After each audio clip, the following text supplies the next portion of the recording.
week. Thanks for being here. I'm Julian Sador. We made it. I'm Annie Satowski. Jason Harper has been off all week, apparently coming back on Monday. Sources say. Apparently, allegedly. Sources also say that we have been stuck as we came up with, Andrew, the summer doldrums, Yes. where it is hot, humid in perpetuity. Yeah, that's basically what's going on. We're going to be seeing more of that today. It should be a nice sunrise, or at least morning here across the Carolinas, Annie and Julian. But then as we go into the afternoon, like what we saw yesterday, there's potential for scattered showers and storms going to be flaring up there across the region. We got more typical summertime weather, hot and humid, getting probably a little bit hotter as we go into next week here across the Carolinas. Charlotte live cam right now as we hit the 6 o'clock hour. 71 degrees, winds out of the southeast about 3 to 5 miles an hour. Dew points currently in the upper 60s. Dealing with some of that humidity. Pinpoint radar. Quiet conditions across the central Carolinas as we zoom out. Looking pretty good here across both North and South Carolina, but could see some of those showers and storms get going later on in the day, or after about 2-3 o'clock in the afternoon. That's when those shower and storm chances will start to move up.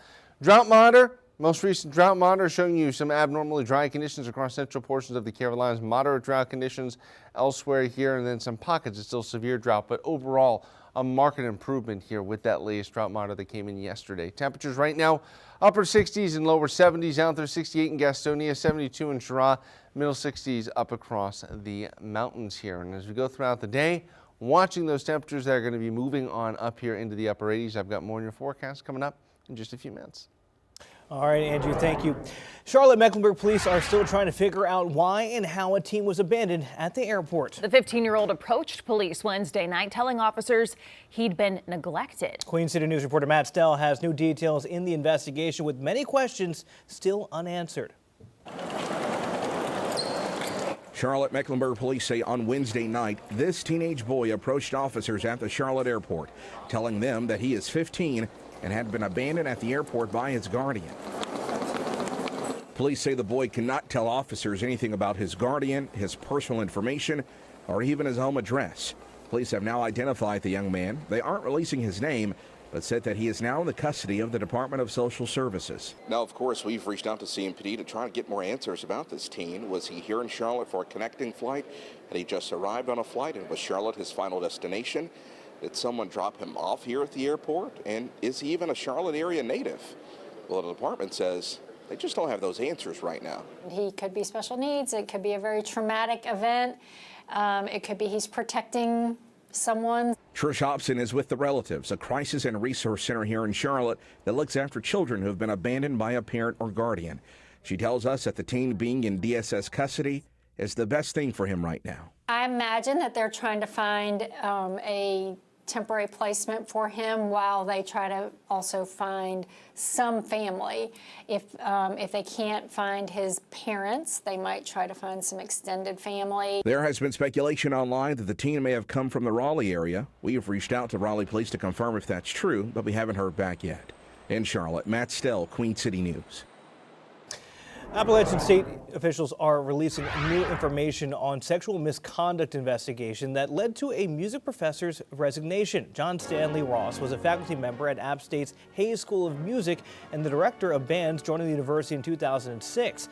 University officials say they learned of misconduct allegations against Ross back in February. They also learned there had been a claim of harassment by Ross involving a student at his previous employer, Interlochen School for the Arts in Michigan. Administrators say they found what they call a sustained pattern of alleged sexual misconduct. They told Ross on June 26th of their intent to fire him within 14 days. 12 days later, Ross submitted his resignation. App State officials say they released the personal information, quote, to ensure a robust culture of reviewing and responding to allegations of misconduct and to demonstrate that the university does not tolerate misconduct. North Carolina Republicans are working to replace Chuck Edwards on the ballot. He dropped his re-election campaign after an ethics committee found inappropriate conduct in office.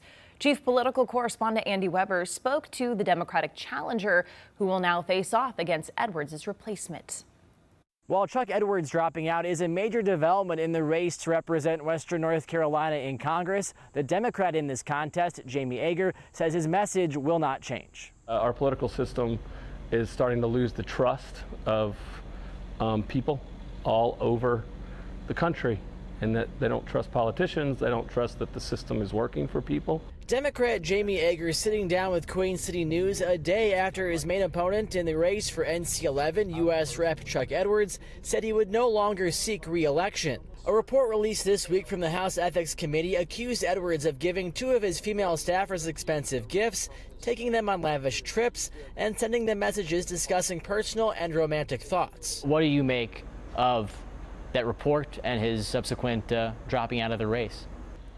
You know, my heart goes out to the young ladies that were involved with that. You know, they were serving their community, their country, and to have, you know, behavior that's inconsistent with good leadership is sad for everybody involved, for our community, for the leaders in this country. We need better leaders in this country, for my kids who need good role models. Edwards' office has not responded to our interview requests, but we do know that the process to replace him on the ballot is already underway and being handled by local Republican Party leadership. The power really goes from the voters to this about 60 or so folks who are on the North Carolina NC11 Republican Executive Committee. They're now the ones who get to decide who the Republican nominee is. In Buncombe County, I'm Andy Weber, Queen City News.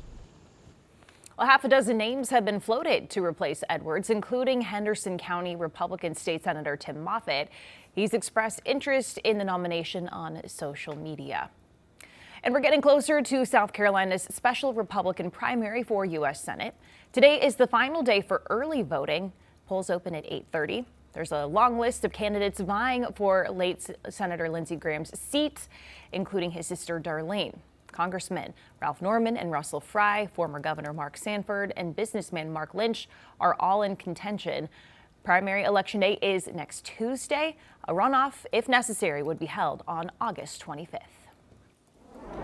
The Justice Department is accusing the Duke University School of Law of racial discrimination in its admission practices. Federal attorneys are not mentioning any specific complaints that led to their Duke investigation, but they say the school gave preferential treatment to certain students because of their race. The DOJ also accuses administrators of paying lip service to being race neutral in admissions. Attorneys for Duke say they are reviewing the DOJ findings and are committed to following the law. 6:07 the time. You're looking live at the U.S. Capitol in Washington, where senators are trying to wrap up a busy week of legislation. A committee has also sent their decision to hold Dr. Anthony Fauci in contempt of Congress. The infectious diseases specialist refused to answer lawmakers' questions last week about the COVID pandemic. Kristen Eskow details the debate. The vote in the committee was 8-7 along party lines, with Republicans voting in favor and Democrats opposed. Now, this means that Dr. Fauci could be criminally charged. Senator Lankford. Aye. The Senate Homeland Security Committee voted Thursday to hold Dr. Anthony Fauci in contempt of Congress. The former director of the National Institute of Allergy and Infectious Diseases appeared before the panel last week for a hearing on the origins of COVID-19. He didn't answer questions, pleading the Fifth Amendment more than 100 times. Given Senator Paul's obvious obsession with calling for my prosecution, I will invoke my right under the Fifth Amendment of the Constitution to refrain from answering your questions. But Senator Paul, the committee's chairman, argued Thursday there wasn't a valid excuse for Fauci to plead the Fifth, citing the preemptive pardon he received from President Biden. Dr. Fauci faced no risk of federal prosecution. All he had to do was tell the truth. Republicans on the panel sided with Paul. There needs to be accountability for what he did. If we don't want to have to go through another dark period, we better analyze exactly what went wrong, the freedoms taken away, the people who needlessly died. But Democrats defended Fauci and argued he was being unfairly targeted. The goal was to wait for Dr. Fauci to make any kind of misstatement and then have a weaponized Department of Justice file criminal charges. Senator Paul says he plans to send this referral directly to the Justice Department rather than sending it to the full Senate first for a vote there. It'll ultimately be up to the DOJ to decide whether Dr. Fauci is charged. Kristen Eskow, News Nation, Washington.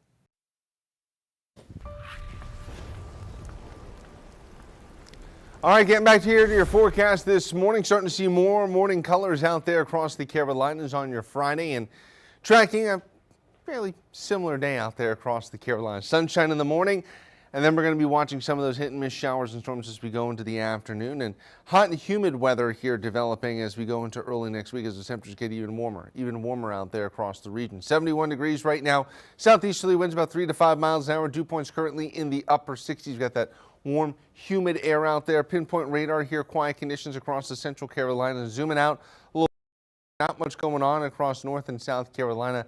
Really no showers within about 300 miles or so of the QC. Temperatures across the lower 48. Seeing some really warm weather here across portions of Oklahoma and Texas, and then elsewhere farther off to the east, temperatures in the middle 70s right now, generally here from places like Detroit all the way down into the Florida Peninsula. Airport delays right now. If you're going to be taken to the friendly skies, not seeing any major issues out there, but always best to check ahead with your local carrier. Temperatures right now, upper 60s to low 70s out there across the Carolinas. 69 Rock Hill, 72 in Cheraw, 70 in Wadesboro, middle 60s here as we head on up into the mountains. Over the next couple of days, watching those temperatures push up towards the 90-degree mark here, and then as we go into your Saturday afternoon, going to be seeing more of the same with those temperatures right around the big 90. Got more in your forecast coming up in just a few minutes. Julian. All right, Andrew. Taking a look right now at your pinpoint traffic, 77 at LaSalle Street with Uptown off in the distance. Things look pretty good as people start their Friday morning. Here's the real good news. Taking a look at the speed map, all green, and all green means all go today. 85 out there in McAdenville. Things are moving pretty nicely out in Gaston County. Let's swing into the other side of 85 up there in Concord. Things look good there too. 77 at Lake Norman. Looks pretty nice. Down near the state line, 77 at Westinghouse, not too bad. And inbound Independence looking good as well. If you're heading out to the airport, maybe squeezing in one last trip. If your kids haven't gone back to school yet, no delays. Heading to Charlotte Douglas this morning. We'll give you another check of your traffic coming up in about 30 minutes. Annie? A program meant to help children across the country could be seeing some changes. How those changes to Head Start could have a huge impact in the coming months. You're watching Queen City News, the most local news in Charlotte.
Welcome back. President Trump's administration is moving forward with plans to overhaul Head Start. That's the education program meant to serve the nation's poorest children.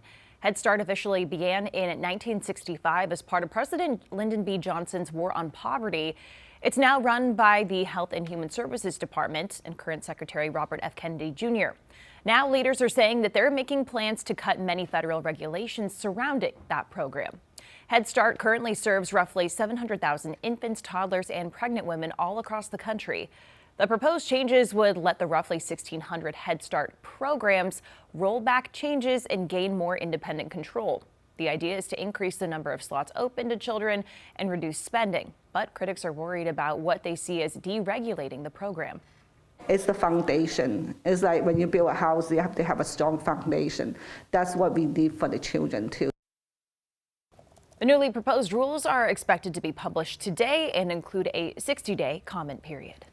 President Trump is making another push to limit birthright citizenship in the U.S. He signed 2 executive orders yesterday, one aimed at limiting the number of people eligible for citizenship after their birth in the U.S. The other seeks to curb birth tourism by increasing restrictions on visitors who want to come to the U.S. to give birth. That's not the way it's supposed to work. It's a disgrace. They're buying their way in. And we're not going to let it happen. We aren't going to rewrite the Constitution, and we aren't going to spend our time doing that when the highest court in the land has dealt a blow to Donald Trump. The president's previous order targeting birthright citizenship was blocked by the courts in June and never went into effect. The debate over time change continues this morning in Washington. President Trump is pushing the Senate to quickly pass legislation that would make daylight saving time permanent after it passed the House last month. The president says the Sunshine Protection Act would improve public safety, boost the economy, and benefit Americans' health. However, some experts say keeping a switch to standard time would be better because daylight saving time can negatively impact sleep. We see increases in obesity and metabolic disorders and increases in things like heart attack and stroke. And so while stopping changing the clocks is a good idea, keeping it at standard time rather than daylight savings time actually be the healthier choice. Right now, Hawaii and most of Arizona do not observe saving time. Nearly 20 states have already passed legislation to make daylight saving time permanent if Congress okays it. A new study by the American Association for Cancer Research is suggesting Viagra may have benefits for cancer patients. The active ingredient in the drug is believed to restrict cancer from spreading or also the formation of new tumors. The study found the drug limits the cancer cell's ability to utilize cholesterol, which is important in the process when a cell breaks away from primary tumors and spreads throughout the body. Clemson University has unveiled a special car, one that's probably unlike anything you've ever seen. Devin DiStefano spoke with students and industry leaders about why that car is so important. For 20 months, graduate students in Clemson's automotive engineering program designed, engineered, built, and tested a solar-powered vehicle known as Deep Orange 17. That's Deep Orange 17, the electric vehicle prototype named Luminetta. It's just beautiful to see the car finally complete and unveiled publicly, talk about it, show it to my parents and those things, because we've kind of kept it quiet under wraps most of the time. Colin Hunt and his classmates worked tirelessly on crafting this solar-powered electric vehicle, caring for every detail and building it from the ground up. Where are we going to get the battery from? How are we going to design and procure these solar panels and piece it all together in our shop by the students? And that challenge of getting a hold of all of the components within a timely manner and making it all work, just up to this reveal was definitely the biggest challenge. And when those obstacles occurred, Deep Orange director Greg Mocco was there to steer his students in the right direction. Most fulfilling part, right, sort of twofold. One is seeing the vehicle come to life in the end and testing a lot. We drove the vehicle a lot. And the second part is really just seeing the students grow. Seeing them grow in how they communicate, seeing them grow in sort of their engineering rigor. The car is net energy positive, meaning it generates more energy than it consumes. This vehicle is not made for cross-country road trips with families of 8, but this is made for commuting, right? If you look at university-anchored towns have a lot of people that commute in from 5-mile radius, for example. Hunt says the hands-on nature of the program and the valuable knowledge he gained from the project will help him far beyond the grounds of Clemson. I want to work on vehicles, I want to build vehicles, and I know now that if I had to do it again, I would be much better at it. I'm much better at working with a team, much better at concepting a vehicle. What does it look like? What do we need? Clemson partnered with BMW, and students received help and guidance from their engineers to make this project possible.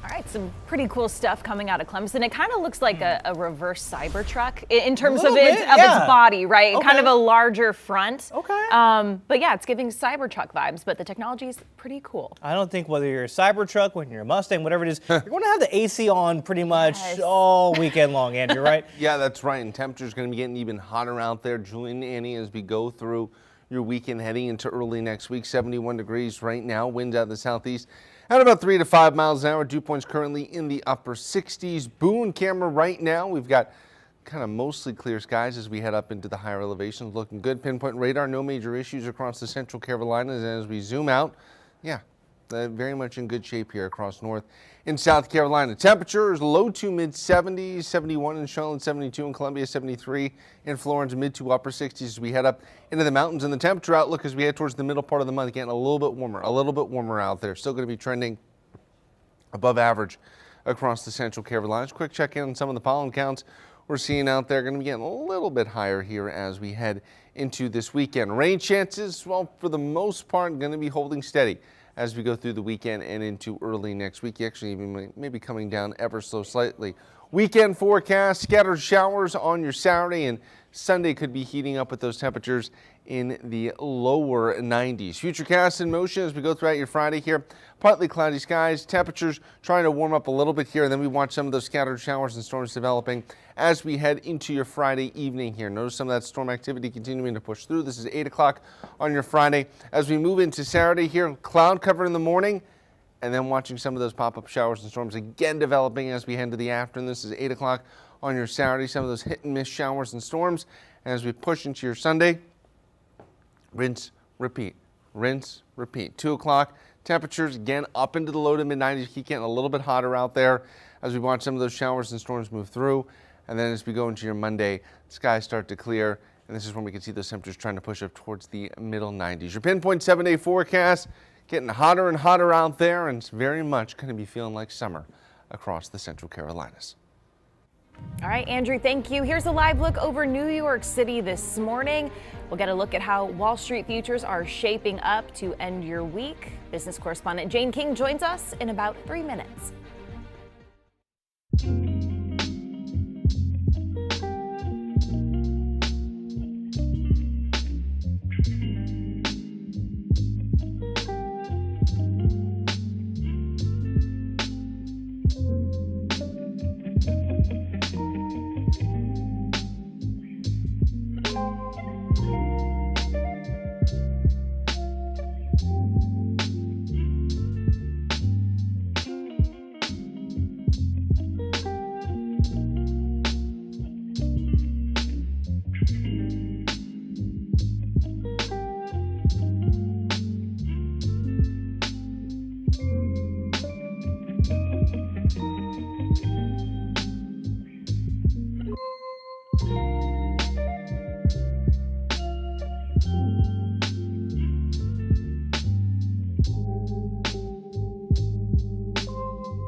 Welcome back. OpenAI has a new device that's about the size of a hockey puck, and the tech sector is still a little sore spot after some layoffs, or as layoffs dip. Jane King is live at the New York Stock Exchange with those stories and more. Jane, good morning. I think I just lost you, Annie. I'm just going to go. Go for it. I heard most of that. But futures this morning, mixed, mostly lower. In fact, yesterday we got weaker as the day went on. Now, the lack of a deal in Iran putting the markets in kind of a holding pattern, especially as we go into a weekend when anything can happen. We have the monthly jobs report out today as well. That comes out at 8:30, where meager job growth in July is expected. Well, layoffs in July continue to be mostly at tech companies. A consulting firm, Challenger Gray and Christmas, says AI remained the leading reason that companies were cited for the announced layoffs for the 5th straight month. The report also showed employers overall announced plans to hire about 16,000 workers. That is up 47% from June and 25% higher than the same point a year ago. And OpenAI has a new device. It's a donut-shaped smart speaker with no display. It's designed to be carried around, and it has features like speaker grills, microphones, and lights to demonstrate when it's listening. Now, it's slated to be released in 2027 and costs around $300. Annie, I'll send it back to you. All right, that's our Jane King. We'll see her once again in our 8 o'clock hour. You're watching Queen City News, the most local news in Charlotte.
We're trying another warm and humid day across the Carolinas, just in time to wrap up your week. I've got the latest with your weekend forecast coming up at 6:30.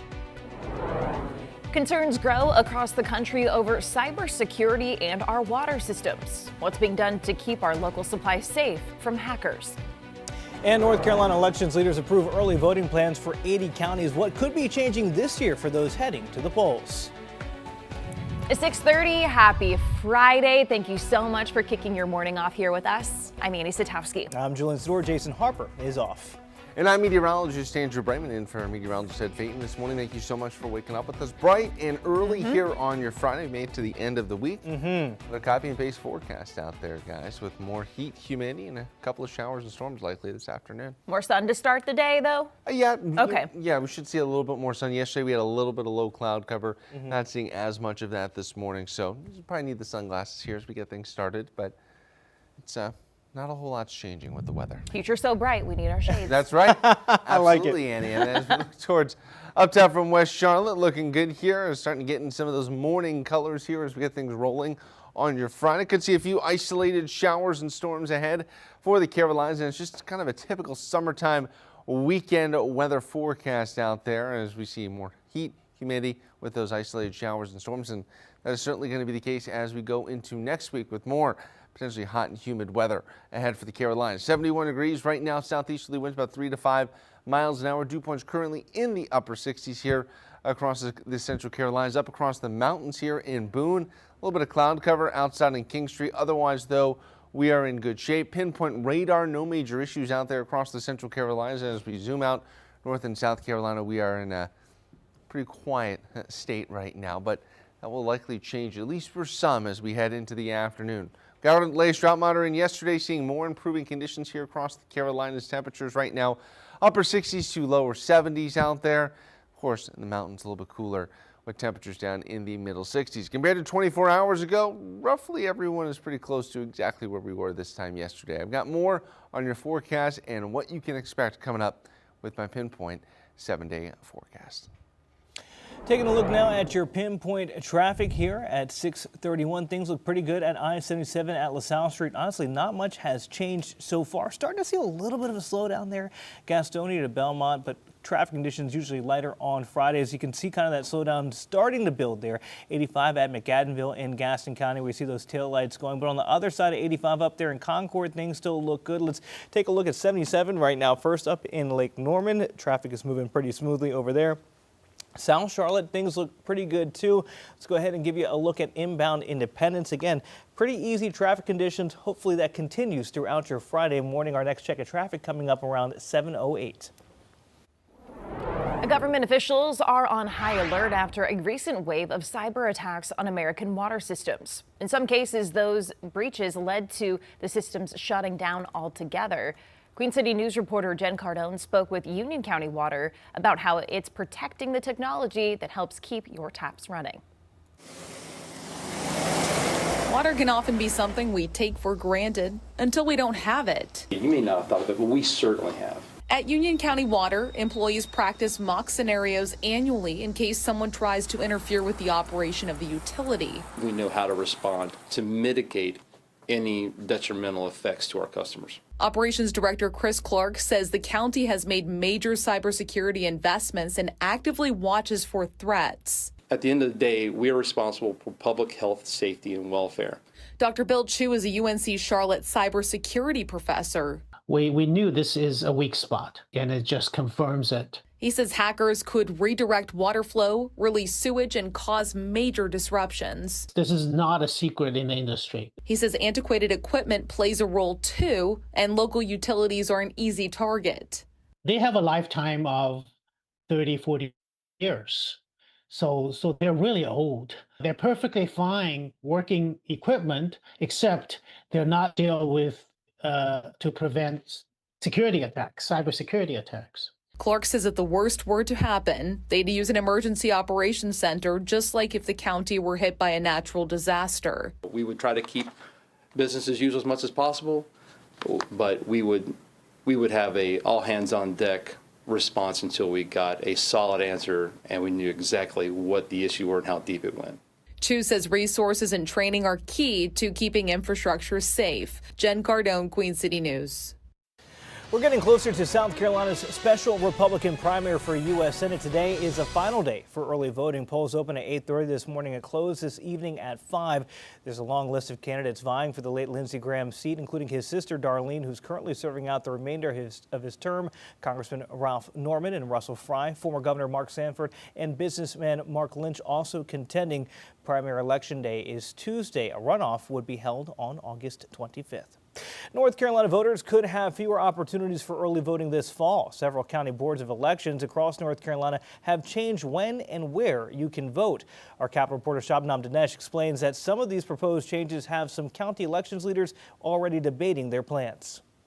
Yes, if you go to the State Board of Elections website, there's a drop-down list where you can click on a county, then see where you can vote. But 20 counties won't show anything yet. That's because those local boards of elections can't agree on when and where people should be able to vote. The State Board of Elections has signed off on early voting plans for most of North Carolina. They approved plans from 80 counties that reached an unanimous agreement at the local level, but 20 counties are still in limbo. And many of those disagreements center on whether to offer Sunday early voting. As I was going through, I saw quite a few unanimous plans that previously had Sunday voting, do not have Sunday voting this go around.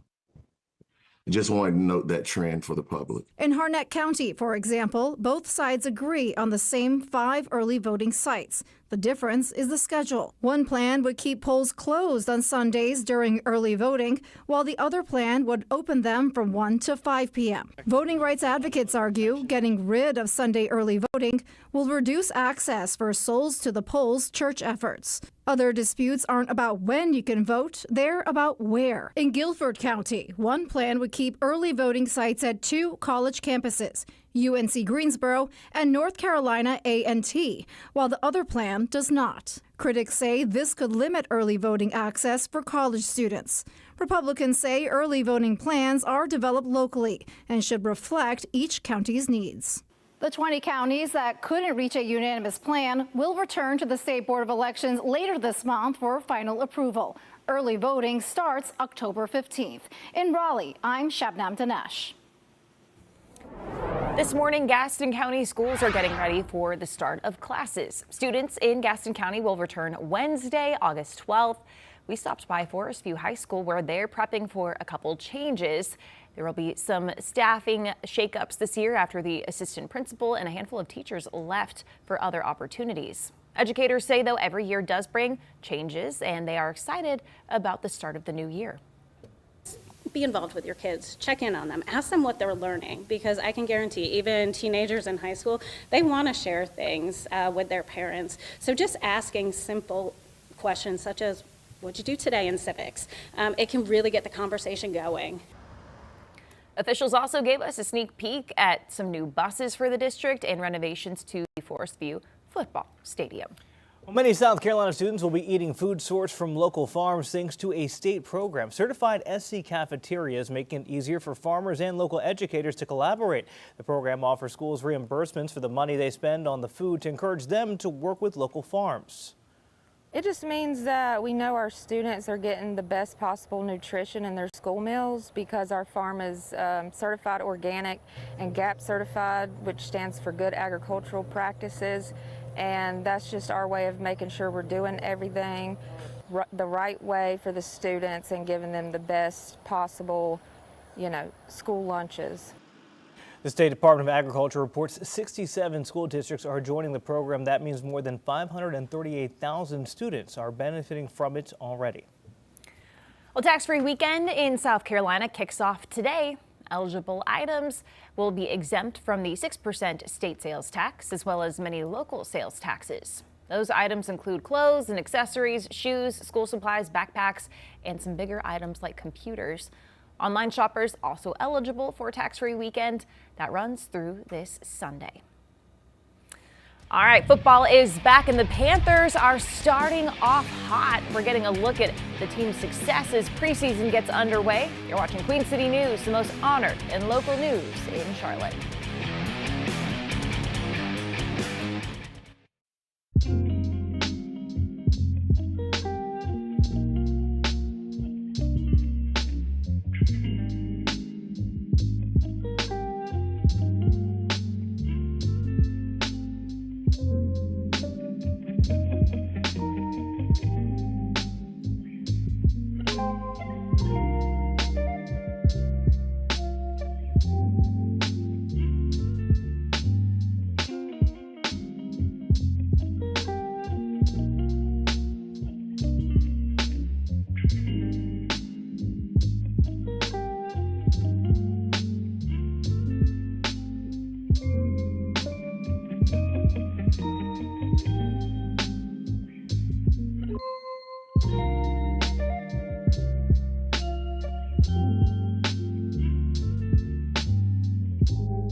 Well, it's been a long time coming, as it is every offseason, but football is finally back. The Panthers helped kick off the NFL season in Canton, and many fans are really happy with what they saw. I mean, mark it down, Andy. Panthers to the Super Bowl and Haynes King, All the future way. Hall of Famer. Ooh. All right, maybe we'll slow down a little bit. Carolina Sports Live's Casey Funderburg is breaking down last night's Hall of Fame game. The NFL season is officially here as the Carolina Panthers took on the Arizona Cardinals in the Hall of Fame game in Canton, Ohio, Thursday night. And before things got kicked off, the new Hall of Fame class was welcomed to Canton, including one Luke Kuechly, who will be enshrined into the Hall this weekend. But on to the game now. We're going to start things off in the second quarter. Cardinals knocking on the door after a 96-yard drive. Carson Beck hands it off to Corey Kaner, who runs it in for the score. Arizona would go up 7 after the extra point. Now it's Carolina's turn with Kenny Pickett under center. He hands it off to A.J. Dillon, who has no trouble at all running it in for the Panthers touchdown. Things would get tied up at 7 apiece. We're still in the second here on 3rd and 4th. Carson Beck, he would loft this one up to Semi Fehoko, and he makes the grab, giving the Cards the lead. Now there's going to be 6 minutes left in the second quarter. Haynes King now under center for the Panthers. He curls out to the left, fires one to Jasim Reed. He finds pay dirt. Extra point is good, and the Panthers tie it up. Fourth quarter, Cards, they're going to go up 20-17. Haynes King, though, he's going to take the snap here and then fakes the handoff. As he curls out to the left, he gets it to Anthony Tyus for the touchdown. Fitzgerald, he's going to go on and make the extra point like he always does. And Carolina has a 1-point lead in Canton. Carolina with a 27-23 lead with 2 minutes left to go. The Cardinals would find the end zone here.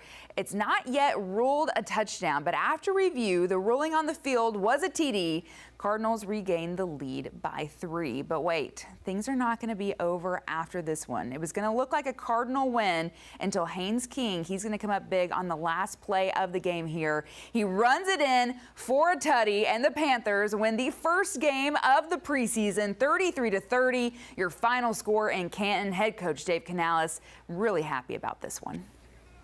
We practice for these situations, end a half, end a game, put us in the best, use the timeouts, move the ball. Haynes did a fantastic job just keeping the play alive. Whatever you had to do, run it, throw it, doesn't matter. Move the chains and keep it alive. So really proud of the group, and then just got to talk about, Jonathan Cooley called the game on the defensive side today, and it was a fantastic operation, getting the calls in, appropriate calls at the right time. Really pleased with the rhythm that he had, and then Brad, same thing on the offensive side, getting the calls in early so the guys could be organized, and just a big shout out to all the coaches. We had a couple receivers show up 2 days ago, spending the whole time on the plane at the hotel for 2 days, just getting them ready to play. So really proud of the group and the way that they played our play style today. We're going to have more from the Panthers' first game of the preseason coming up later tonight on Carolina Sports Live at 11. We'll hear from Haynes King himself, plus checking in with some of the college teams around the country who are wrapping up their first week of fall camp. All right, well, the Crown is in action once again as they get ready for their second Leagues Cup tournament today. They'll take on Liga MX's Atlas at the Bank. The Crown's Leagues Cup run is off to a dominant start, the team notching a win against Pumas in Phase 1's first match. The win put Charlotte FC at the top of the Leagues Cup standing on the MLS side just over Miami. Today's match kicks off at 7:30.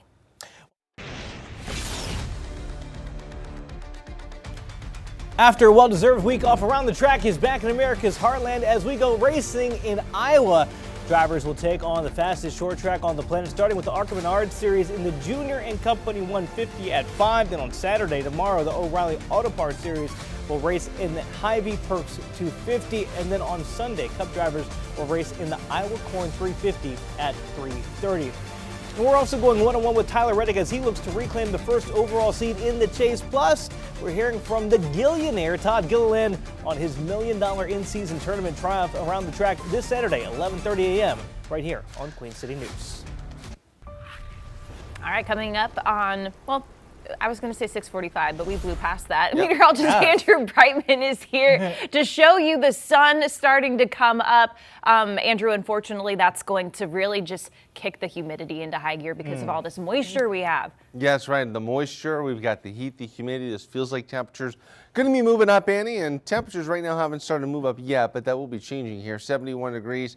Winds out of the southeast about 3 to 5 miles an hour. Dew points currently in the upper 60s across the central Carolinas. As we get up in the mountains, we're seeing a little bit more cloud cover as we get up towards Beach Mountain right now, dealing with some of those low clouds. Pinpoint radar currently throughout the central Carolinas, fairly quiet. We zoom out, we go all the way wide, seeing a few areas of cloud cover, but otherwise we're in good shape. Temperatures low to mid 70s out there across the Carolinas. It's kind of a fairly comfortable, warm, a little bit of a humid start out there. High temperatures, though, as we go throughout the weekend and heading into next week, going to be getting a little bit warmer and a little bit warmer here across the Carolinas until we see highs probably noticeably above average and up into the middle 90s. Your muggy meter going to be holding fairly steady here with the humid conditions across the Carolinas. Might even see a little bit of tropical humidity to be had out there. Futurecast in motion as we go from the morning into the afternoon, watching some of those scattered showers and storms developing. This is 5 o'clock on your Friday evening, seeing some of that locally heavy rainfall and some of the storm activity pushing through. This is 8 o'clock Friday night, continuing to see some of those scattered showers and storms. Heading into your Saturday morning, we start with some of that cloud cover to start, and then we watch a little bit more of those scattered showers and storms get going here as we head into your Saturday evening here across the region. A little bit of cloud cover as we get started Sunday morning, and then we start to see more isolated showers and storms as we get to your Sunday evening. Monday morning, mostly clear skies to start, though we are not really anticipating much in the way of wet weather as we head to your Monday afternoon. Just some hotter temperatures to be had across the Carolinas. How much rainfall are we talking about? Probably about a ½ inch to an inch of rain out there in some spots here. Some places might be picking up a little bit more, but kind of going to be feast or famine here with the scattered nature of some of these showers and storms we could be seeing across the region. We go around the Carolinas today, going to be watching those temperatures probably close to the 90-degree mark for many of us, especially down across the Sandhills. Upstate South Carolina temperatures upper 80s, right around the 90-degree mark. Charlotte, Concord, and Albemarle, it's a similar story out there. Some of those toasty temperatures and possible scattered showers and storms. Shelby and Gastonia, more of the same. Statesville and Salisbury looking good with temperatures in the mid to upper 80s. Those partly cloudy skies. Up into the foothills, a little bit of isolated patchy fog this morning, followed by some of those hit and miss showers and storms later on in the day. And it's also going to be the case as we head up into the mountains as well, with some of those potential hit and miss showers and storms for the afternoon hours. Overnight lows down to 73 tonight in Charlotte, 72 in Monroe, 70 in Lincolnton, low 60s as we head on up into the higher elevations. Mountain forecast, scattered showers and storms through the weekend, and then as we head into early next week, going to be watching those temperatures move back up into the lower 80s. And your pinpoint 7-day forecast should be good, should be okay for the Charlotte FC match tonight. And then the focus is going to turn to the heat we're going to be seeing later on this weekend and heading into early next week. All right, Andrew, thank you. Only on Queen City News Plus, Charlotte is a growing city, and that means buying a home is getting harder for the average person. Host Morgan Francis talks with the president of Canopy Realtor Association about how student loans and parents are hindering and helping first-time buyers. 1 in 5 federal student loan borrowers are currently in default. Do you think that that will severely impact housing? Once a student loan becomes the student's responsibility, we're seeing the bank of mom and dad come into play more than we ever have before, because many, many people's parents have this huge appreciation that they're sitting on for years in their home. And what better way to invest your money than your children? So I'm seeing that more than I ever have before, Morgan, but I do think long term it will affect the ability for individuals to be able to purchase a home. And you can catch that full episode of Turnkey right now for free. Just download the Queen City News Plus app on either your Roku, Apple TV, or Amazon Fire Stick. Taking a quick break, you're watching Queen City News, the most local news in Charlotte.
Welcome back. It is Friday, which means it is finally the weekend. Here's a look at just a handful of events taking place in and around the QC. Tonight is the night to support the Denver Fire Department in their 2026 Duck Drop. You can purchase Lucky Ducks for $5 or 5 for $20. Each duck is assigned a unique number, and tonight at 5 p.m. the ducks will be dropped from the Denver Fire Department's ladder truck. The duck that lands closest to the bullseye wins the 50-50 jackpot. You don't have to be present to win. The winner will be notified. Every duck purchased helps the Denver Fire Department Auxiliary continue supporting firefighters and community programs. Well, up in western North Carolina this week, in the town of Aldie is holding their annual Waldensian Festival today and tomorrow. The kickoff tonight features live music, a classic car show, amusement rides, and more. The weekend continues tomorrow when downtown is lined with over 170 food, art, and craft vendors, amusement rides, an open art competition, and live music throughout today. That event starts at 5 tonight and will run through Saturday. Now, back to school is just right around the corner for many students. The C.W. Williams Community Health Center will hold a health fair tomorrow to help prepare students for the upcoming school year. From 10 a.m. to 2 p.m. tomorrow, students will receive free school supplies. There will be free food, games, and activities, plus kids can get health and dental screenings. This all while supplies last. And football season just right around the corner, and tomorrow Carolina Panthers defensive tackle Cam Jackson will be holding a meet and greet.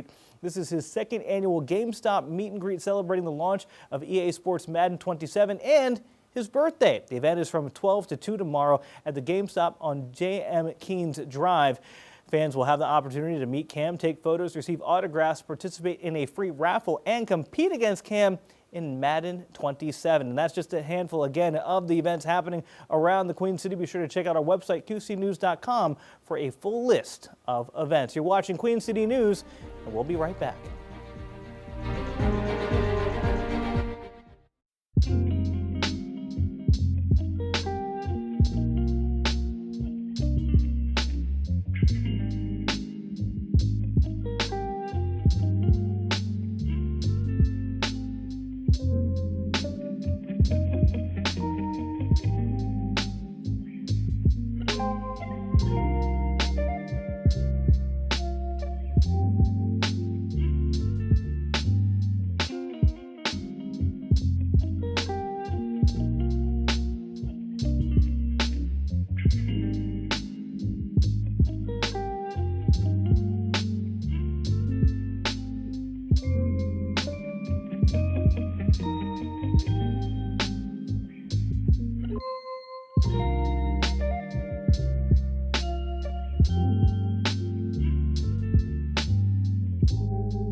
The United States is suspending government operations in the Mexican state of Michoacan due to a threat to U.S. interests. The temporary halt affects Department of Agriculture inspectors who certify avocado shipments.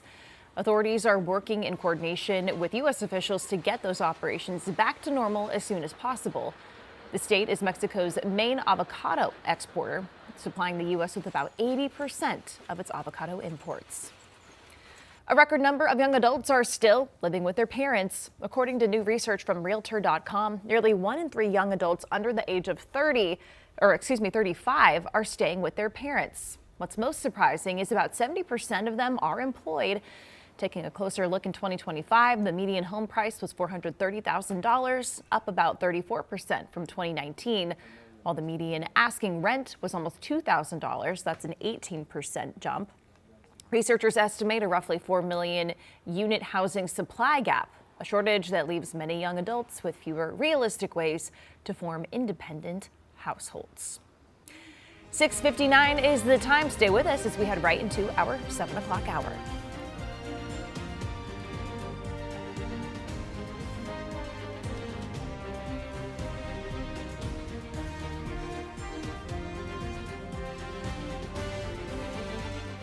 We've identified that the city's legal authority to mandate cooling is unclear. Protecting Charlotte residents from dangerous heat, how city leaders are pushing to make AC mandatory in all rental properties. Plus, an ongoing investigation into the CMS superintendent, Dr. Crystal Hill, remains unchanged with no updates. What we know from last night's closed-door meeting with the new school year just weeks away. South Carolina teachers and parents can score some deals this weekend on their back-to-school supplies. The spots to get what you need tax-free.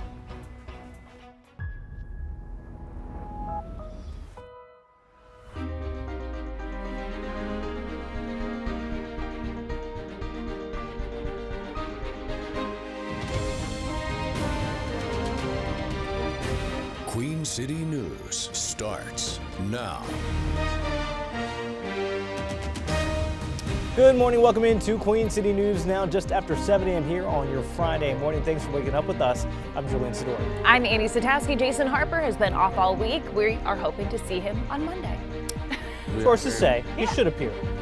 We will see. There's going to be a lot of anticipation for Monday. I'm meteorologist Andrew Brightman in for Ted Payton this morning. Tracking another copy and paste type of forecast here across the Carolinas. Going to be seeing the temperatures move up, getting a little bit hotter, humid. A couple of showers and storms this afternoon. We're talking about 90s this weekend? Yeah, likely going to see some low 90s this weekend here as we continue to get warmer and warmer out there, and probably even hotter as we go into early next week. Annie, right now, looking pretty good here across the Carolinas. Not seeing the amount of low cloud cover we were dealing with yesterday, and now we're just going to be dealing with the potential for some isolated showers and storms this afternoon. a lot of sunshine out there. Beautiful weather here across the Carolinas this morning. If you don't mind some of that humidity we keep talking about. And that typical summertime weekend weather, well, that means sunshine in the morning, pop-up showers and storms in the afternoon, and highs likely in the low 90s out there. And that hot and humid weather really continues to crank as we go into early next week. 70 degrees right now, winds out of the southeast about 3 to 5 miles an hour. I've got more in your forecast and what you can expect, Annie, coming up in just a few minutes. All right, Andrew, thank you. This morning, Queen City leaders are considering making air conditioning mandatory. Yeah, Charlotte City Council Housing Committee is debating a measure that would require landlords to install air conditioning in all rentals. The latest census data shows about 3,600 homes in Charlotte don't have AC. After another sweltering summer, Queen City News reporter Shakira Speaks found out how city leaders are pushing to keep tenants comfortable and safe. It's a conversation that we've been having in the community for many years. City leaders are making progress in their efforts to get air conditioning units in every Charlotte rental property. The city's minimum housing code only requires landlords to have heating capabilities in units, but not AC. We've identified that the city's legal authority to mandate cooling is unclear, and it may be stronger if we frame it as protecting residents from indoor conditions that are dangerous or harmful, which we have seen because of the high temperatures that we're experiencing. Last year, the city partnered with Action NC to provide AC units to eligible people to combat the heat. Robert Dawkins says they provided about 200 units last year. They're still doing it in 2026. What we see a lot of when we're out in the neighborhoods is we see a lot of inoperable air conditions, which we're also pushing. That's already, if you provided air and air was working when you got there, you have to keep it working. North Carolina doesn't require landlords to place units in properties, but local leaders say state law is ambiguous and doesn't explicitly prevent municipalities from amending their current codes. Ted Follett is a decades-long housing advocate. He says it's important for a city like Charlotte to be a leader in this effort. There's no reason why we can't do this for the other climate challenge for people, which is actually more dangerous than the cold weather now, I think. Again, that was Shakira Speaks reporting. City Housing Committee members are also looking into the financial impacts of making AC mandatory. LaWanda Mayfield says the council will revisit the issue next month with revised policy language and additional information on the potential mandate. Now, not many cities require air conditioning in rental properties. According to House Digest, the ones that do include Las Vegas, New Orleans, and Dallas. Houston requires AC in rental properties if the homes do not come with standard window screens. Charlotte-Mecklenburg school leaders are still reviewing an investigation into Superintendent Dr. Crystal Hill. That's the word from Board of Education Chair Stephanie Sneed Thursday night after board members came out of a closed-door meeting. Hill, you might remember, was placed on paid administrative leave 2 months ago. The board says it's looking into matters involving administrative and operational oversight, but they have not provided any specifics. Hill has denied any wrongdoing. This morning, police say they've arrested a man responsible for several assaults in Charlotte posted on social media. Investigators say 32-year-old Daquan Hunt is a man seen punching a person on East Boulevard last week in a video posted online. The victim had serious injuries. Hunt was taken into custody last night and charged with assault with a deadly weapon. Court records show Hunt has been arrested multiple times in Mecklenburg County on charges including assault, communicating threats, and breaking and entering. We're waiting to learn more about a motorcycle crash in West Charlotte that shut down Morris Chapel Road. It happened late last night just west of I-485. Police say someone was hurt, but we don't know the extent of their injuries. We've reached out to CMPD and Medic for more information, and we will bring that to you as soon as we get it. Well, today is the final day for early voting in the special GOP primary to replace the late South Carolina Senator Lindsey Graham. There's a long list of candidates on the ballot, including the interim senator, Graham's sister Darlene, Congressman Ralph Norman and Russell Fry, former Governor Mark Sanford, and businessman Mark Lynch also contending. Primary election day is Tuesday. A runoff would be held on August 25th if necessary. Today is the start of tax-free weekend in South Carolina. That's right. For 72 hours, shoppers can save on back-to-school supplies, clothes, and more. Queen City News anchor Savannah Rudisell is live in Tega Cay explaining how the timing of this year's tax holiday means many families will actually miss out on those savings. Savannah, good morning. Hey, good morning, Jillian and Annie. Several major districts across South Carolina have already started their new school year. We're showing you earlier this week, Rock Hill, Fort Mill, students in York and Clover as well, already back in their classroom. So that means families either had to decide being all prepared with their new supplies ready to go on the first day, or wait into the second week so they can take advantage of South Carolina's tax-free weekend. Now, there is a bill right now in Columbia that's just been proposed, and lawmakers are considering moving South Carolina's tax-free holiday weekend into July. But for this year, it's staying at the first weekend in August. According to the National Retail Federation, supplies that are typically considered those classroom essentials, like paper, pencils, backpacks, and books, that's going to cost the average family around $145 per student this year. When you take away the 6% sales tax, savings less than $10. But families say every dollar adds up when they're shopping for multiple students. And that's why many are hoping that state lawmakers make the change. I wish they would push it back like a week or two early, since all the schools are happening a lot earlier. I go to at least 4 to 5 stores to find the best deals on the things that we need. One of the other most common critiques about South Carolina's tax-free weekend is what is included and what not isn't always quite as intuitive as people would like, having to check lists to make sure that, well, athletic uniforms are included, but sports equipment is not. We're going to break down the list of what is and isn't exempt from the sales tax coming up in our next hour. Reporting live in TGK, Savannah Rudisell, Queen City News. Thanks, Savannah. Jumping back into your forecast here this morning, tracking another clear start out there across the Carolinas as we get things rolling here on your Friday. Mostly clear skies. We are in good shape. No major issues out there. We zoom out a little bit more here across North and South Carolina. We've got probably just a few scattering clouds, a little bit of strong storm activity across southwestern Ohio, but that's not really going to be a major problem for us today. Might see a few showers and storms develop later on in the afternoon. 55 in Bozeman right now, 63 in Denver, 70 in St. Louis, 75 in Louisville, 72 in Nashville, some low to mid 70s as we get across the eastern third of the country. Airport delays. Not seeing much in the way of major issues right now if you're going to be taken to the friendly skies, but we always emphasize make sure you check ahead with your local carrier. Temperatures upper 60s to lower 70s out there as we get things rolling over the next couple of days, up to around 90 or so today with that isolated shower storm. As we get to your Saturday morning, temperatures we'll call it low to mid 70s, and then going to be another toasty day here on your Saturday afternoon as we push up to right around the 90-degree mark. I've got more on your forecast, what's ahead for this weekend here coming up with my Pinpoint 7-Day in just a few minutes. All right, Andrew, thank you. Taking a look now at Independence Boulevard here with your pinpoint traffic. Things not too bad on this stretch right here, but we do have a little bit of slow up as you get closer into Uptown, as you can see right there. Once you get past Briar Creek Road, about 10 miles per hour, and that clears up when you get a little bit closer to Uptown towards the Elizabeth area, I should say. Take a look overall, not too bad. Have a little bit of a slowdown over there in Gaston County. You can kind of see where cars are moving a little bit slow, but really it's light conditions on this Friday. Concord looking pretty good, 85. 77 at Lake Norman, things are good there.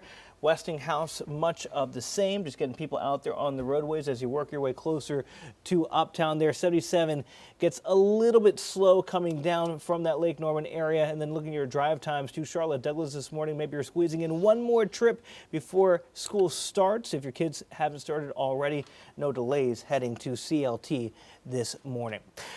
Maykay? Good morning. All right, attention flyers. The last thing you'd want to experience on an airliner is a sudden health crisis or in-flight emergency, but if it happens, there are certain supplies on board that could save your life.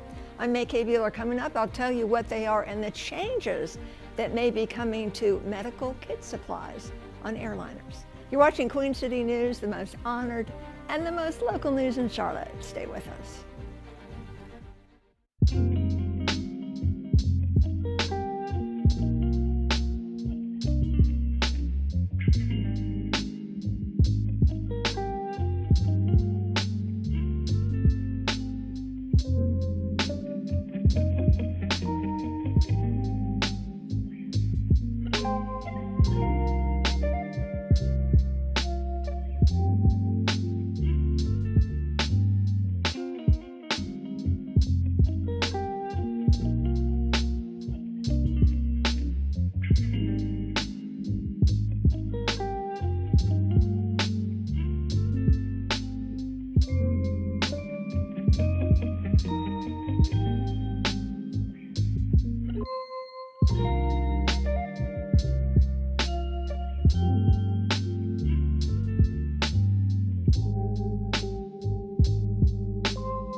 Some big changes may be coming to the contents of first aid and emergency medical kits on U.S. airliners. The Federal Aviation Administration is considering ditching a rigid laundry list of 64 mandatory medical items, allowing airlines to carry only the necessary things to cover 9 different emergencies. All right, our Chief Transportation and Correspondent and Pilot Maykay Baylor joining us to explain. Maykay, what's going on with this? A lot of stuff in these kits, so change is coming. You know, the last thing you would want or expect on a flight is a sudden health crisis or an in-flight emergency. They're rare, but they can be demanding, and that's why medical kits are required on commercial airliners. It's the law. Now, under Federal Aviation Administration regulations, commercial planes must be equipped with specific medical supplies. You know, the plane cannot take off without a complete, sealed, and approved emergency medical and first aid kit on board. Bet you didn't know that. Now, if there's missing or incomplete medical gear, that can cause legal flight delays or cancellations until the inventory is restored. A depleted kit violates flight dispatch requirements. That's going to ground the aircraft. You know, initially onboard first aid kits were only meant to assist in the survival of an accident, not to mitigate medical emergencies of passengers. But over the years, the medical kits have grown to contain dozens of items. And even if one pill is missing, the plane is grounded until it is replaced and the kit then is sealed. But what if there's a supply problem and the airline cannot find that product in a timely manner that matches the exact brand on its current checklist? Well, there's a new proposal now that revised kits would allow for a substitute, thereby not holding up flights. So the FAA proposes giving the airlines flexibility in their flight kits, moving from a prescriptive checklist of medical items, instead setting performance-based standards. This would require air carriers to have sufficient resources to manage 9 life-threatening conditions. And under the proposal, airlines would be able to determine the items and the amount in a kit. Okay, so you mentioned those 9 emergency conditions. What are they, Maykay? Okay, so here we go. You could probably guess cardiac, because that's fairly common. Breathing problems, gastrointestinal emergencies, God bless, people have problems with food or whatever. Opioid overdoses, childbirth, yep, that happens. Seizures, allergic reactions, major bleeding, hypoglycemia. Okay, and all of those obviously you don't want to happen in the air, so that's a good list. How many in-flight emergencies, though, are serious? All right, so there was a study that was done, a 2005 Duke health study reviewed nearly 80,000 in-flight medical events. Most incidents it found were minor, but thousands required hospital care after landing.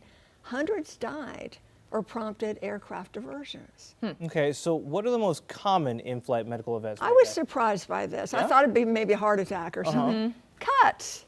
Oh, you nick yourself on something. Sprains. Well, I don't know, you're trying to dance down the aisle. I don't know. Fainting, dizziness, diarrhea, nausea, vomiting, breathing issues, and again, cardiovascular systems. Those make sense. Like, They do you make get the sense. turbulence, you get nauseous, don't feel good. just something is off and you get dizzy. Yep, that's true. All right, so what does the typical first aid kit contain? So it's got to have that automatic external defibrillator, right? That's very important. Stethoscopes, blood pressure cuffs, basic supplies to treat those cuts, scrapes, and routine discomforts. They've got syringes, IVs, medicines like epinephrine and nitroglycerin. This is what I think is really cool that I learned about in airline training, MedLink, ground-based doctor advice. So there's an app that the cabin crew can use, or you can call.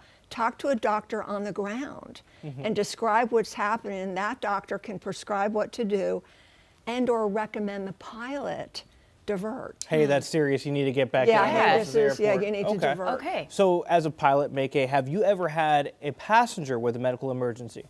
This was on a small plane, flight instructor taking people on introductory flights. I had a student flying the plane. I'm sitting next to him. The father was in the back. Big man, small plane. He's acting really weird. We take off, please sir, leave your seatbelt on. He's moving around, he's acting kind of crazy. Come to find out, he had anxiety and he took a bunch of drugs. I don't know what drugs, but this man's acting crazy in my airplane, so I turned around. And I, didn't declare an emergency, but he was acting erratic. As soon as we landed, he had fallen asleep. I don't know if he was drunk. I mean, better. He was But people get intoxicated. Okay. He was Get on worked something. up, though. I mean, that's not uncommon for somebody to Yeah. load up at the airport bar because they're nervous about flying. Right. So Right. you have somebody with anxiety. It could happen. Yeah, but that's dangerous for Oh, the yeah. pilot. And in a small plane, right? If you Yes. make too sudden of a movement, that really It throws changes things the off. weight So, and yeah, balance. exactly. The So plane's going, what are you doing, sir? good move to turn around and make it. Yes, indeed. Not to So make much. light of it, but this is what we go through. He was okay. He was just a little nervous, so he Yeah. had to take some relaxing. And I feel like in the end, it's like taking your kid around the block when they're restless and they won't stop crying. By the time you landed the plane, he was asleep. There Passed we go. out. Oh, all right, May Kay. Okay. So, 7:19 the time. Let's get over to meteorologist Andrew Brightman here on your Friday morning. Andrew, we are at 70 degrees, but we are going to get hot. Hot. Really, when you factor in the humidity, that's what's really going to make it feel hot out there. We've seen hotter days than what we're going to see this afternoon, but it's that humidity, that persistent dew point right around the 70-degree mark, that tropical feel is what's going to make it feel so much worse. Southeasterly winds about 3 to 5 miles an hour outside King Street in Boone. Here, a little bit more cloud cover as we head up into the higher elevations. Pinpoint radar right now, quiet conditions across the central Carolinas. As we zoom out, here are a few more clouds across North and South Carolina, but all in all, a pretty beautiful start out there. And temperatures across North and South Carolina in the low to mid 70s. And if you're a Massachusetts and you love the warmer weather and all the elevated humidity, well, you're going to love what's coming for the middle part of the month because we're still trending above average with highs here in the low to mid 90s likely on the way. Your pollen forecast going to be dealing with a little bit of the grass pollens here. Those are the main allergens this time of year across the Carolinas, and going to be seeing some median levels here as we go throughout this weekend, along with temperatures pushing up into the low 90s, some hit and miss showers and storms likely ahead here for the Carolinas. Futurecast in motion overnight tonight. This afternoon, watching some of those scattered showers and storms move in as we head into the early evening hours. This is 8 o'clock on your Friday, watching some of those scattered showers and storms. That continues overnight, heading into your Saturday, mostly cloudy skies. And as we make our way into the afternoon, going to watch a few of those scattered showers and storms start to flare up here across portions of the Carolinas. This is 11 o'clock Saturday evening, heading into your Sunday. All that cloud cover to start, and then we start to see the showers and storms do its thing all over again, with a little bit of hit and miss wet weather out there as we head throughout the second half of your Sunday. Monday, though, looks drier, but also starts to get hotter as well, with those temperatures pushing up towards the middle 90s. How much rainfall are we talking about here? Probably someone could pick up over an inch of rain, probably overdoing a little bit here in the mountains, but very much feast or famine when it comes to the rain totals. Pinpoint 7-day forecast, highs heading up into the low to mid 90s by the early or middle part of next week. You're watching Queen City News, the most honored and the most local news in Charlotte. We'll be right back.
Welcome back. Time is 7:24 as we take you up to New York City right now. Wall Street futures in the green at the moment. Now, they ended the day on a negative note on Thursday.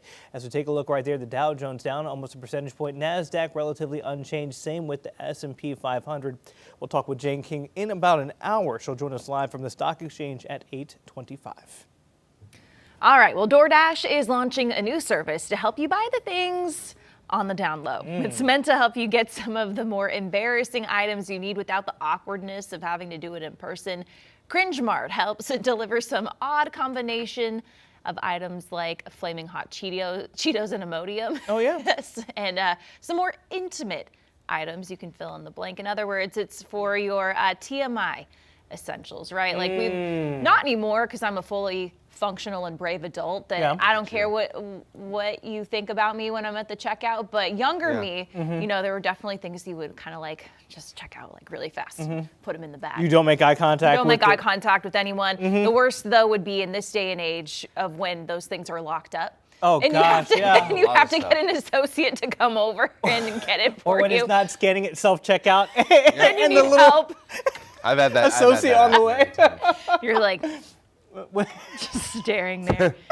I try to make conversation with you, and you're just like, bro, I just want to leave. I just want to leave. Don't make it. But I like what you said there. Like, don't have any shame in what you're getting. You're, grown up. What makes you happy, you should buy. I'm an adult. Yeah. I can do. What makes you happy, you should buy. Yeah, exactly. A lot of some of the things on the list, there was, they said Imodium on there, but like Pepto-Bismol, you don't have to be embarrassed about Why would you be embarrassed Pepto-Bismol. about Pepto? You ate something and it upset your tum-tum. I mean, on the flip side there, I could be a little bit embarrassed if I have to go get laxatives or something like that. Yeah. A little stopped up there. Sorry about You gotta do what you gotta We're do, treating man. two different problems here. But you know what? Everybody has been there at one point. Like, it's Exactly. not like that person's like, oh my gosh, what are you doing? Right. Come on now.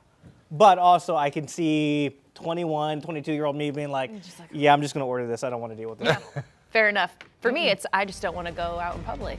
Bring it to my doorstep, please. There you go. Okay. 7:26 the time. Don't blame me if you don't want to go outside today because it's hot and humid. Andrew Brightman saying that again for you coming up in about 3 minutes.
Tracking a few scattered showers and storms on the way this afternoon, along with another hot and humid day. I've got the latest on both coming up with my pinpoint forecast at 7:30. Abandoned at the airport this morning, there's some lingering questions about a mystery teenager left unidentified and alone at Charlotte Douglas. Plus, we're just 3 months out from North.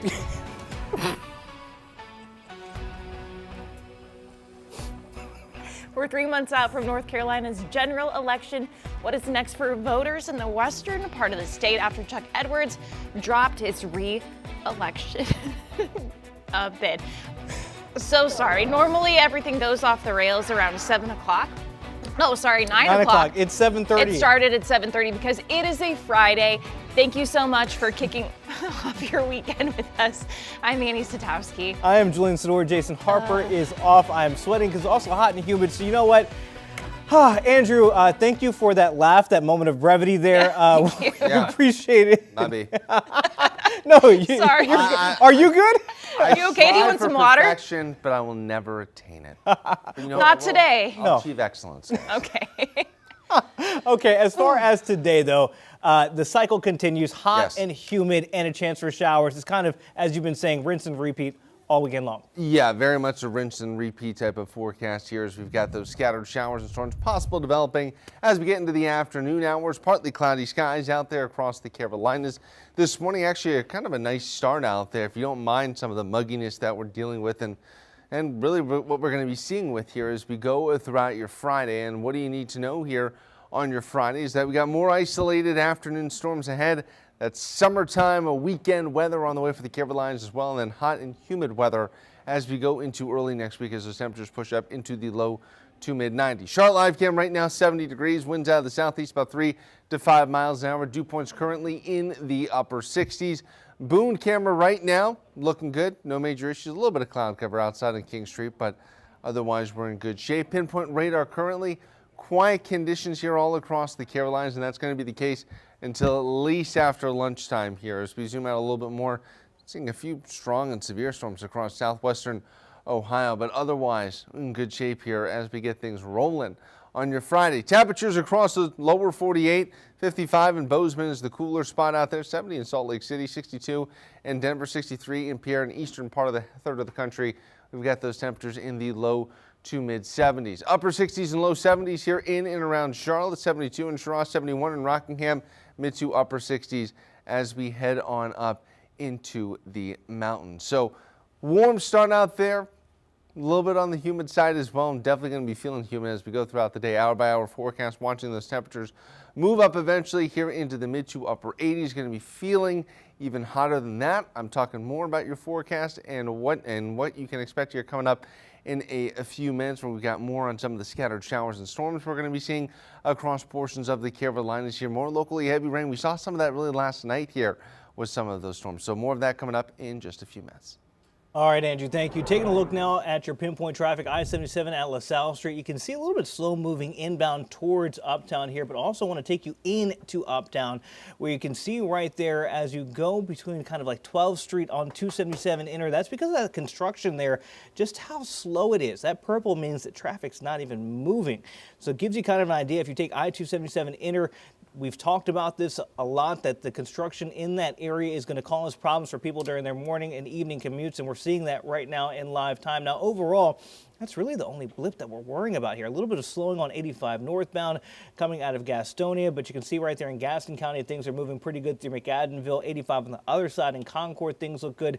77 at Lake Norman, things are okay. And then inbound Independence, things look good as well. Again, that one little blip, I-277 inner on the north side of Uptown, a little bit, actually very slow this morning. We'll give you another check of traffic coming up right after 8 a.m. Annie? Charlotte-Mecklenburg police are still trying to figure out why and how a teen was abandoned at the airport. The 15-year-old approached police Wednesday night, telling officers that he had been neglected. Queen City News reporter Matt Snell has new details in the investigation, with many questions still unanswered. Charlotte-Mecklenburg police say on Wednesday night, this teenage boy approached officers at the Charlotte airport, telling them that he is 15 and had been abandoned at the airport by his guardian. Police say the boy cannot tell officers anything about his guardian, his personal information, or even his home address. Police have now identified the young man. They aren't releasing his name, but said that he is now in the custody of the Department of Social Services. Now, of course, we've reached out to CMPD to try to get more answers about this teen. Was he here in Charlotte for a connecting flight? Had he just arrived on a flight, and was Charlotte his final destination? Did someone drop him off here at the airport? And is he even a Charlotte area native? Well, the department says they just don't have those answers right now. He could be special needs. It could be a very traumatic event.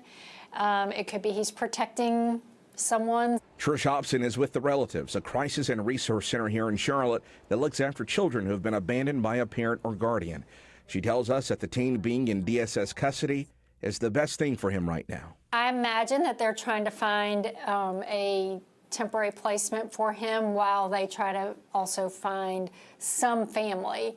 If they can't find his parents, they might try to find some extended family. There has been speculation online that the teen may have come from the Raleigh area. We have reached out to Raleigh police to confirm if that's true, but we haven't heard back yet. In Charlotte, Matt Stell, Queen City News. Well, Appalachian state officials are releasing new information on a sexual misconduct investigation that led to a music professor's resignation. John Stanley Ross was a faculty member at App State's Hayes School of Music and the director of bands, joining the university in 2006. University officials say they learned of misconduct allegations against Ross in February. They also learned there had been a claim of harassment by Ross involving a student at his previous employer, Interlochen School for the Arts in Michigan. Administrators say they found what they called a sustained pattern of alleged sexual misconduct. They told Ross on June 26th of their intent to fire him within 14 days. Just 12 days later, Ross submitted his resignation. App State officials say they released the personal information, quote, to ensure a robust culture of reviewing and responding to allegations of misconduct and to demonstrate that the university does not tolerate misconduct. North Carolina Republicans are working to replace Chuck Edwards on the ballot. He dropped his re-election campaign after an ethics committee found inappropriate conduct in office. Chief political correspondent Andy Weber spoke to the Democratic challenger, who will now face off against Edwards' replacement. While Chuck Edwards dropping out is a major development in the race to represent Western North Carolina in Congress, the Democrat in this contest, Jamie Ager, says his message will not change. Our political system is starting to lose the trust of people all over the country, and that they don't trust politicians, they don't trust that the system is working for people. Democrat Jamie Ager sitting down with Queen City News a day after his main opponent in the race for NC11, U.S. Rep. Chuck Edwards, said he would no longer seek re-election. A report released this week from the House Ethics Committee accused Edwards of giving two of his female staffers expensive gifts, taking them on lavish trips, and sending them messages discussing personal and romantic thoughts. What do you make of that report and his subsequent dropping out of the race?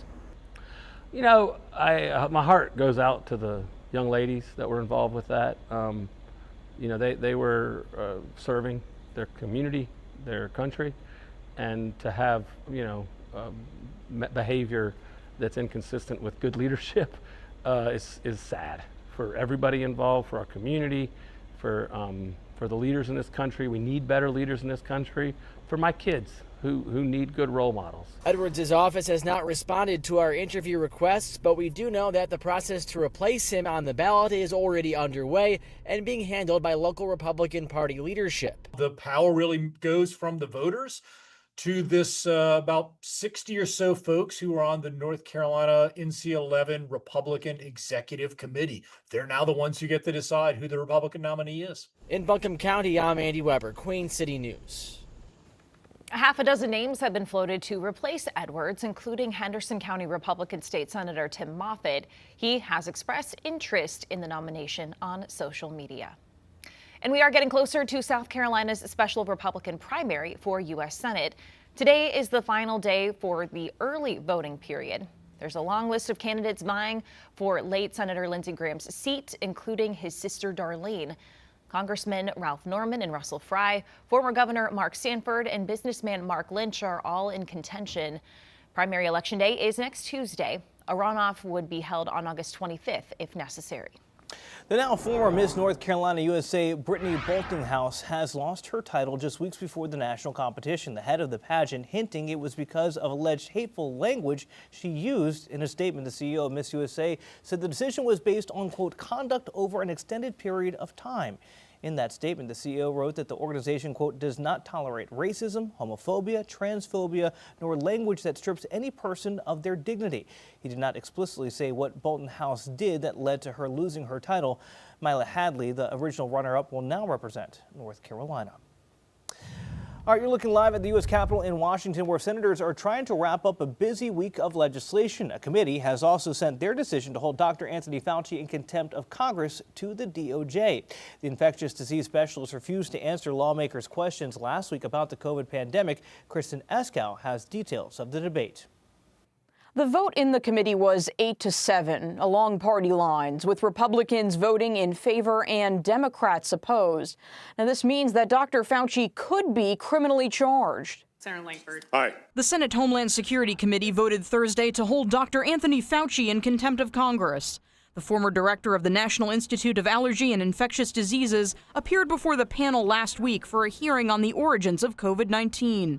He didn't answer questions, pleading the Fifth Amendment more than 100 times. Given Senator Paul's obvious obsession with calling for my prosecution, I will invoke my right under the Fifth Amendment of the Constitution to refrain from answering your questions. But Senator Paul, the committee's chairman, argued Thursday there wasn't a valid excuse for Fauci to plead the Fifth, citing the preemptive pardon he received from President Biden. Dr. Fauci faced no risk of federal prosecution. All he had to do was tell the truth. Republicans on the panel sided with Paul. There needs to be accountability for what he did. If we don't want to have to go through another dark period, we better analyze exactly what went wrong, the freedoms taken away, the people who needlessly died. But Democrats defended Fauci and argued he was being unfairly targeted. The goal was to wait for Dr. Fauci to make any kind of misstatement and then have a weaponized Department of Justice file criminal charges. Senator Paul says he plans to send this referral directly to the Justice Department rather than sending it to the full Senate first for a vote there. It'll ultimately be up to the DOJ to decide whether Dr. Fauci is charged. Kristen Eskow, News Nation, Washington. Unlawfully considering race in college admissions. That's accusation being leveled against a major North Carolina university. Our chief legal analyst, Colleen Rhodes, joining us to discuss why the Trump administration is pushing those allegations and their impact on college admissions. We'll be right back after the break.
Welcome back. Duke University is being accused of unlawfully considering race in admissions.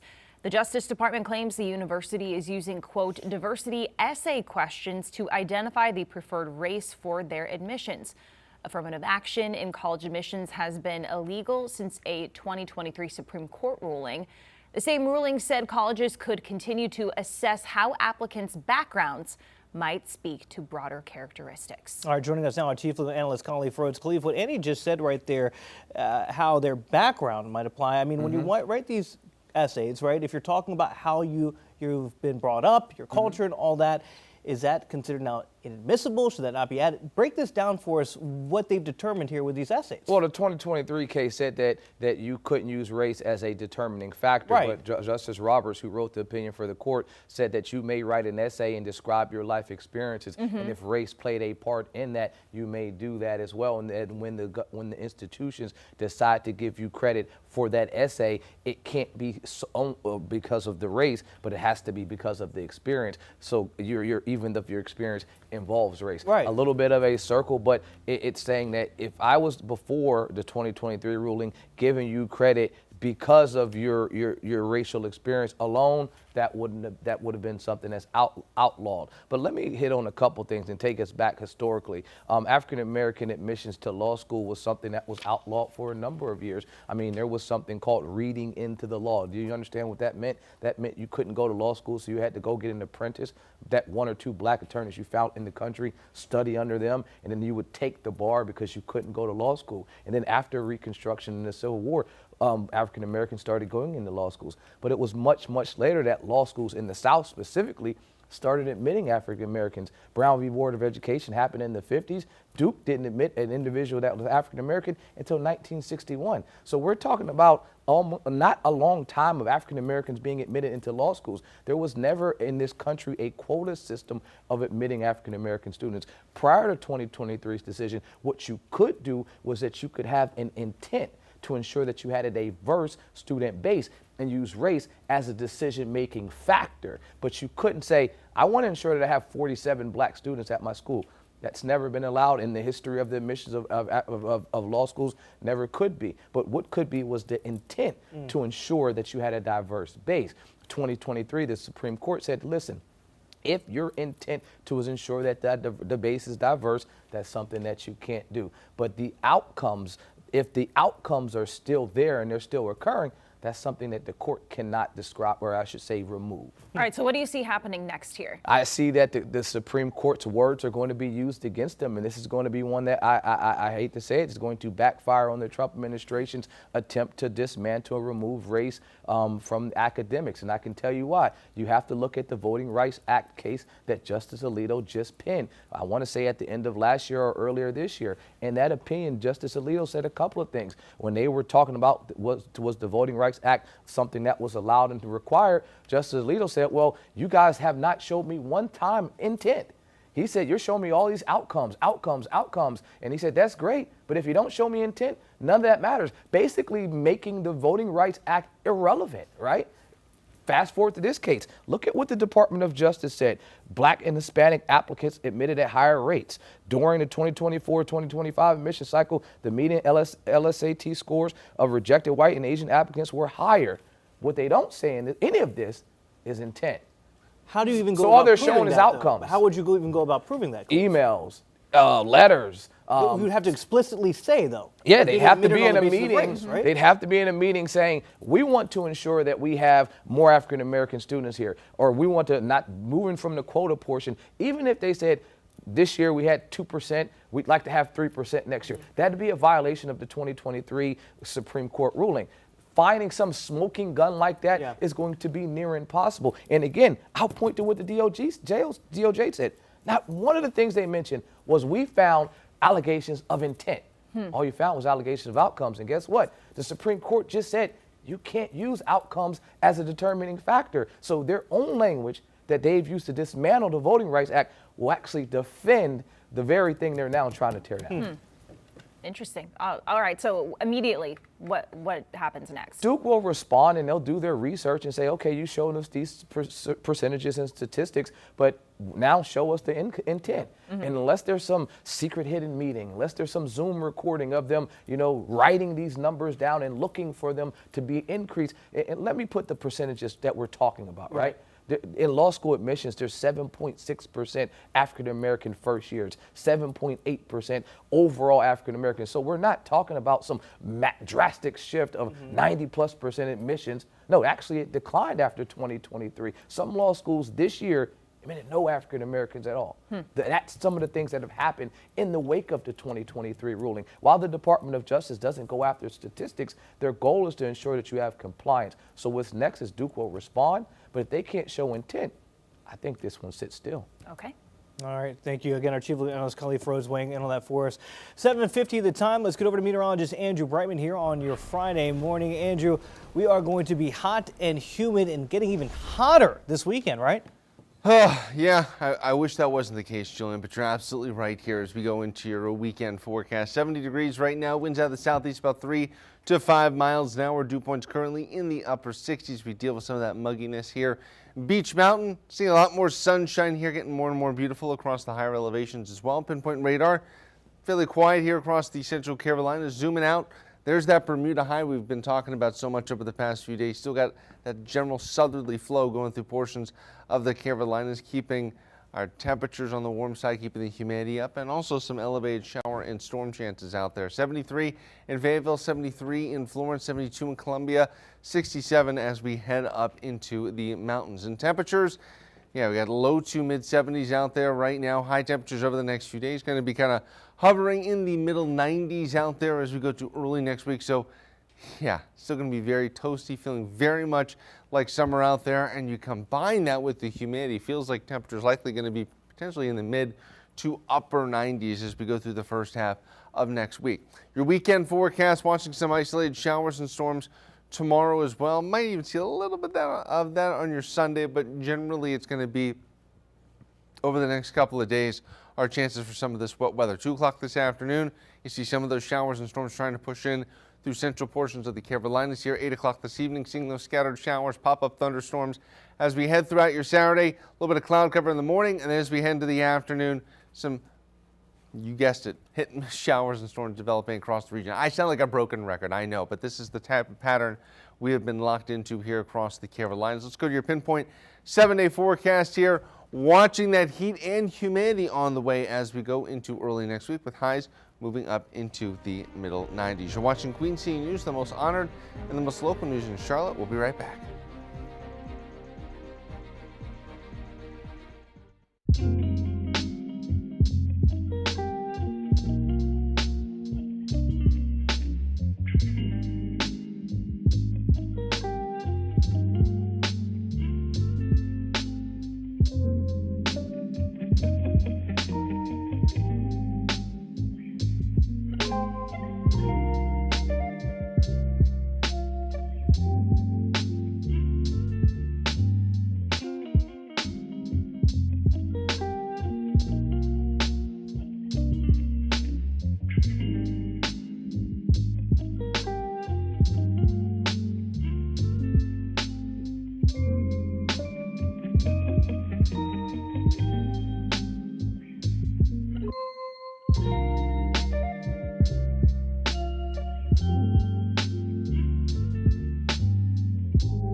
Welcome back. Queen City News brings you 6 hours of news each and every weekday morning, and we still have 2 hours left to go, so here's a preview of what's ahead in our 8 and 9 o'clock hours. It may only be a preseason game, but call him the King of Canton. Haynes King leading the Panthers to a victory as the clock struck 0 in the Hall of Fame game. We're breaking down that win this morning, and we'll also check in with Carolina Sports Live's Gabe McDonald to get his thoughts. A Senate committee has voted to hold Dr. Anthony Fauci in contempt of Congress, but will the Justice Department actually decide to bring charges? We'll bring back in our chief legal analyst, Kalev Rhodes, for his thoughts on what might actually happen. And the Crown is in action once again as they get ready for their second Leagues Cup tournament today. Club commentator and friend of the show, Willie P, joins us to talk about what we can expect from the team today. You're watching Queen City News, the most honored and local news in Charlotte.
Welcome back. A New Mexico court has ordered Meta to pay $567 million to address harms to young people from its platforms. Meta is a parent company of Instagram and Facebook. Most of the money will be used for treatment services for young people. The rest will go toward awareness and prevention, screening services, and other costs over the next 5 years. This new penalty is in addition to the $375 million in civil penalties in March. In that case, jurors determined the company knowingly harmed children's mental health and concealed what it knew about child sexual exploitation on its platforms.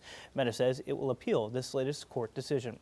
Meanwhile, a new study by Gallup shows that when it comes to major money decisions, most Americans still trust people over artificial intelligence. Gallup found nearly 8 in 10 adults have at least some confidence in financial advisors, while fewer than 3 in 10 say the same about AI tools. Even so, AI is still gaining traction. About 18% of Americans say they've used platforms like ChatGPT for financial guidance. Experts say AI can be helpful for research, but many consumers still prefer the personal advice and judgment that comes from a human finance professional. All right, stay with us. Our 8 a.m. hour starts right now.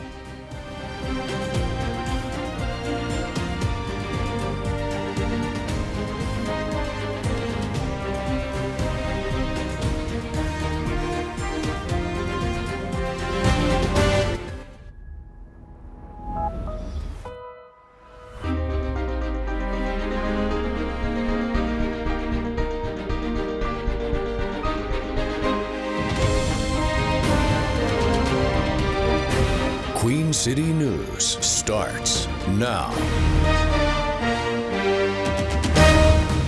Good morning. Welcome into Queen City News, now 8 a.m. here on your Friday morning. Thanks for kicking off your weekend with us. I'm Julian Sidor. I'm Andy Satowski. Jason Harper is off today.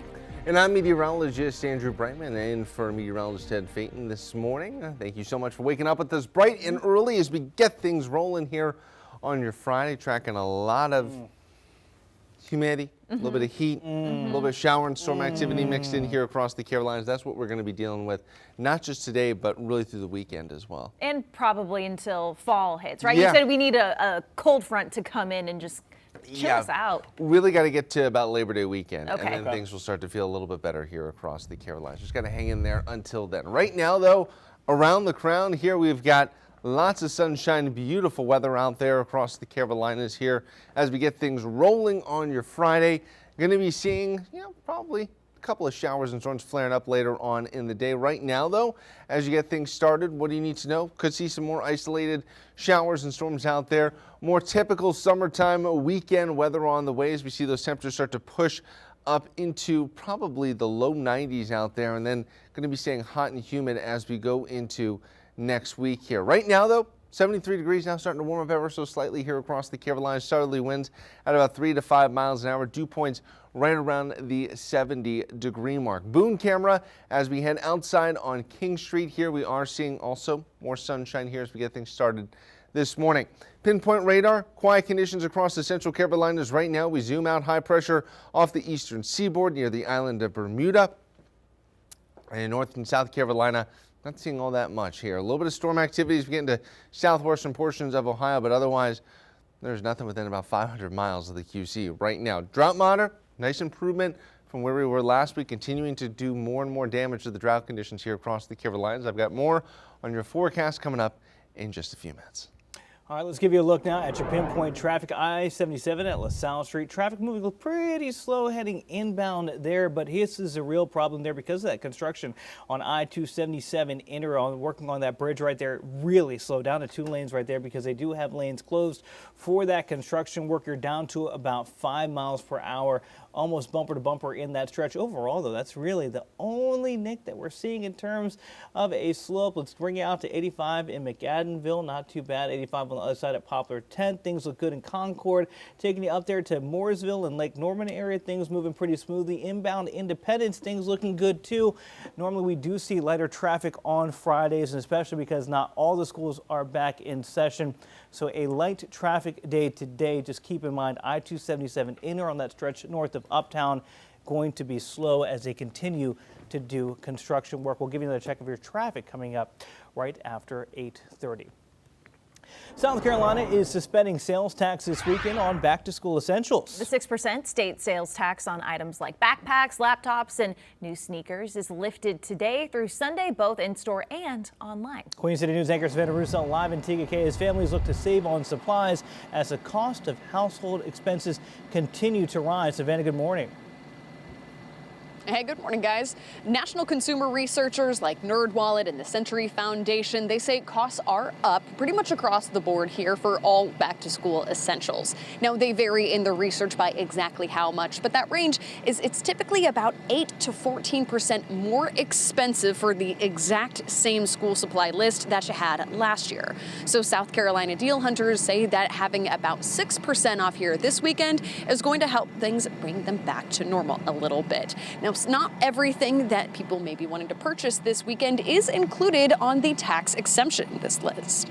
We see that there are certain things like those classic classroom office supplies like pens, pencils, notebooks. Of course, those are exempt.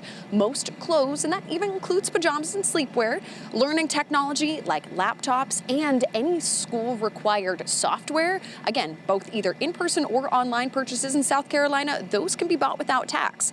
Shoppers can also buy some dorm room essentials like sheets, towels, and shower curtains. So with these additions, of course, means some shoppers a little bit confused when they see other items are not on the list. Things like glasses, jewelry, or accessories, those are still going to be taxable.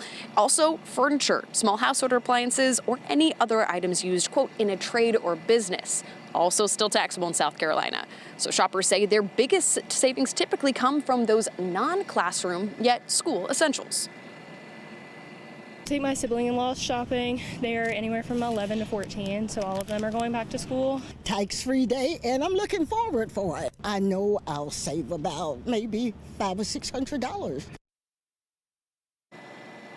Now, tax-free weekend falling on the first weekend in August is a bit of a tradition, but there is some efforts in Columbia to move it all the way up to the second weekend in July. We'll talk about how that effort may impact teachers coming up in our next hour. Reporting live in TKK, Savannah Rudisell, Queen City News. All right, Savannah, thank you. A fight among Republicans over a legalized high could cause a government shutdown. Lawmakers are negotiating a ban on hemp products. News Nation Washington correspondent Vinay Simlot joins us live to explain the delay. Vinay, good morning. Julie and Annie, good morning to both of you. And it's your senator, Senator Ted Budd, who's at the center of these negotiations. Here's what's happening. There's a national ban on certain hemp products that's supposed to go into effect in November. The Trump administration added some parts to a funding bill that would avoid a government shutdown that would delay that ban going into effect. But Senator Budd says he is not happy about that. Vice President J.D. Vance visited Republican senators on Thursday as the Trump administration tries to get Congress to delay a ban on certain hemp products. The delay is part of a funding bill that has bipartisan support. Several Republican senators say they won't agree to it. I'm not going to waver. I'm not going to stop until this life-threatening loophole is closed permanently. Hemp is the same plant as marijuana. Marijuana has high levels of Delta-9 THC, the chemical that changes brain function. The 2018 Farm Bill allowed farmers to grow hemp but put a legal limit on Delta-9 to less than 0.3%. So manufacturers started making products with Delta-8 or Delta-10 THC, enough to get people high. This is an industry that, because we made a mistake in the Farm Bill in 2018, has taken advantage of a loophole in the law. Now gas stations and convenience stores across the country sell hemp-derived THC vapes, gummies, candies, and other products. Last year, Congress changed the law from limiting Delta-9 to limit all types of THC. It would go into effect in November, but the Trump administration wants to delay that. Stacey McCaskill owns a hemp farm and opposes a ban. There is just an overreaction against a chemical called THC. And the Senate is trying to get that spending bill through the Senate today, as early as today, and that would fund the government through December 11th, make sure the government does not shut down during the November midterm elections. And Senator Budd may offer up an amendment to try to get rid of that delay out of that spending bill. We'll have to keep an eye on it over the next few hours to see what happens. All right, Vinay, we also know that we're getting close to that August recess. What else is the Senate trying to get done before then? Yeah, so you've got the government funding, and then they're also trying to get through some nominations. That does not include the acting Attorney General Todd Blanche, his nomination to be Senate confirmed. That is not part of the votes today. They're also trying to vote on a Russia sanctions bill that the late Senator Lindsey Graham negotiated before he died to try to restrict Russia's oil economy. Again, the jet fumes are strong here as senators are trying to get out of town. All right, Vinay Simlot reporting live for us from Washington. Thank you so much. 8:09 the time. We're getting closer to South Carolina's special Republican primary for U.S. Senate. Today, the final day for early voting. Polls open in about 20 minutes at 8:30. They'll close at 5. There's a long list of candidates vying for the late Lindsey Graham seat, including his sister Darlene, who's currently serving out the remainder of his term. Congressman Ralph Norman and Russell Fry, former Governor Mark Sanford, and businessman Mark Lynch also contending. Primary election day is Tuesday. A runoff, if necessary, would be held on August 25th. Government officials are on high alert after a recent wave of cyber attacks on American water systems. In some cases, the breach led to those systems shutting down altogether. Queen City News reporter Jen Cardone spoke with Union County Water about how it's protecting the technology that helps keep the taps running. Water can often be something we take for granted until we don't have it. You may not have thought of it, but we certainly have. At Union County Water, employees practice mock scenarios annually in case someone tries to interfere with the operation of the utility. We know how to respond to mitigate any detrimental effects to our customers. Operations Director Chris Clark says the county has made major cybersecurity investments and actively watches for threats. At the end of the day, we are responsible for public health, safety, and welfare. Dr. Bill Chu is a UNC Charlotte cybersecurity professor. We knew this is a weak spot, and it just confirms it. He says hackers could redirect water flow, release sewage, and cause major disruptions. This is not a secret in the industry. He says antiquated equipment plays a role too, and local utilities are an easy target. They have a lifetime of 30, 40 years. So they're really old. They're perfectly fine working equipment, except they're not dealt with to prevent security attacks, cybersecurity attacks. Clark says if the worst were to happen, they'd use an emergency operations center, just like if the county were hit by a natural disaster. We would try to keep business as usual as much as possible, but we would have a all hands on deck response until we got a solid answer and we knew exactly what the issue were and how deep it went. Chu says resources and training are key to keeping infrastructure safe. Jen Cardone, Queen City News. President Trump is taking another shot at birthright citizenship. Chief Legal Analyst Kali Frodes joins us once again talking about the move to change the law and how its impact following a Supreme Court decision. Andrew? And we're tracking another toasty, humid day with a few showers and storms mixed in. I've got the latest on copy and paste forecast and what's ahead for your weekend on Pinpoint 7 Day next. You're watching Queen City News, the most on air and the most local news in Charlotte. We'll be right back.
Welcome back. President Trump is taking another push to limit birthright citizenship in the U.S. He signed 2 executive orders yesterday, one aimed at limiting the number of people eligible for citizenship after their birth in the U.S.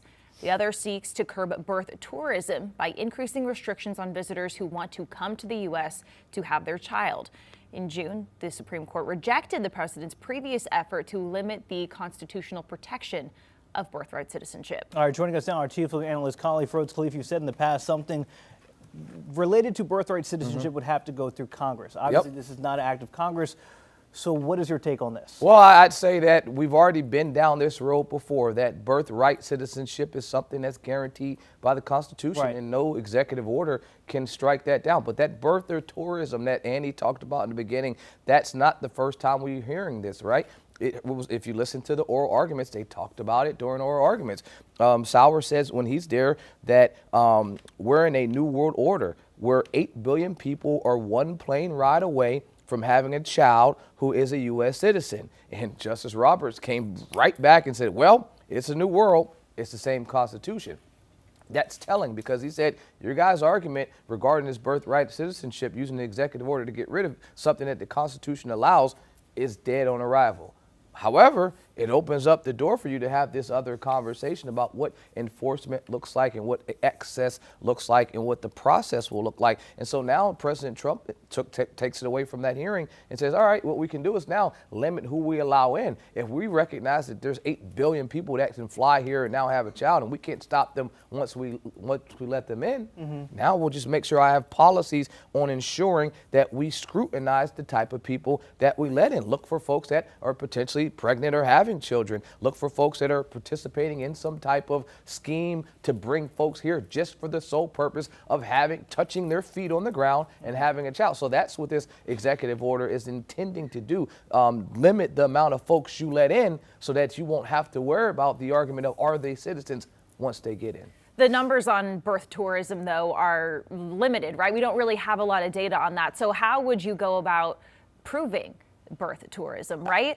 I think it's going to be, I mean, first of all, it seems to be discriminatory on its face from the very instance that you see someone that may be pregnant, may have the look of being pregnant. I mean, if you did that outside of this entry into the country aspect, folks would be confused and frustrated that you even attempted to do that. But now putting it to the context of I'm checking to see if you are pregnant, I think that's the first line. It directs the State Department to scrutinize visa applicants suspected of traveling to U.S. primarily to give birth. And so, I mean, they're making these allegations as if there's some widespread account of it occurring. And so I'd like to see the statistics to show that. And if the stats show that, hey, there's organizations or companies that are out there, you know, getting plane loads of people to come to America for the sole purpose of having children, I think this is something that will be beneficial. I just don't think the numbers will support the argument. One thing that I want to bring up, because obviously we had the World Cup this summer, the case of Folarin Balogun, the key striker for the United States, Flo, as you may know him. His mother was too pregnant to travel back to England. She had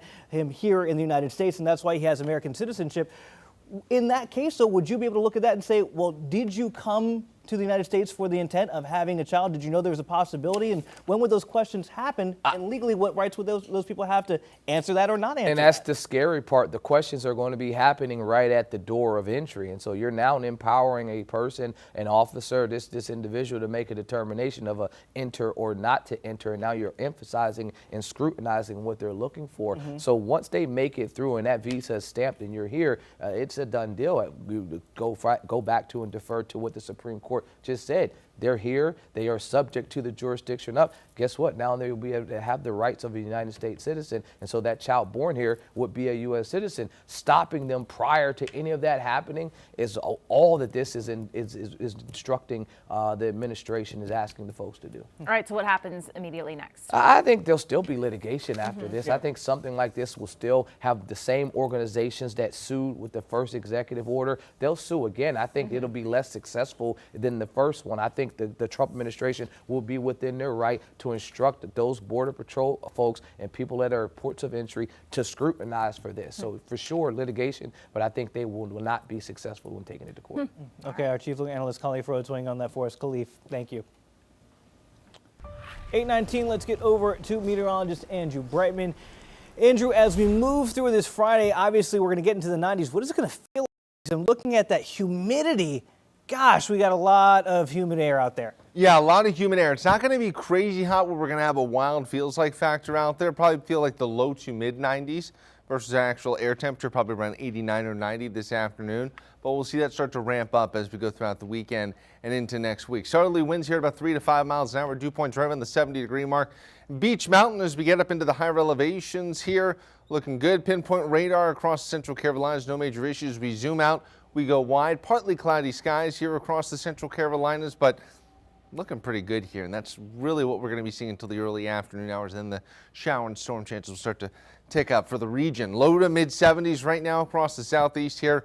Temperature outlook as we get towards the middle part of the month, it's going to be, well, staying above average here across the Carolinas. Quick check in on also the pollen forecast. Can't sleep on that. Not too much sniffling and sneezing to be had this time of year.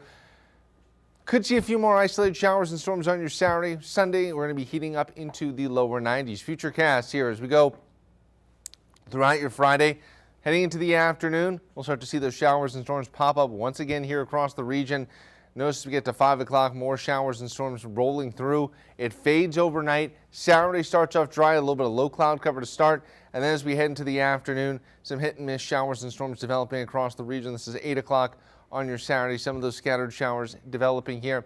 Into your Sunday morning, start off with the cloud cover here, and then as we go into the afternoon, we start to see a few pop-up showers and storms, but Sunday is looking probably drier than Saturday here, and that's also going to allow our temperatures to get warmer, and that's certainly going to be the case on your Monday here as we head up into the low to mid 90s as it starts to get toasty. Sean FC forecast should be in good shape this evening. Not going to rule out, though, that isolated shower storm that we could see across the region. How much rainfall are we talking about?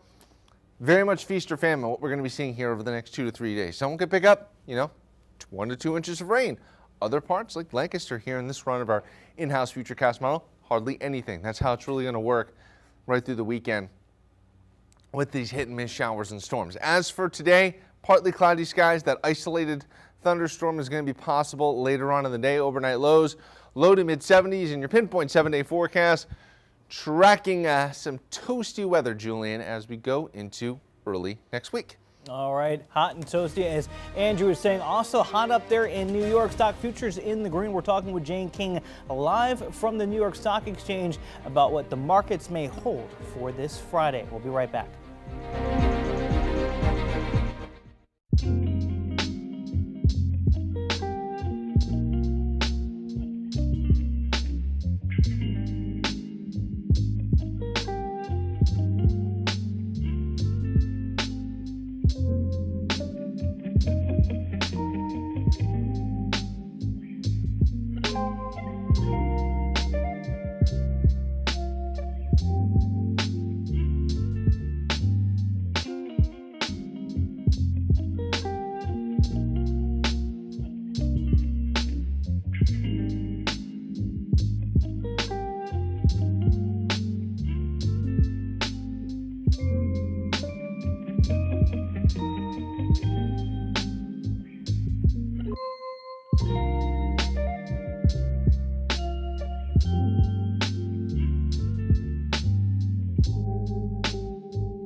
Welcome back, 8:25 the time. American Airlines has another policy that pushes people to more expensive tickets, and the monthly jobs report is just moments away. Jane King live at the New York Stock Exchange with those stories and more. Jane, good Friday morning to you, my friend. Hi, Julian. Happy Friday to you, too. Yes, we're going to get those jobs numbers in about 5 minutes. So we'll see what we do expect. 88,000 jobs added last month. And so the markets are positive ahead of that, although we did kind of fade into the close yesterday. Well, OpenAI removing limits on text-based chats for all users of ChatGPT.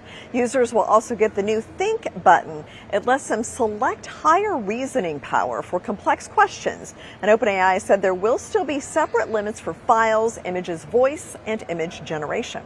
And American Airlines will stop letting elite frequent flyers jump from coach to business class through free upgrades on some long domestic flights. Now, elite frequent flyers can still get complimentary upgrades to business if they have a premium economy ticket or if they paid for the upgrade to that class. Julian? Jane, you know what? I'm not even surprised anymore. It just seems like every time you turn around, there's a new way to be like, just get a little bit more out of the flyers, right?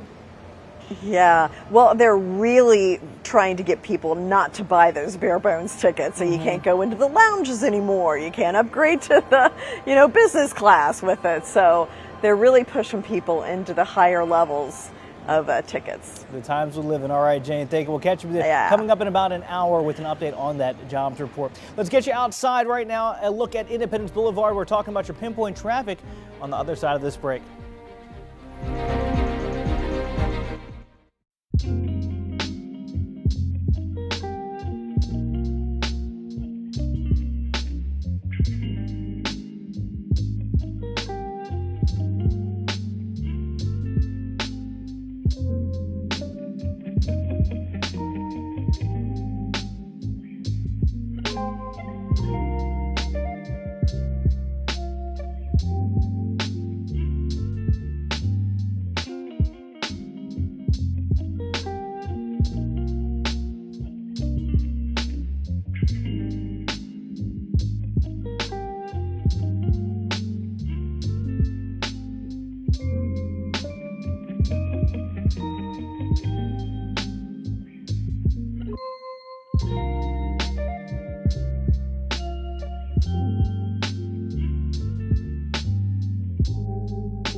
Almost 8:30 here on your Friday. Thank you so much for joining us. I'm Annie Satowski. I'm Julian Sador. Jason Harper is off. And I'm meteorologist Andrew Brayman in for meteorologist Ted Payton. Thank you so much for waking up and joining us here on our Friday morning here. Already, flying right through the morning. Going to be another toasty day out there across the Carolinas. More heat, humidity, a little bit of showering storms as well. 'Tis summer. 'Tis summer, yes. And it will be summer for quite some time. Yeah, absolutely. It certainly feels that way. As you look towards uptown from West Charlotte, we got mostly clear skies, a lot more sunshine this morning. Yesterday, we were dealing with a lot of the low cloud cover here across the region, and that's what we're going to be seeing as we go throughout the day here. Is the sunshine in the morning, and then we start watching some of these showers and storms as they flare up into the afternoon hours. Watching some of those isolated afternoon storms, kind of a typical summertime weekend weather pattern here with the heat, the humidity, and again, a little bit of those showers and storms mixed in, and they're going to be hot and humid as we head into early next week. Charlotte live cam right now, 73 degrees, winds out of the south at about 3 to 5 miles an hour. Dew points right around the 70-degree mark or so. As we get outside King Street and Boone, we've got also beautiful weather here. A little bit more cloud cover, though, as we head up into the higher elevations. Pinpoint radar, not much to speak of across the Central Carolinas right now. We're in good shape, and as we zoom out more here, North and South Carolina looking good here with no major issues. That high pressure off the eastern seaboard near Bermuda, keeping things quiet. Airport delays, not seeing much in the way of major issues if you're going to be taken to the friendly skies. Always best to check ahead with your local carrier, but if you're flying out of Charlotte Douglas here this morning, should be in generally good shape. Temperatures right now, low to mid 70s, 70 in Lincoln, 72 in Concord, 73 in Salisbury, mid to upper 60s here as we head up into the mountains. Looking ahead, temperature is going to be pushing up close to the 90-degree mark here as we head into the afternoon. Talking more about all that heat and humidity, Julian, coming up in just a few minutes. All right, Andrew, thank you. Taking a look here at your pinpoint traffic speed map, 8:31 the time right now. We have two accidents that we're keeping an eye on right now. Let's start kind of zoomed out here. We have an accident on 85 that has you backed up all the way to Juniper Drive right there. Also some backups on Sugar Creek. That's because 2 lanes blocked at the entrance ramp between West Sugar Creek Road and I-85 northbound right there. Expect delays in this area possibly until we get off of air. Hopefully things get wrapped up a little earlier than that. Also dealing with the slowness on I-277 inner because of road construction in that area. You're down to about a crawl, about 5 miles per hour. We'll work to see if we can get you a look of that. Bringing you around the crown with some different looks here in West Charlotte. 85 at Sam Wilson Road. Things look pretty good. Let's take you over to the other side of 85 in Concord. Things moving smoothly there. 77 at Lake Norman. Things are good. And then as you get closer to Uptown, a little bit slow as per usual. On the regular lanes there, you're slow. Express lanes moving pretty well. Independence inbound, things look good as well. We'll give you a final check of traffic coming up right after 9 a.m. Of course, keeping an eye on what's happening on 85 and 277 inner. This morning, Queen City leaders are considering making AC mandatory. Yeah, Charlotte City Council Housing Committee is debating a measure that would require landlords to install air conditioning in all rentals. Now, the latest census data shows about 3,600 homes in Charlotte don't have air conditioning. After another sweltering summer, Queen City News reporter Shakira Speaks found out how city leaders are pushing to keep tenants comfortable and safe. It's a conversation that we've been having in the community for many years. City leaders are making progress in their efforts to get air conditioning units in every Charlotte rental property.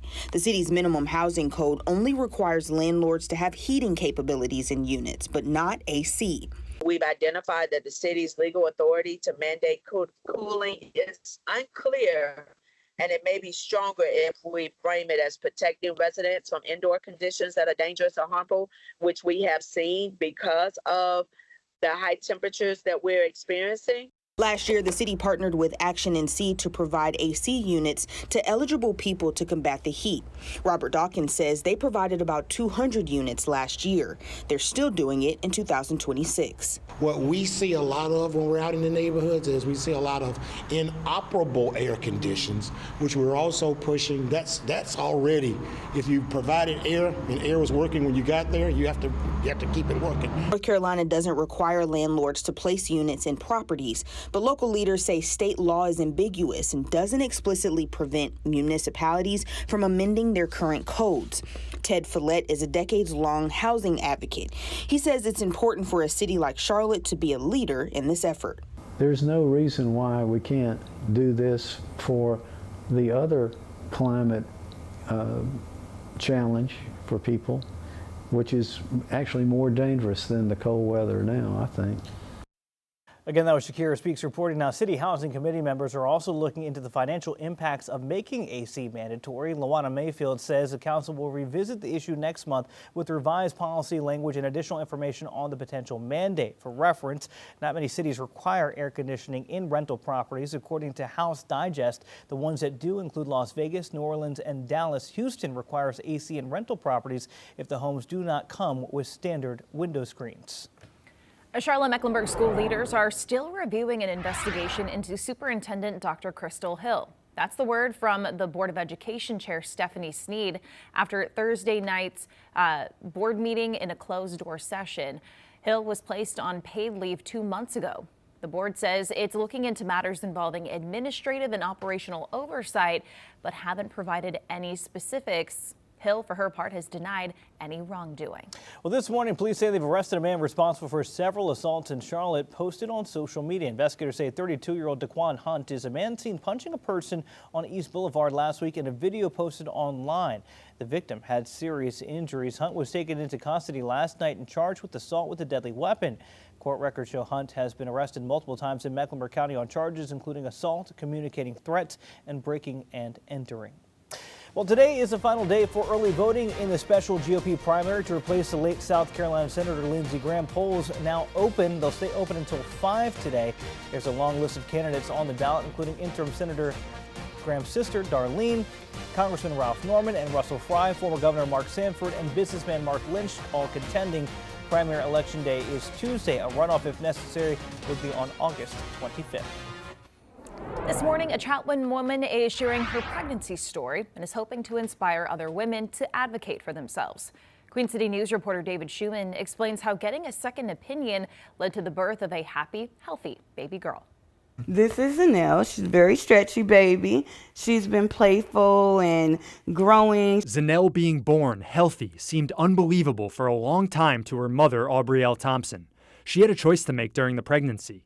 An Atrium Health doctor diagnosed Thompson with a rare cesarean scar ectopic pregnancy, which she advised was high risk. Thompson recorded the visit. We recommend ending the pregnancy because you have almost 100% chance of having something extremely morbid occur. You're in a crappy situation and you're left with 2 crappy options. We support whatever you decide to do. This was Thompson's 9th pregnancy. She'd had ectopic pregnancies before, suffering 4 miscarriages. So Thompson says she knew the signs, the proper hormone levels, and she didn't think this pregnancy was like the others. Always trust your body and trust what you believe in. Thompson says a second opinion told her she had a low implantation pregnancy, less risky. That practice wouldn't treat her because of her history, but then a Novant Health doctor confirmed her new diagnosis. This case, one doctor said one thing, the other doctor said another thing, and next minute you know I'm getting passed around just being told this is something that it isn't. She was closely observed for the rest of the pregnancy. In June, Zanelle arrived. Even giving birth to her, it's just the thought of like, what ifs that appeared in my mind. One hospital drilled in my head that she wasn't going to be able to be here. But Thompson now has her little star. She's like, no pictures. And her family's now complete. In Troutman, David Schumann, Queen City News. We reached out to Atrium Health multiple times for comment on Thompson's diagnosis, but never heard back. Oh, have a chance. Game on the line. King, he's going to step up. Pumps, runs, goal line. Is he in? Yes! Carolina wins!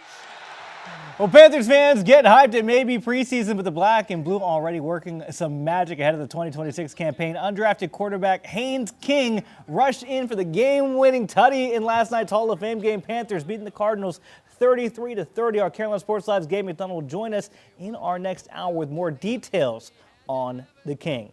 Well, it's almost that time of year where the best teams from around the world head to the Little League World Series. That's right. The team representing the Tar Heels state for a second straight year is Lake Norman. Our Gia Lancey caught up with the team before they begin their journey to Williamsport. Lake Norman is eyeing a chance to get to where Little Leaguers' dreams come true, Williamsport, Pennsylvania. But they have a rocky road to get there, one of the toughest regions, if not the toughest in the country, the Southeast Regional. We're just as good as any other team playing. They'll be going against states who know a thing or two about the Little League World Series. Like a Chairs Florida team that beat out the Lake Mary Florida squad that won the whole thing just 2 years ago, while a team like Phoenix City, Alabama has former minor leaguers as coaches. So it won't be an easy one, but head coach Josh Knipp is confident in his team. Southeast Regional is very tough. A couple teams have won the United States Championship, but the Florida team won it 2 years ago. Tennessee won it a few years before that. They're back. That team's in this tournament. We're gonna see how we're gonna roll the ball out, see what we can do. I think you just gotta be confident that we can beat any team. We've played really well throughout the season. I think that these teams, we've seen them play. We know what they're about, and I think we're just gotta go in there thinking that they're beatable. The path forward isn't easy, but the journey to get here wasn't a cakewalk either. Lake Norman had to overcome a tough South Durham team, winning the state tournament by just 1 run.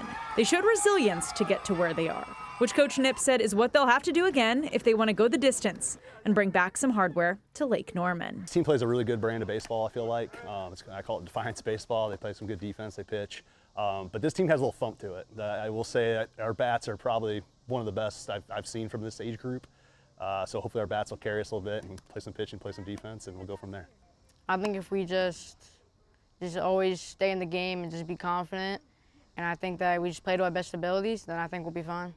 They'll look to get through the Southeast Regional in Warner Robins, Georgia, a double elimination tournament until the championship game.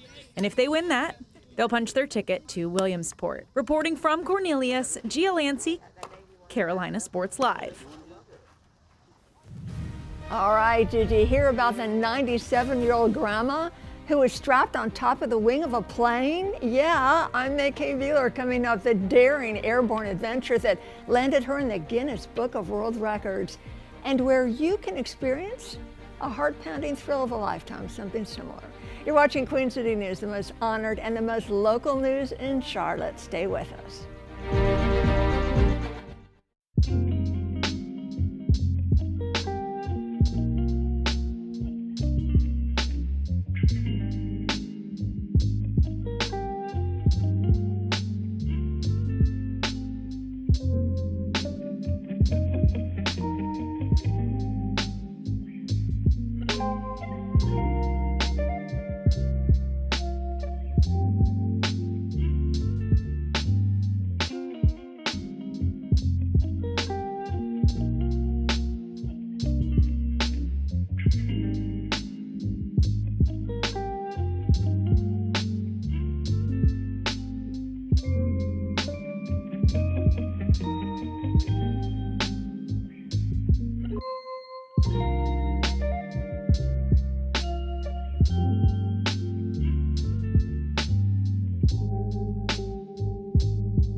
All right, welcome back. A British grandmother just became the oldest female wing walker, and she did it just 1 year after suffering a stroke. Amazing. All right, Chief Transportation Correspondent pilot and wing walker herself, May Kay Wheeler, has her inspiring story. Hello, Miss Wing Walker. Hello, this gal has guts. God bless, 97 years old. Betty Bramage, a 97-year-old thrill seeker, has broken her own Guinness World Record to become the oldest female wing walker. Now, according to multiple reports, the spunky senior took to the skies just this past Tuesday for the record-breaking flight. This was the 6th wing walk for Betty, who lives at a senior citizen community in the UK. Now, for this particular walk, Betty raised money for the stroke unit at Cheltenham General Hospital. That's where she recovered from her stroke. Now, according to reports, the 97-year-old first tried the extreme sport in 2016, and in 2022 at 93, she was awarded her first, I should say, a record for being the oldest female wing walker at that time. And now here we go. At a young 97, the grandmother did it again, beating her own record. It happened with the wing walking company, Aero Superbatics, at the RFC, that's the Royal Flying Corps in Chichester, that's in the UK. She was strapped to the top wing of a plane to raise money, and Betty was also flown into a loop and a roll midair. Oh my gosh, she deserves all of the awards. How does this even work? Okay, so how this works, and this is not to take away from the experience. Professional wing walkers that you see at air shows, they get in the airplane and they go up to altitude, then they climb out and get on top of the wing. At this place where she does it, which is available to anybody really, they strap her up on top of the wing before they even take off. Okay. So they help her get up. There's a stanchion up there. She's on top, she's standing, and they strap her in. That's what it looks like right there. Okay. This is it. This Right. is what you're looking at. I mean, you still have to deal with all that wind flying in your and the face force and everything. and- like Oh, that. this is not to take away from the experience. This is huge. You're like, Okay. yeah. So how rare is it to be a professional wing walker? Okay, so there are very few in the world. There are Okay. like less than a dozen. And Wow. some of them are just up the road in Bealton, Virginia at the Flying Circus. That's where I went wing walking. And these are professionals, again, less than 12. my goodness! So there, now this is Beth Summers. She taught me to wing walk. She's one of the wing walkers up at the Flying Circus. This is a picture of Beth. Now they have several other wing walkers up there, and then She's holding on with her feet? Oh yeah, I mean, and now That's listen, if you want to crazy. see more about Beth inside the cockpit, my original program on Yeah. Twin City News Plus, I did a special on her, so you can learn all about it and hear what she has to say about professional wing walking. So that's Beth. That's up the road at the Flying Circus. We love talking about Beth, but what about your Yeah, experience? come on. Okay, so I think I've got some pictures here of my experience. Okay. Basically, this is me on top of the wing. Mikey! My son is flying the plane. Look at her go. I am not tethered. We're over the Virginia countryside. There we are. I'm trying to get, I'm just holding on by my feet. What are you thinking in this moment, May-Kay? I'm loving it. You're loving it? I am loving Pilots it. are supposed to be inside the cockpit. I That's the name of know. your show, Well, right? that's true. That's true. However, we were the only that we know of documented mother-son team to do this. my God. Guinness Book of World Records was interested, but they say we don't do firsts. I don't know why, but anyway, it's okay. We did it. It was thrilling. You know, our news director said to me yesterday, "Why?" Yeah. And Why I not? said, "Why not?" And then, "Why?" And I said, "Have we met?" Fair enough. Okay, so obviously you've kind of teased it. Virginia, is that where people can go if they want to see the wing walkers? Yeah, go see the wing walkers. The Flying Circus, about 45 minutes outside of Washington, D.C. in the countryside. The Flying Circus is one of the longest running continual air shows ever in the world. And it's every Sunday through October, weather permitting.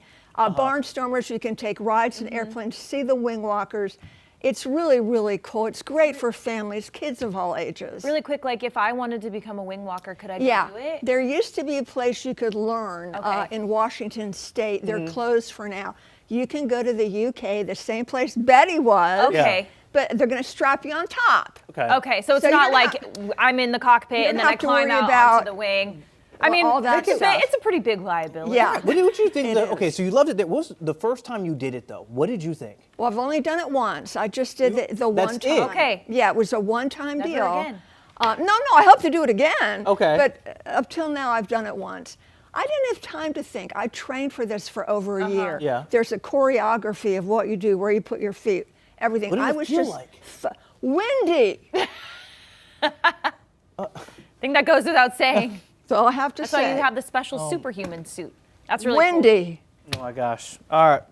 Superhero, fun. Maykay. Super It was, Betty's the superhero at 97. You too. You too. You too. And that's how you get into the World Book of Records. You break your own record. You're the first Yeah. and Yes, second. exactly. There you go. She Boom. wanted to like set the bar really high so everyone else would have a really hard time breaking That's the record. right. I know. Anyway, really, really cool. Congratulations to Betty, 97 years young. Fantastic. Look, I feel like everybody's going to want to feel like they're on top of a plane, Andrew, this weekend because of the humidity. Let me get a breeze. Cool me down. Yeah, you get up higher in the atmosphere, you get lower humidity, lower temperatures.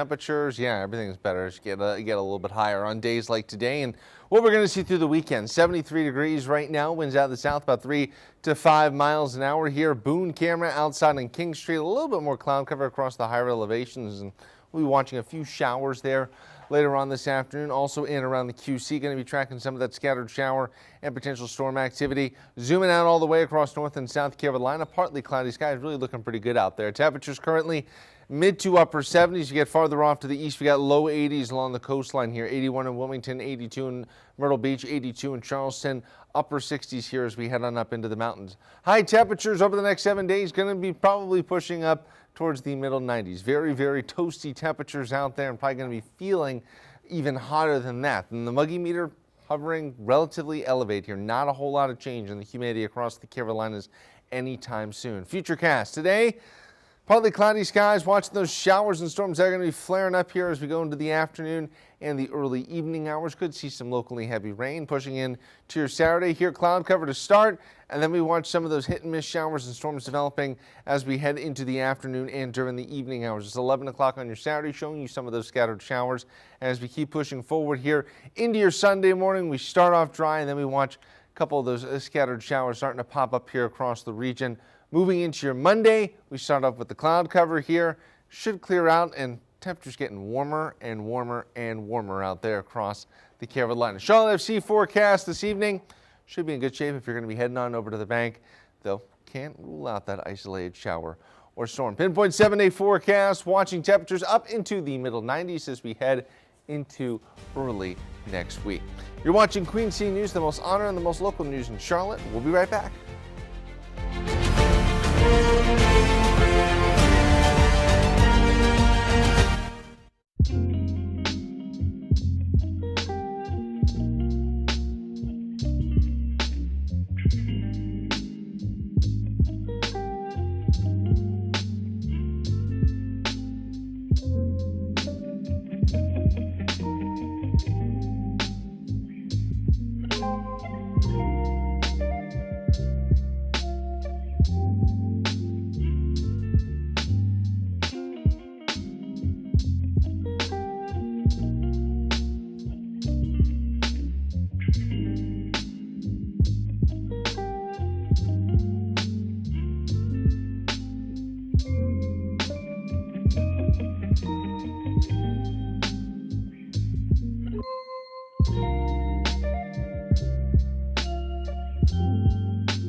right, back to school time is right around the corner for many students if you're not already back in class. The C.W. Williams Community Health Center is going to be holding a health fair tomorrow to help get students ready for the upcoming year. So from 10 a.m. to 2 p.m. tomorrow, students will get free school supplies. There will be free food as well, games, activities, plus kids can get health and dental screenings. All of this, of course, is while supplies last. And football season is here as well. Tomorrow, Carolina Panthers defensive tackle Cam Jackson will be holding a meet and greet. It's his second annual GameStop meet and greet celebrating the launch of EA Sports Madden 27, and it's also his birthday. The event runs from noon to 2 p.m. tomorrow at the GameStop on J.M. Keynes Drive. Fans will have the chance to meet Cam, take photos, get autographs, also participate in a free raffle and compete against Cam in Madden 27. And that's just a couple events happening in and around the Queen City this weekend. Be sure to check out our website, qcnews.com, for that full list. To the track now, where after a well-deserved week off, Around the Track is back in America's heartland as we go racing in Iowa. Drivers will take on the fastest short track on the planet, starting with the ARCA Menard Series in the Junior and Co 150. That's at 5. Then Saturday, the O'Reilly Auto Parts Series will race in the Hy-Vee Perks 250. Then Sunday, Cup drivers will race in the Iowa Corn 350. That gets underway at 3:30. You're watching Queen City News, the most local news in Charlotte.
Queen City News starts now.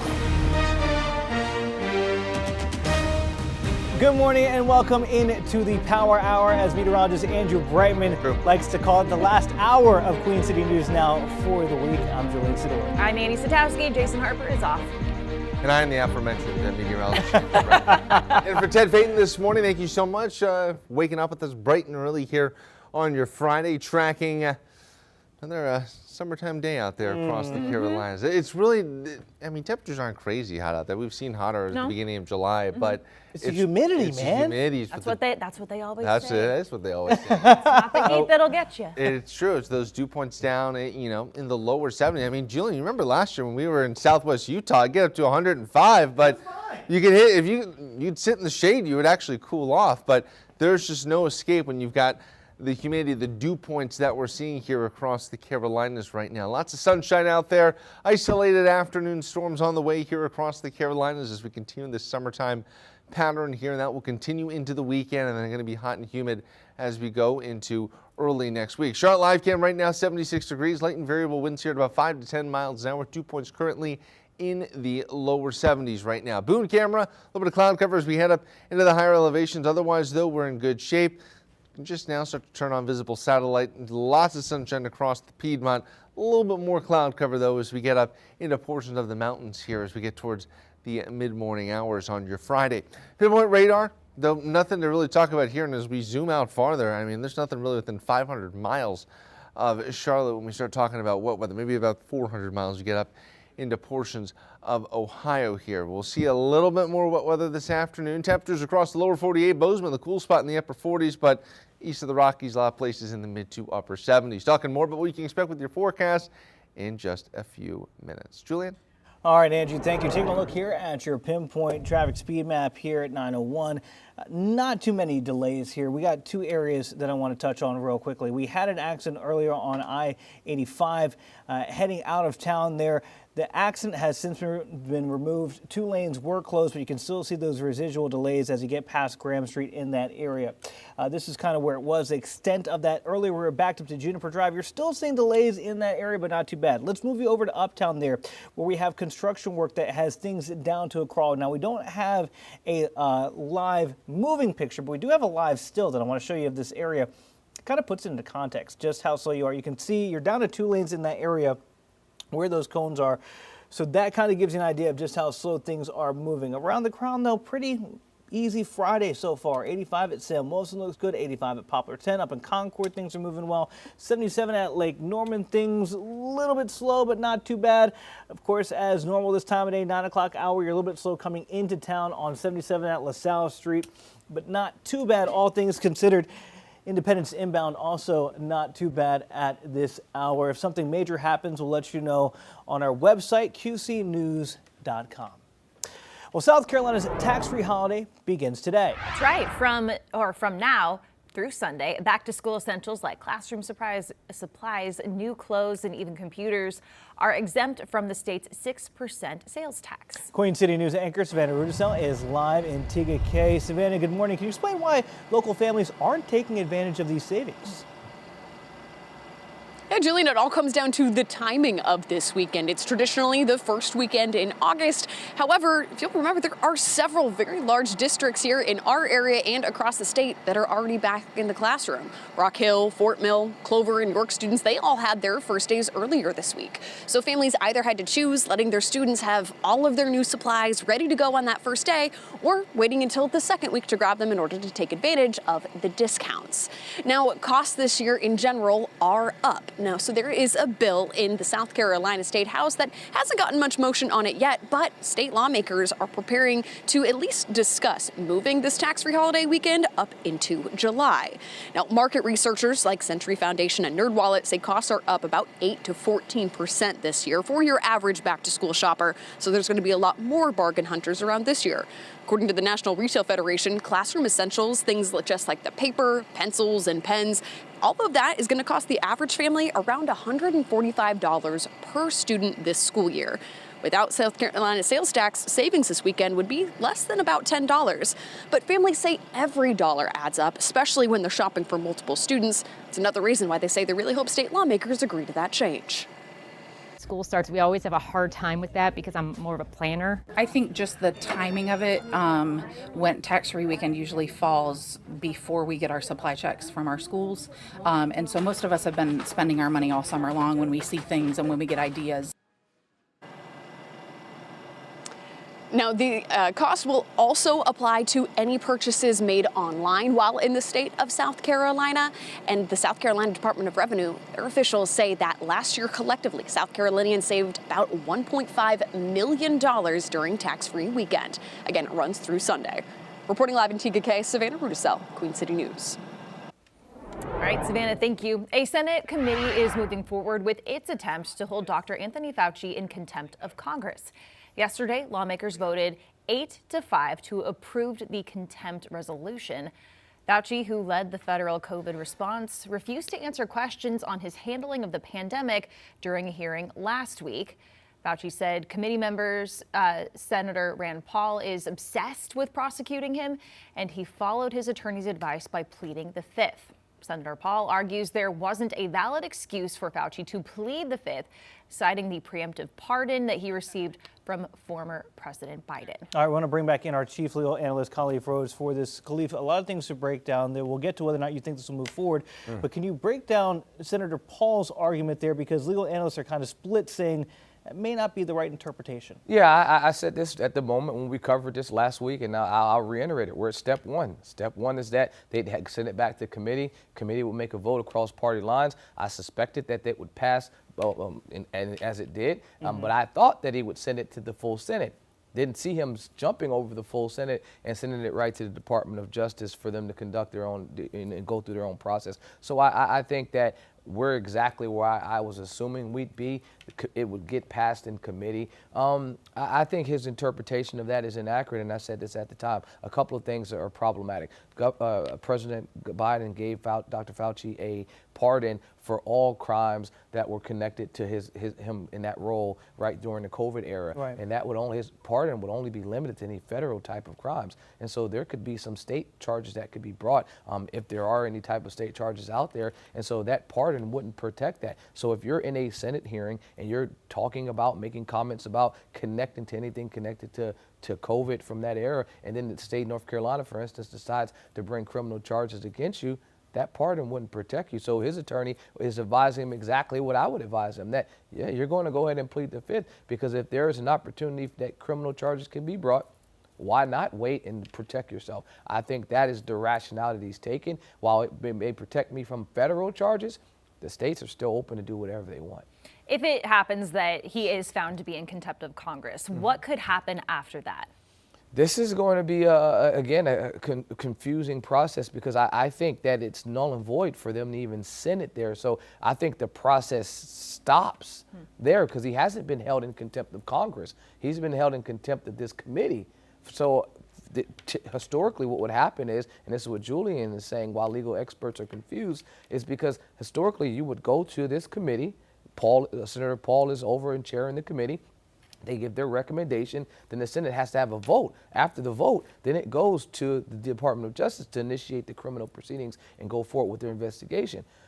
We've skipped a step, and because we've skipped a step, I won't say it's choose your own adventure, but a number of things could happen. There could be an injunction put in place by Dr. Fauci and his attorneys and say, listen, you guys missed a crucial step, and because you missed that crucial step, my procedural due process rights have now been violated, and because of such, we need to go back to step two, which is send it to the full Senate. I suspect they don't send it to the full Senate because it won't pass in the full Senate. And again, what we're talking about is because of his refusal to answer questions, they're saying that's why you're being held in contempt, or why they voted to hold him in contempt of that committee. Also, we know that there are states that are looking at pursuing charges against Dr. Fauci as well.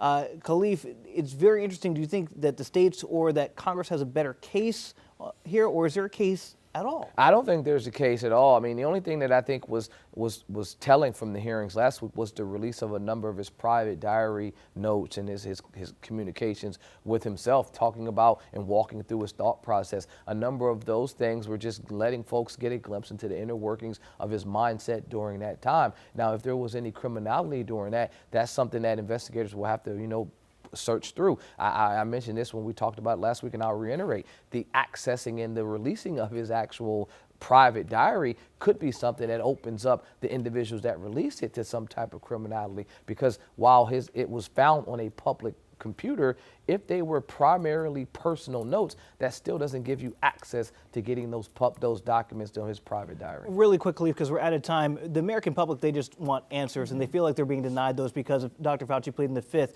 Is there any legal, I guess, avenue for him to just say, hey, can you just be transparent? No, I mean, right now, and if you have an opportunity to make sure that you protect yourself from future criminality, our Constitution allows that. That's why we have the Fifth Amendment, to ensure that you don't set yourself up for failure 2 years down the road, 5 years down the road. President Biden attempted to protect them on the federal side, but he won't be able to deliver that to every individual state that could potentially come after him at some point.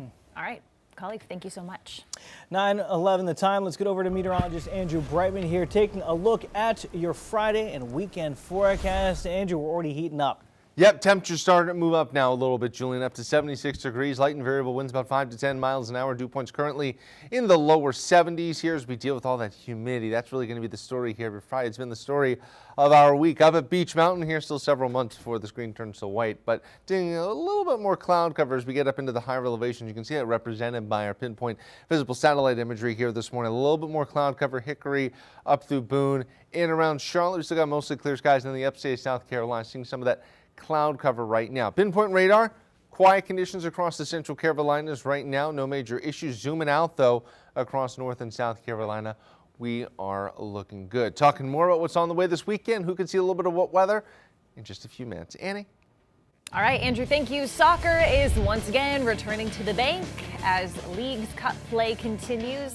Checking in with soccer expert friend of the show, Willie P, about what Charlotte FC needs to do to stay ahead and in the championship fight. You're watching Queen City News. We'll be right back.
Welcome back. The Crown is in action once again as they get ready for their second Leagues Cup tournament today. They take on Liga MX's Atlas at the Bank. The Crown's Leagues Cup run is off to a dominant start with a win against Pumas in Phase 1, the first match. Willie P, friend of the show, Charlotte FC voice, joining us now to preview now. Hello, everyone. Here. Hello.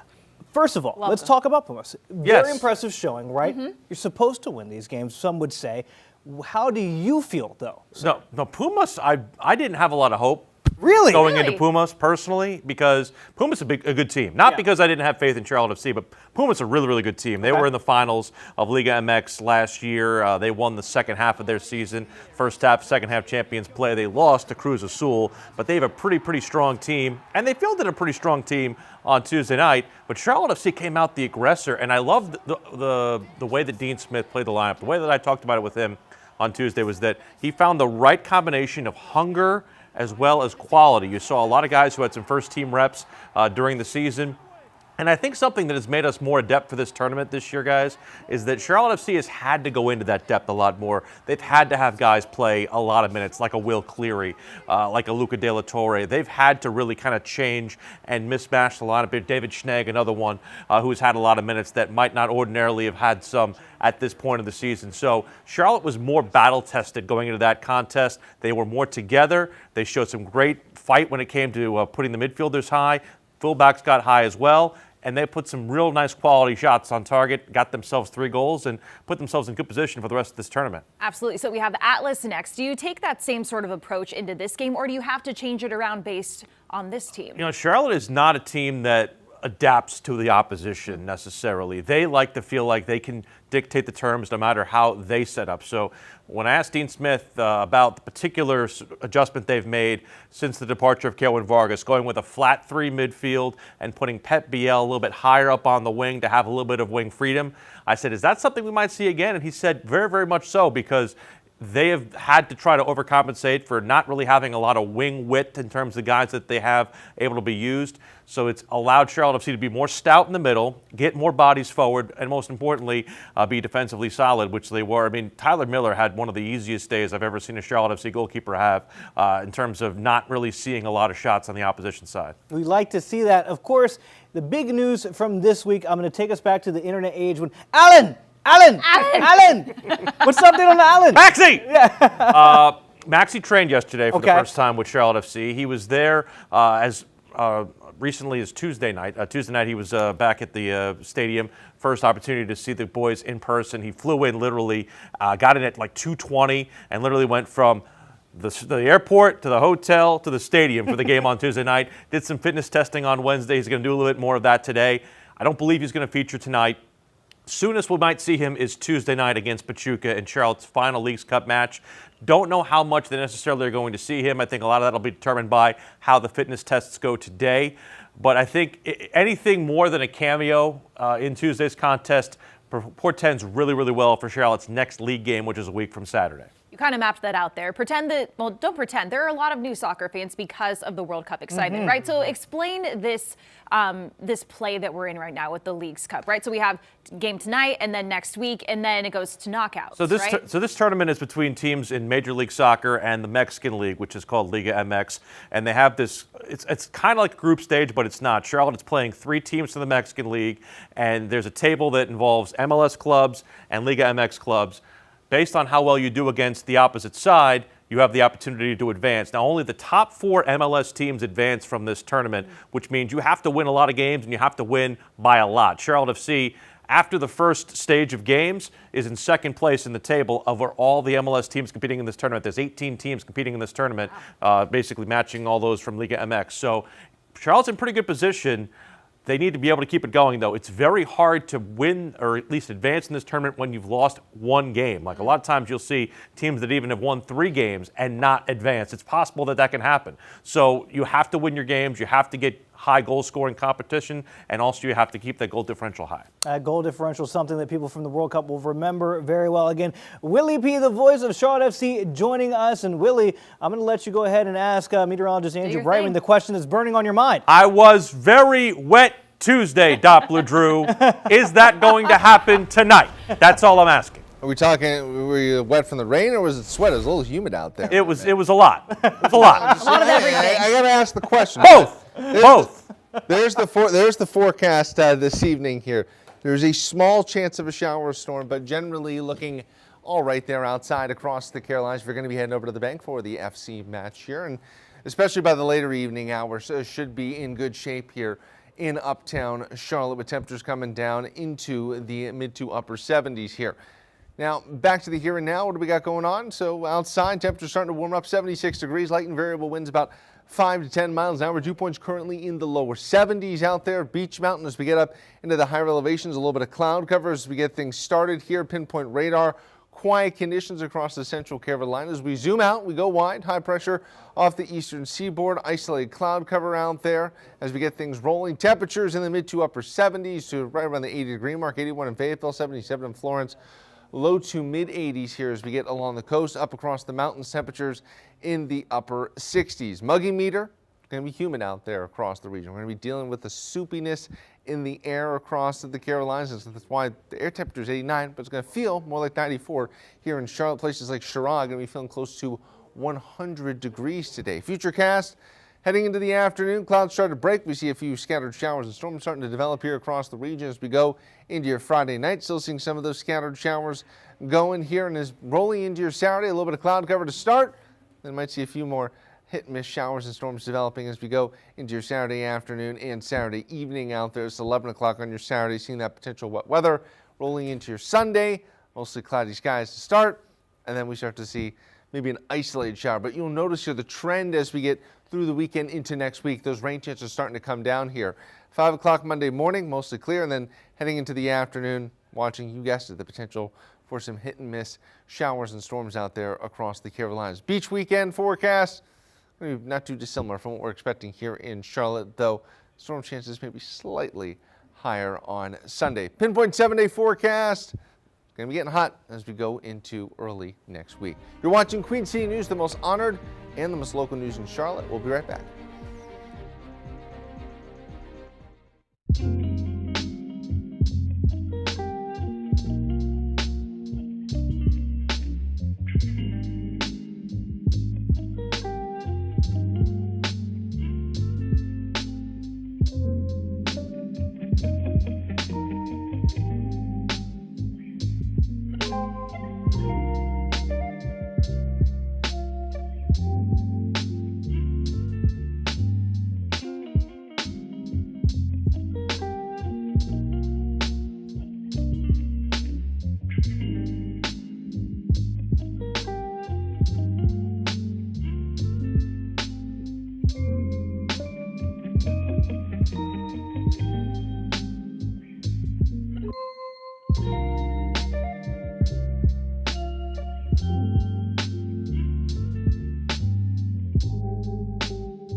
Welcome back. After months of delays, the Food and Drug Administration has approved Moderna's mRNA seasonal flu vaccine.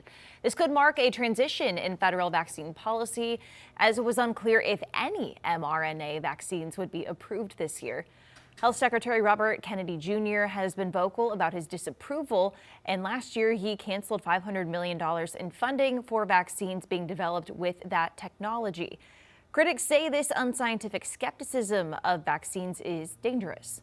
Hundreds of thousands of people have died due to the administration's vaccine skepticism and public health cuts. None of the 8 vaccines that are administered during the first 6 months of life have ever been studied for a relationship to autism. Right now, the CDC recommends a seasonal flu shot for all Americans 6 months or older. Endorsements are also changing for another major vaccine. Kennedy gave his endorsement to the measles vaccine earlier this week. He said families should get their children vaccinated against the disease.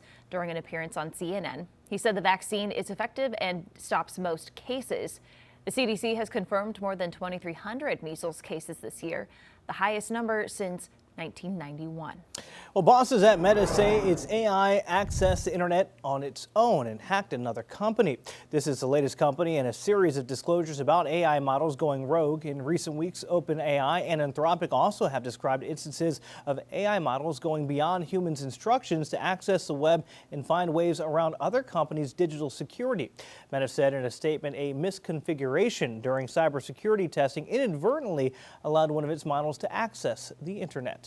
Well, the FAA is ordering a new round of inspections for some Boeing-made passenger jets. According to the directive, there were reports of cracks in the bear strap, which is at the forward upper corner of the forward galley door cutout. The FAA has ordered air carriers to inspect and make necessary repairs to many of the 737 MAX 8, MAX 8200, and MAX 9 series passenger airplanes. They say this is to ensure structural elements can sustain limit loads with no adverse effects. The new directive takes effect for air carriers on September 10th. All right, here's a live look over New York City. We'll see how Wall Street is shaping up shortly after opening bell. Business correspondent Jane King joins us next.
Coming up on 9:30, happy Friday. We made it to the end of the work week. Thank you so much for joining us this morning. I'm Annie Satowski. I'm Julian Sador. Jason Harper is off. And I'm meteorologist Andrew Brightman. And meteorologist Ted Phaeton is also off today. And Tracking more heat and humidity across the Carolinas. One last chance for me to talk about it here, as we're going to be seeing some of those pop-up showers and storms this afternoon.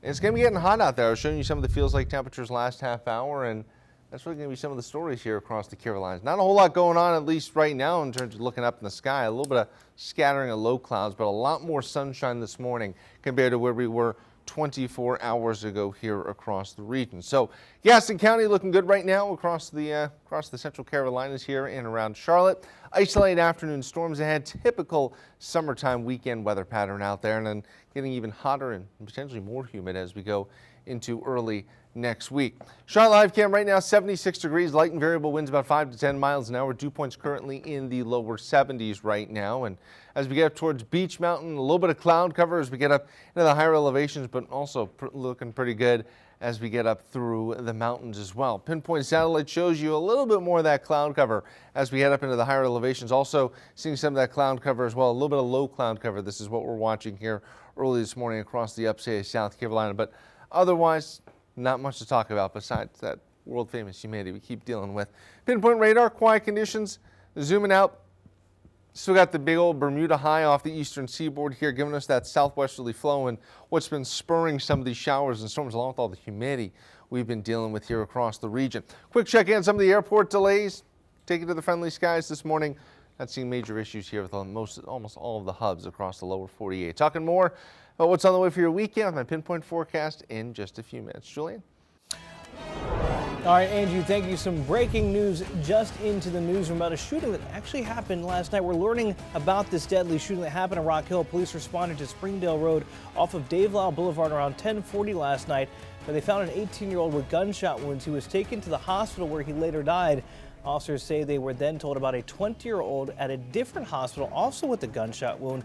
No word on his condition. Detectives confirmed both were involved at the incident on Springdale. So far, no charges have been filed.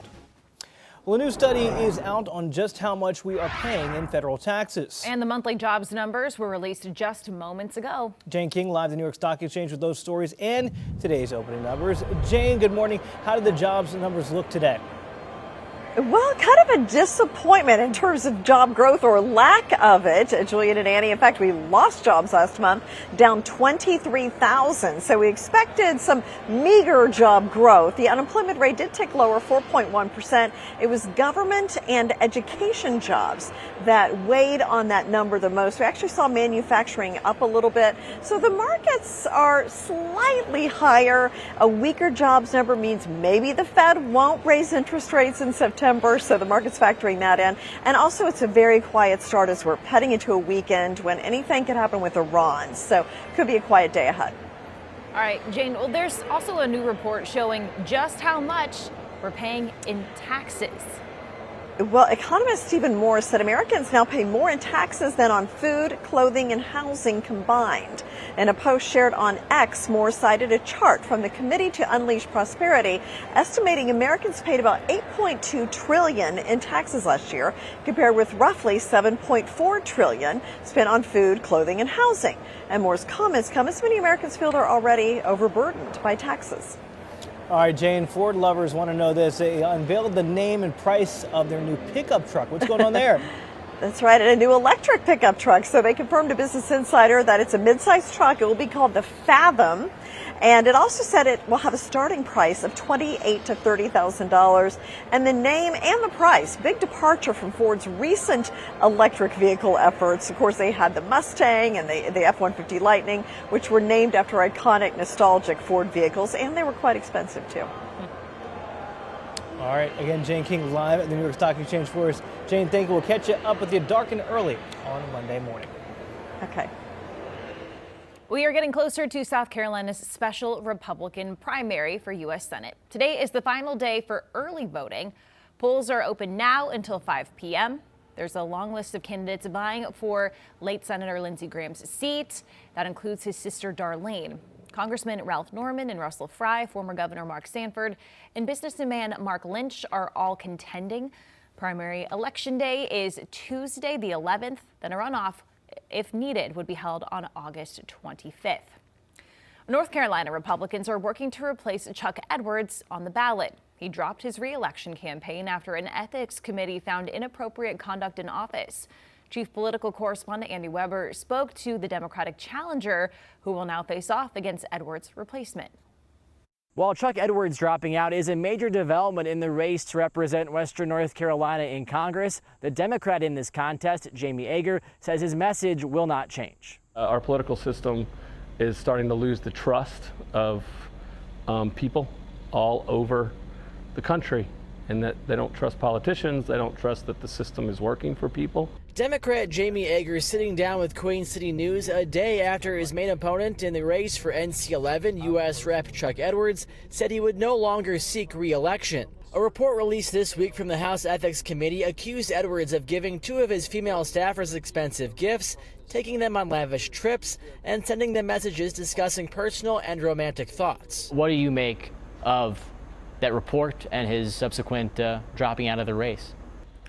You know, my heart goes out to the young ladies that were involved with that. You know, they were serving their community, their country, and to have, you know, behavior that's inconsistent with good leadership is sad for everybody involved, for our community, for the leaders in this country. We need better leaders in this country, for my kids who need good role models. Edwards' office has not responded to our interview requests, but we do know that the process to replace him on the ballot is already underway and being handled by local Republican Party leadership. The power really goes from the voters to this about 60 or so folks who are on the North Carolina NC11 Republican Executive Committee. They're now the ones who get to decide who the Republican nominee is. In Buncombe County, I'm Andy Weber, Queen City News. Now, half a dozen names have been floated to replace Edwards, including Henderson County Republican State Senator Tom Moffitt. He has expressed interest in that nomination on social media. 9:36 the time now. Charlotte Metro Police are still trying to figure out how and why a teen was abandoned at the airport. The 15-year-old approached police Wednesday night, telling officers he'd been neglected. Queen City News reporter Matt Snell has new details in the investigation, with many of those questions still unanswered. Charlotte Mecklenburg police say on Wednesday night, this teenage boy approached officers at the Charlotte airport, telling them that he is 15 and had been abandoned at the airport by his guardian. Police say the boy cannot tell officers anything about his guardian, his personal information, or even his home address. Police have now identified the young man. They aren't releasing his name, but said that he is now in the custody of the Department of Social Services. Now, of course, we've reached out to CMPD to try to get more answers about this teen. Was he here in Charlotte for a connecting flight? Had he just arrived on a flight, and was Charlotte his final destination? Did someone drop him off here at the airport? And is he even a Charlotte area native? Well, the department says they just don't have those answers right now. He could be special needs. It could be a very traumatic event. It could be he's protecting someone. Trish Hobson is with the Relatives, a crisis and resource center here in Charlotte that looks after children who have been abandoned by a parent or guardian. She tells us that the teen being in DSS custody is the best thing for him right now. I imagine that they're trying to find a temporary placement for him while they try to also find some family. If they can't find his parents, they might try to find some extended family. There has been speculation online that the teen may have come from the Raleigh area. We have reached out to Raleigh police to confirm if that's true, but we haven't heard back yet. In Charlotte, Matt Stell, Queen City News. Well, Appalachian state officials are releasing new information on a sexual misconduct investigation that led to a music professor's resignation. John Stanley Ross was a faculty member at App State's Hayes School of Music and the director of bands, joining the university in 2006. University officials say they learned of misconduct allegations against Ross back in February. They also learned there had been a claim of harassment by Ross involving a student at his previous employer, Interlochen School for the Arts in Michigan. Administrators say they found what they called a sustained pattern of alleged sexual misconduct. They told Ross back on June 26th of their intent to fire him within 14 days. 12 days later, Ross submitted his resignation. App State officials say they released the personal information, quote, to ensure a robust culture of reviewing and responding to allegations of misconduct and to demonstrate that the university does not tolerate misconduct. The now former Miss North Carolina USA, Brittany Boltonhouse, has lost her title just weeks before the national competition. The head of the pageant hinting that it was because of alleged hateful language that she had used. In a statement, the CEO of Miss USA said the decision was based on, quote, conduct over an extended period of time. In that statement, the CEO wrote that the organization, quote, does not tolerate racism, homophobia, transphobia, nor language that strips any person of their dignity. They didn't explicitly say what Boltinghouse did that led to her losing her title. Maya Hadley, the original runner-up, will now represent North Carolina. A fight among Republicans over a legalized high could cause a government shutdown. Lawmakers are negotiating a ban of hemp products. News Nation Washington correspondent Vinay Simlot explains that delay. A ban on some hemp products is supposed to go into effect in November of this year, but the Trump administration is trying to delay that, and that is part of negotiations for a continuing resolution, a spending bill that would avoid a government shutdown. Vice President J.D. Vance visited Republican senators on Thursday as the Trump administration tries to get Congress to delay a ban on certain hemp products. The delay is part of a funding bill that has bipartisan support. Several Republican senators say they won't agree to it. I'm not going to waver. I'm not going to stop until this life-threatening loophole is closed permanently. Hemp is the same plant as marijuana. Marijuana has high levels of delta-9 THC, the chemical that changes brain function. The 2018 Farm Bill allowed farmers to grow hemp, but put a legal limit on delta-9 to less than 0.3%.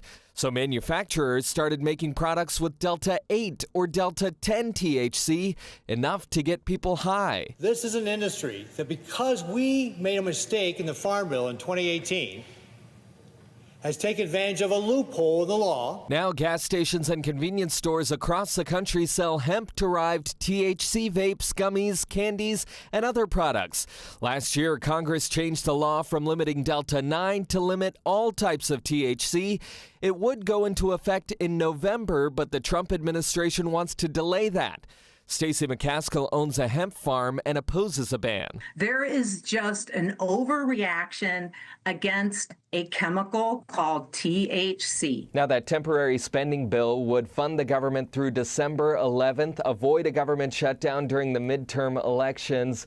The Senate is expected to vote on that today. Vinay Simlot, News Nation, Washington.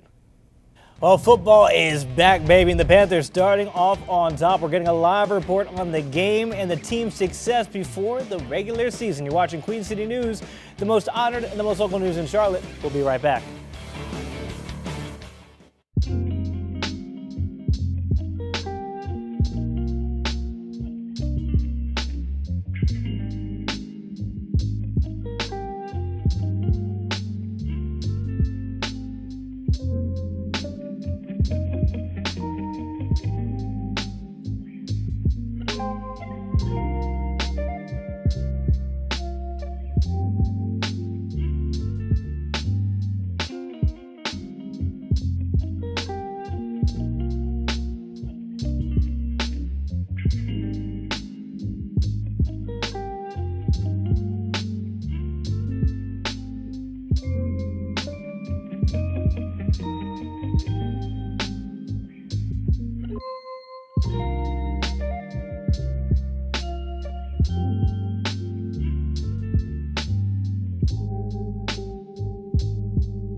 Have a chance. Game on the line. King, he's going to step up. Pumps, runs, goal line. Is he in? Yes! Carolina wins! I got to rub my eyes. Is that Cam Newton? No, that's Haynes King. Panthers fans celebrating this morning. It may be preseason with the black and blue already working some magic ahead of the regular season. These were some fun highlights to wake up to. Undrafted quarterback Haynes King rushing in for that game-winning touchdown in the game last night and for the Hall of Fame. Panthers beat the Cardinals 33-30. All right, we have to bring in Carolina Sports Live's Gabe McDonald to break us down. Gabe, we've been throwing around names, right? Like the King of Canton. All hail the King. I mean, Haynes King. Come on now, bro. That was pretty spectacular, especially for a preseason football game. Yeah, it was, guys. Haynes called game. That's what he did. The ball was in his hands there with the 2-minute drill, and he executed it to perfection. And that's really what everybody wanted to see out of this guy coming in. Obviously, undrafted. We know the talent that he had in college as well, being able to run the ball and being able to, extend plays as well. And he put that on full display last night. And really a guy that he got a bulk of the reps as expected. Kenny Pickett only played for a couple of series. And then Haynes King came in and really showed that he can be a true quarterback in this league. Now, of course, just a small sample size, but in the little bit that we did, we saw him really connect with a lot of guys. Jaseen Reed, Jimmy Horn Jr., even guys like John Mechie as well. All those guys kind of fighting for those final wide receiver spots. So I think it was an impressive performance by him. And just what better way to cap it off there? Probably, in my opinion, one of the better Hall of Fame games in recent memory, if not preseason games in general. Normally our preseason games are very vanilla. You don't see a lot. Of course, starters aren't, they're trying to stave off injuries there. But Gabe, what do you think that this performance says about that competition for QB2? I think a little bit. You look at Kenny Pickett, a guy that's bounced around several different systems, and I think Haynes King is a guy that's obviously chomping at the bit. And he even told us, earlier in the week that this is really an audition for every team because, Hall of Fame game, it's the only show on. You see Luke Kuechly there going to be inducted coming up tomorrow afternoon. But yeah, Haynes King looked at this as an audition, not just to make the Panthers roster, but to make any roster potentially as a QB2. Now, seeing the talent that he has, everybody would love to see him stick around in Carolina. A lot of decisions need to be made, but I think, that competition is certainly one to really watch now because obviously it was a bit of a crowded room when you had Will Grier here. He had, of course, retired, before training camp got going. So that kind of, increased Haynes' reps a whole lot more, but definitely a guy that has, the raw talent. It's just, polishing things, but I think the future is bright and, it's going to be interesting to watch, him and Kenny Pickett really over these next several weeks as they continue to both grow. Also got to give a note to Carson Beck. We don't normally see offenses operate at that clip like we did last night, so impressive from Carson as well. I want to ask you, though, Gabe, about Brad Idzik, because it was our first chance to see him call plays. Obviously, Dave Canales giving him those duties. Were you impressed by the play calling? Because one of the things we heard is, hey, we're going to push the ball downfield. We saw that. I was, Julian. Honestly, you saw, a lot of, rollout plays and bootlegs. You even saw a tight end leak that they tried to kind of, dial up there. They had, A.J. Dillon, not Austin Dillon, thinking NASCAR here, with him going beating back to action this week. But A.J. Dillon, they had him on a screen pass, and then they tried to get James Mitchell, I believe, on a wheel route there. So, you're seeing a lot of different, plays. And I think Brad Idzik, it's really going to help Dave Canales, and this is something that he talked about, just be more dialed in all across the board as a head coach. He doesn't have to deal with the play calling and dealing with the in-game situations. Now you have a guy like Brad that he really trusts, and I think, we saw things open up a lot. Normally you're going to see, 3 yards in a cloud of dust, a lot of halfback dives, a lot of very basic vanilla plays, but I think last night was really just, a sign of good things to come as they continue to peel back the layers of this offense. Okay, yes, we're all very excited. We're riding this high, like the hype is there. But Gabe, what maybe didn't go so well that we need to improve on as preseason goes throughout its games and then as we get into the regular season? I think there are definitely a couple of areas. We know games are won and lost in the trenches. The interior on both sides of the line, offensive and defensive line, not necessarily impressed with the depth there. You had, obviously, the rookie and Lee Hunter come in. He had his welcome to the NFL moment on a trap play kind of later in the game. And there really just wasn't much of a pass rush either, which we know this team has struggled there the last several years. Now, obviously, you go out, you pay Jalen Phillips $120 million. He, of course, is not on the field last night. So don't want to give, obviously not enough credit there when you think about that, but I think a lot of the depth pieces, Nick Sporton, a tough injury on day one of camp, you want to see a lot of that depth in the edge rusher spot really come to life, and I don't think we really saw that last night. And then the interior of the offensive line as well. Sam Heck, the rookie out of Kansas State, had a couple rough reps too, so you want to see him bounce back from that and continue to put some good days together. But I would say, the interior on both sides of the ball as far as on the offensive and defensive lines, and also the cornerbacks too, as far as the depth there, got beat a little bit on some double moves. You don't really want to see that because Carson Beck was able to take some good shots down the field. So I think, just cleaning up things in the secondary and getting things together on the offensive and defensive line in the interior are the two things that I would say that the Panthers look to improve on. Hey, that's why you have the preseason to go ahead and improve those things before the games games actually matter. There we go. Gabe McDonald joining us this morning. Gabe, thank you. Now, speaking of what Gabe does, from the gridiron to the Tri-Oval after a well-deserved week off around the track, back in America's heartland as we go racing in the Hawkeye state of Iowa. Drivers will take on the fastest short track on the planet.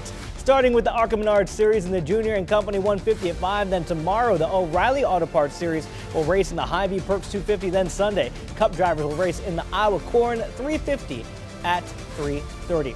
All right, let's get over to meteorologist Andrew Brightman real quick. Andrew, 76 degrees. We're going to get hot, humid. We're already humid, actually. We're just going to get hotter. Yeah, we are. We're going to see those temperatures keep moving up here. 76 degrees, light and variable winds, dew points in the lower 70s out there across the Carolinas. We got that mugginess, and we're going to keep seeing that again today. And a little bit more cloud cover as we get up to places in the mountains like Boone, but otherwise we're in pretty good shape here across the Carolinas to get things rolling. Now, heading mid-morning hours here on your Friday. Zooming out a little bit more, high pressure off the eastern seaboard, southwesterly flow through the central Carolinas right now, and temperatures mid to upper 70s, some low to mid 80s along the coastline here. And the temperature outlook, well, it continues to look warm out there as we get towards the middle part of the month. See those temperatures that are still going to be trending above average here. Pollen forecast, still watching it a little bit here. Grass pollen is really the major issue this time of year here across the Carolinas. I've been sneezing a little bit, so just something to watch as we head through the weekend. Humidity staying elevated and not really coming down anytime soon. You can see it here with the feels like temperatures. Feel like 94 this afternoon. Charlotte even with an air temperature of 89 and then almost around 100 in Chirac. Futurecast. This afternoon, we'll see a line of showers and storms develop in the mountains, and we'll watch how far they can progress out of the mountains and into portions of the Piedmont here as we get to your Friday night and as we roll into your Saturday morning. Partly cloudy skies, and we might see that isolated shower storm develop here as we head into the afternoon hours on your Saturday. A little bit of hit and miss wet weather, 8 o'clock Saturday evening, looking good. And as we roll into your Sunday, a lot of cloud cover potentially to start here. Maybe an isolated shower storm, but generally not going to be seeing all that much in terms of potential wet weather for the tail end of your weekend. Let's go to your pinpoint 7-day forecast. Watching even hotter temperatures we get to early next week, pushing up towards the middle 90s. You're watching Queen City News, the most honored and the most local news in Charlotte. We'll be right back.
All right, one last check in. Your pinpoint 7-day forecast. Could see an isolated shower storm for the Charlotte FC match tonight. Weekend looking a little bit dry, and then heading into next week, only getting even hotter out there across the Carolinas. Oh, wow. Okay. So, oh, wow. Yeah. Didn't see great that one stuff coming. there. Look, all right. Also, shocker to everybody, Positively Charlotte comes up right after us and standing by with what preview what we have. Also got the pink memo. I did. Hot check. Liza, what do we have? You know what? We've got we're wearing pink on our Fridays. Come on. So very fun. Yes. And also we're talking our pet of the week as well as, and we've got this adorable black lab coming in studio today. So we're going to talk about that as well as some different things that you need for your local buys for school supplies and everything like that. And then, you know, so many fun things coming up this weekend. So we're going to give you the rundown on what to expect. I mean, John Mulaney's going to be here this weekend. We've got different performers in town, so we're going to give you the whole rundown. But also, I see that you guys are getting to meet sweet Miss Molly. This is Molly. Here we go. Girl, she's so cute. She's got her Panthers pride on. Right? She's ready for the Panthers. Magnet to Julian. She's a black lab and Great Dane mix. Okay, so we have our favorite people, your favorite people too, because I mean, I think every single time you guys come in,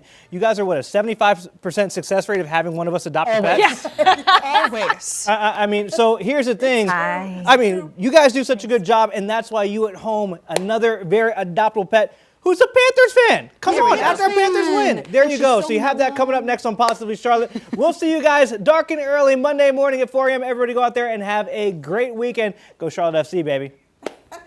Hey, good girl.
You don't want to miss what we have coming up today on Positively Charlotte, including a local Charlotte eatery with a flair for the delicious. And our friends from Shelter Pet Adoption Center are here with our Pet of the Week. Caution, there is cuteness ahead. You might be adding a new furry friend to your family. And a picture with a heart of gold, how one Charlotte community member is getting some major league love.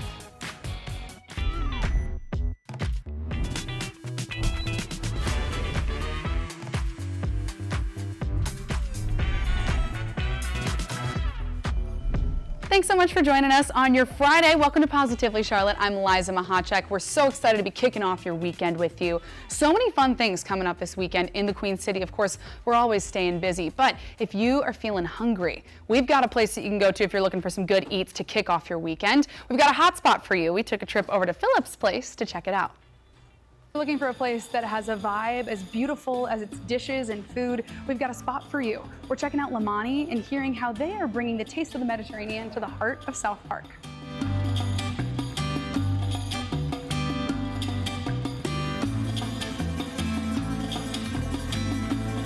We're getting to learn a little bit about Lamani with Tatiana here. And so the first thing that you notice when you walk in is just how gorgeous it is in here. It is beautiful. You export a lot of items and bring them to the restaurant, right? Yes. Our olive oil comes from Greece, oregano, saffron, beans, and a lot of other things. Feta, it has to be from Greece. Exactly, it has to be from Greece. So tell me a little bit about Lamani. When people are coming here, what kind of food can they expect? So it's a Mediterranean food with a Greek influence. There's a lot of traditional dishes.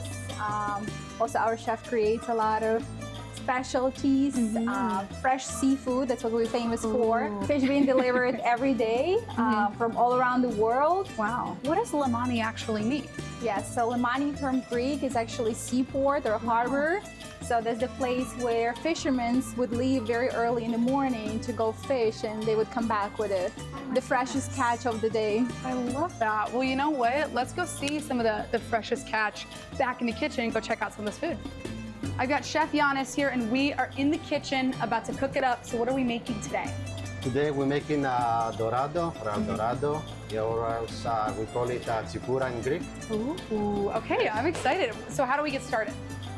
So first, take this, we take the fish. What kind of fish are we throwing on the grill today? This dorado, it's coming straight from Europe. Wow. Yes. Most of the time it's coming from Greece, other times it's coming from Spain. What else are we making today?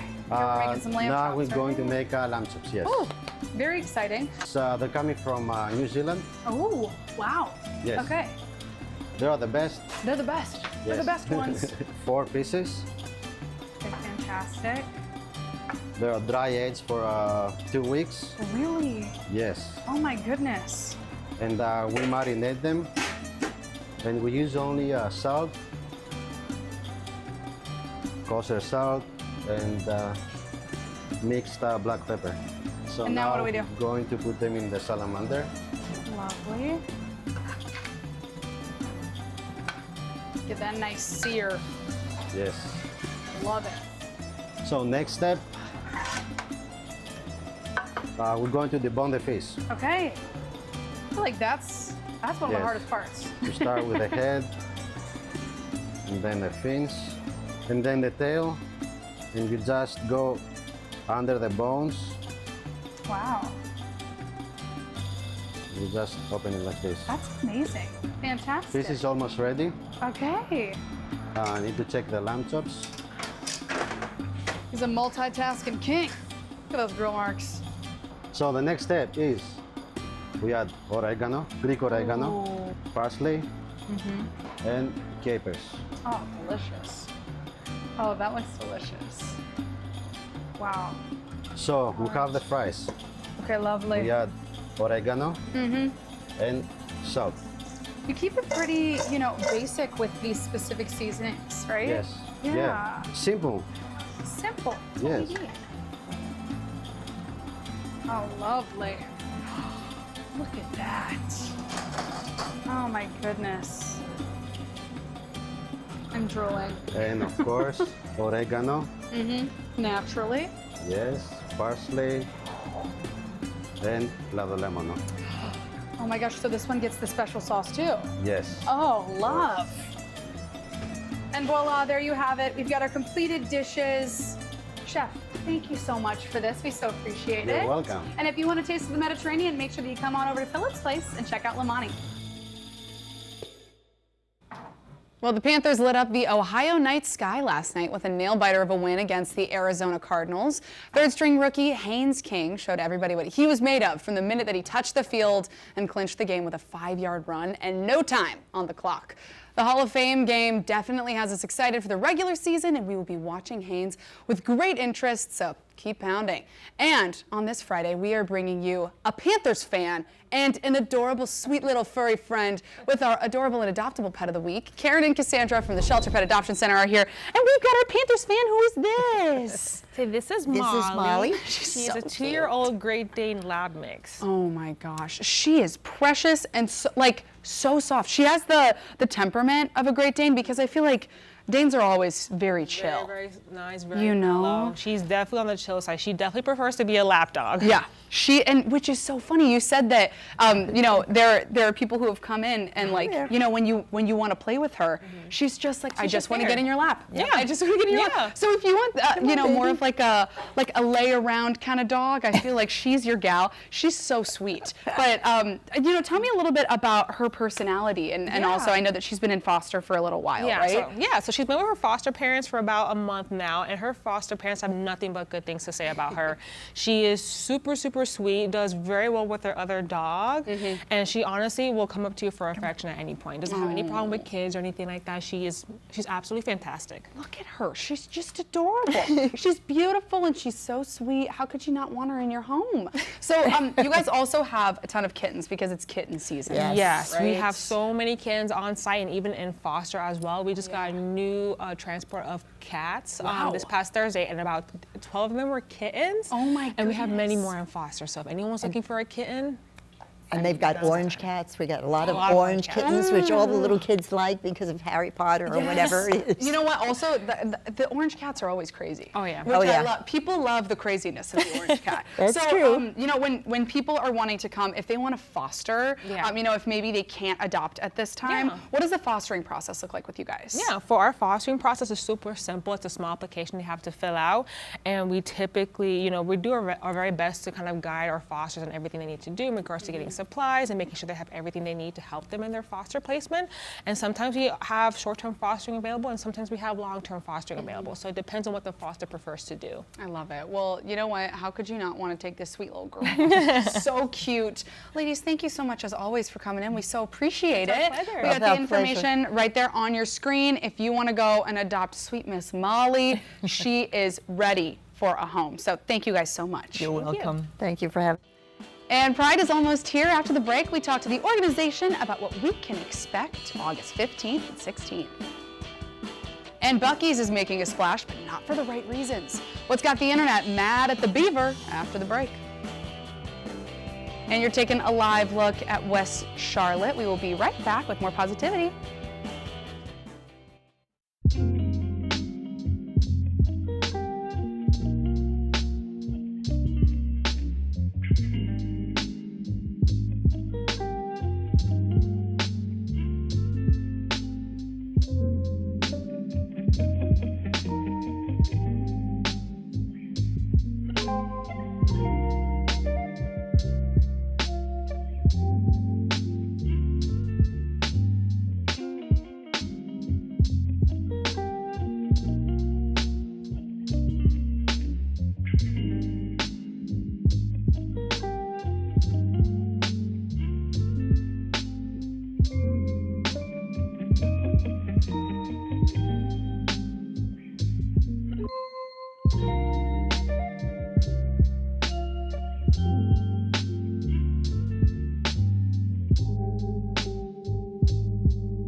Welcome back to Positively Charlotte on your Friday. Pride Month is typically celebrated in the month of June, but for us here in Charlotte, the celebrations extend into August. Charlotte Pride is happening on August 15th and 16th. We've got Caroline here to give us a little bit of a history lesson on why we celebrate it this time. So I think a lot of people, we're always talking about this. We're like, oh, especially during the month of June, we're like, when is Pride? But we do it in August. Why is that? How did that start? Yeah. Charlotte Pride has been in August for many years. There's a lot of city planning things that happen in June and July, so it works out best for the city to have it in August. Yeah. But also, Pride is all year long. Many different cities have it all times of the year. Yeah, and also I think that it gives people the opportunity to come to ours if they're celebrating during June, because I feel like a lot of people have busy weekends. So it's a fun time to come on down to Charlotte. But so also, like, there's so many different events happening August 15th and 16th. Give us the rundown on what's going to be happening throughout the city. Yeah, definitely. So our events actually start this Sunday at 4 p.m. at Holy Trinity Lutheran Church. We're going to have an interfaith service. That's going to be really wonderful. Start your week out right. On Thursday night at Chasers in Noda at 7 p.m. we're going to have our drag pageant to find out who the new Miss, Mix, and Mr. Charlotte Pride will be. I love that. Yeah. And then Saturday and Sunday are jam-packed with all sorts of fun activities. We've got the Flourish Arts Activation at the Dubois Center. That's sponsored by ASC in Charlotte, and that's going to be really wonderful. Lots of art. We've got the parade on Sunday. Very fun. Yeah. Where is the parade happening also? That's going to be on North Tryon Street. Okay, all right, very fun. So why is having a celebration like this so important for our city?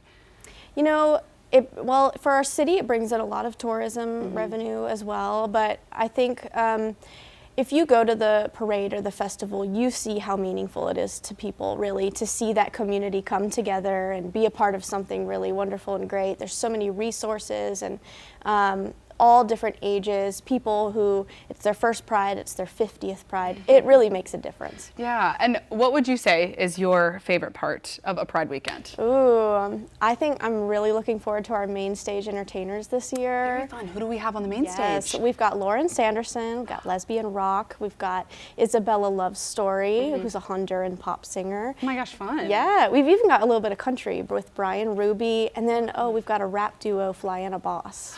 Man, so we've got some music of all the genres. Oh, yeah. Very fun. So if people want to come, you don't need tickets. You don't need anything in particular, right? No. You really can just show up and show out. We love it. So much fun. And give us the details one more time. When are the main events happening? Yes.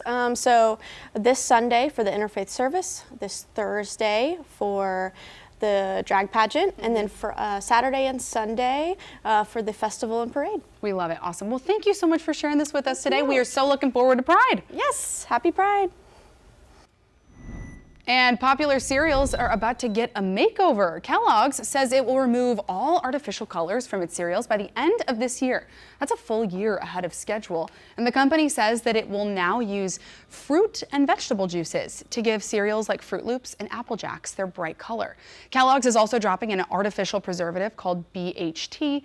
The move comes after years of pressure from consumers and more recently from health officials pushing food companies to ditch synthetic dyes. I think this is a great thing, you know, I was chatting with some of our team and they said as long as it doesn't change the flavor, but also at the same time, it's like, you know what, then we just got to find another way to make the flavor taste the same. But I think that this is great, you know, and a healthier option. Well, last week we told you that Buc-ee's has been known to file lawsuits against other companies that use logos similar to theirs. Well, they've done it again. They are now going after a small gas station in Beaver Creek, Ohio, just outside of Dayton. Buc-ee's claims that the cartoon mascot used by Beaver's Mini Mart is too similar to their own. Buc-ee's opened a new location 16 miles from the Beaver's Mini Mart in April, and customers are upset, saying that they've shopped at Beaver's for decades. A local Facebook group and GoFundMe is now trying to help them, and other businesses are showing their support, including the Uranus Fudge Factory, which has a location in Richmond, Indiana, about an hour away from Beaver Creek. So if you didn't know, I lived in Dayton, Ohio for 2 years, and I actually would drive by the Uranus Fudge Factory every time that I was driving back home to Chicago. And always wondered what it was, but love that they're speaking up for the this smaller gas station market, all that stuff. And it's kind of funny because it's like, people are pretty upset about this, especially when Buc-ee's is coming into in this Beaver Creek area. And then now they're trying to say like, hey, we want our logo to be the only one that's in this area. So, it makes sense that people are kind of making comments about it and trying to stick up for them. So very interesting. But the world's slowest concert just had a chord change. Listen to this.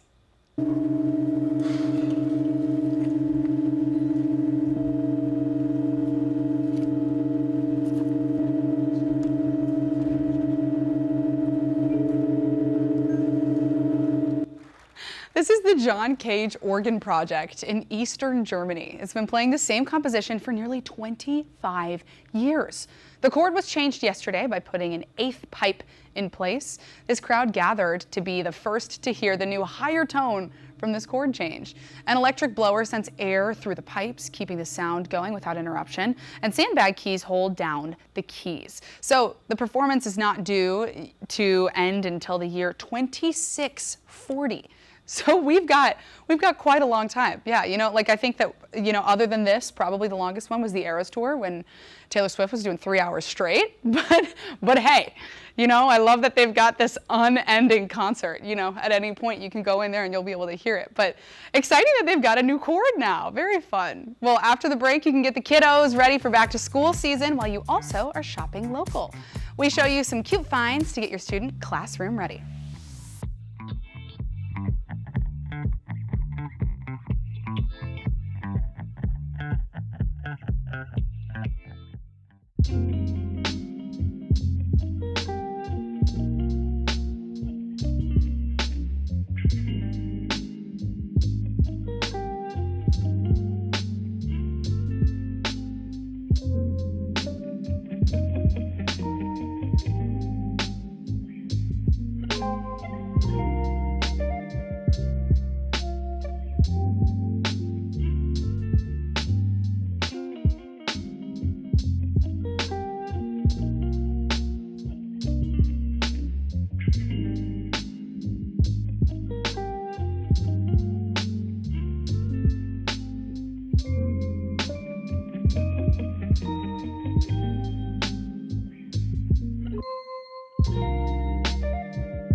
It's getting to be that time of year where we're starting to think about heading back to school. Hard to believe it. I cannot believe we're already here. But no matter the season, it's always a good time to shop local. So we've got Andrea Ward from Southern Collective and Katie Greeter from Shop Local QC to tell us more. And you've brought us so many cute things. And back to school season is always so much fun because you have an excuse to spend money. And I love to do it. So walk us through some of the different things that you brought, because these are some adorable things. Thank you. Thank you. Our shop is a multi-vendor gift shop. Yeah. So we have about 30 different small businesses under one roof. So I brought a few things from a few of the different vendors and a few samples of things that we embroider on the spot in the store. Here, which is a sample of one of the backpacks we did for one of our customers for her daughter for back to school. Here is a canvas tote bag that is one of the bigger trends going on right now. Huge trend right now. Everybody has to have those tote bags. So you can get it monogrammed, you can get it embroidered with your name. Oh my gosh, and then you have could the little add pencil hearts. Yeah, you can have different mini icons added to it, you know, different things you like for teachers, for children, for anyone really. Yeah. And then we have this set right here. This is really great, could be great for college dorms. Yeah. Little trinket trays, cosmetic bags. So you can take it to and from the bathroom, Easy in your to dorm. clean, yes, exactly.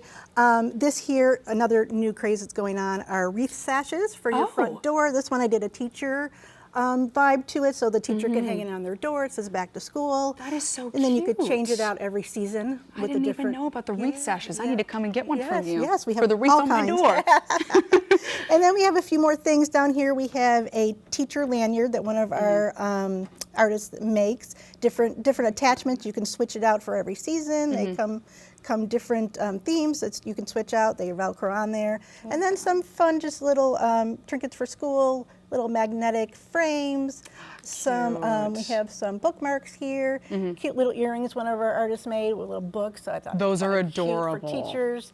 And then our outfits we have from a couple of our vendors, great for teachers or for anyone, just, you know, comfortable outfits and jewelry. For some college kiddos heading back to school. Yeah, teachers that want to just be comfortable. Yeah. So yeah, it's definitely monogramming and embroidery is still here, and people love it. Very prevalent. I mean, and I know that you guys have an event going on tonight actually, where you guys are doing live embroidering. Yes, yes. You're going to be at Rally Fest, right? We are. Yes, we'll be doing fun. live embroidery on the spot. So we'll have different things that you can pick from and pick either a monogram, a name, or icon, or something to put on it, and we do it right there in front of you. I mean, it's so much fun. But also, I mean, you can find so many goodies like this here at your shop. And then also, with the events that we're having this weekend, there's 2 different events. Tell us about them, Katie. Yeah, so Saturday is Second Saturdays in South Park. So we've got 20 vendors there, a variety of things, lots of clothes, accessories, and fun goodies for back to school. And then on Sunday, we'll be back at Birkdale Village with more different vendors there than you'll find at South Park. So if you want to drive across the city and come hang out with us all weekend, we're happy to have you. I mean, seriously, if you want to get all your back to school shopping done, I think you can just do it this weekend alone. Yeah. Like truly, but especially with those, the monogram, like that's so cute. The embroidery, all those things I think are really in right now. So, you know, if you want to come and get one of these things done, where can we find you? We are located in downtown Kannapolis on West A Street.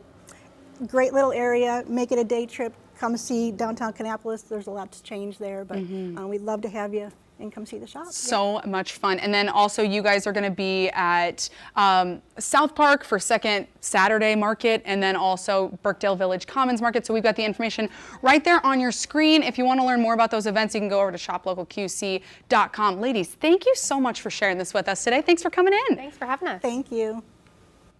Well, college students across the country will soon be heading to campus, but for many families, move-in day can bring more than excitement.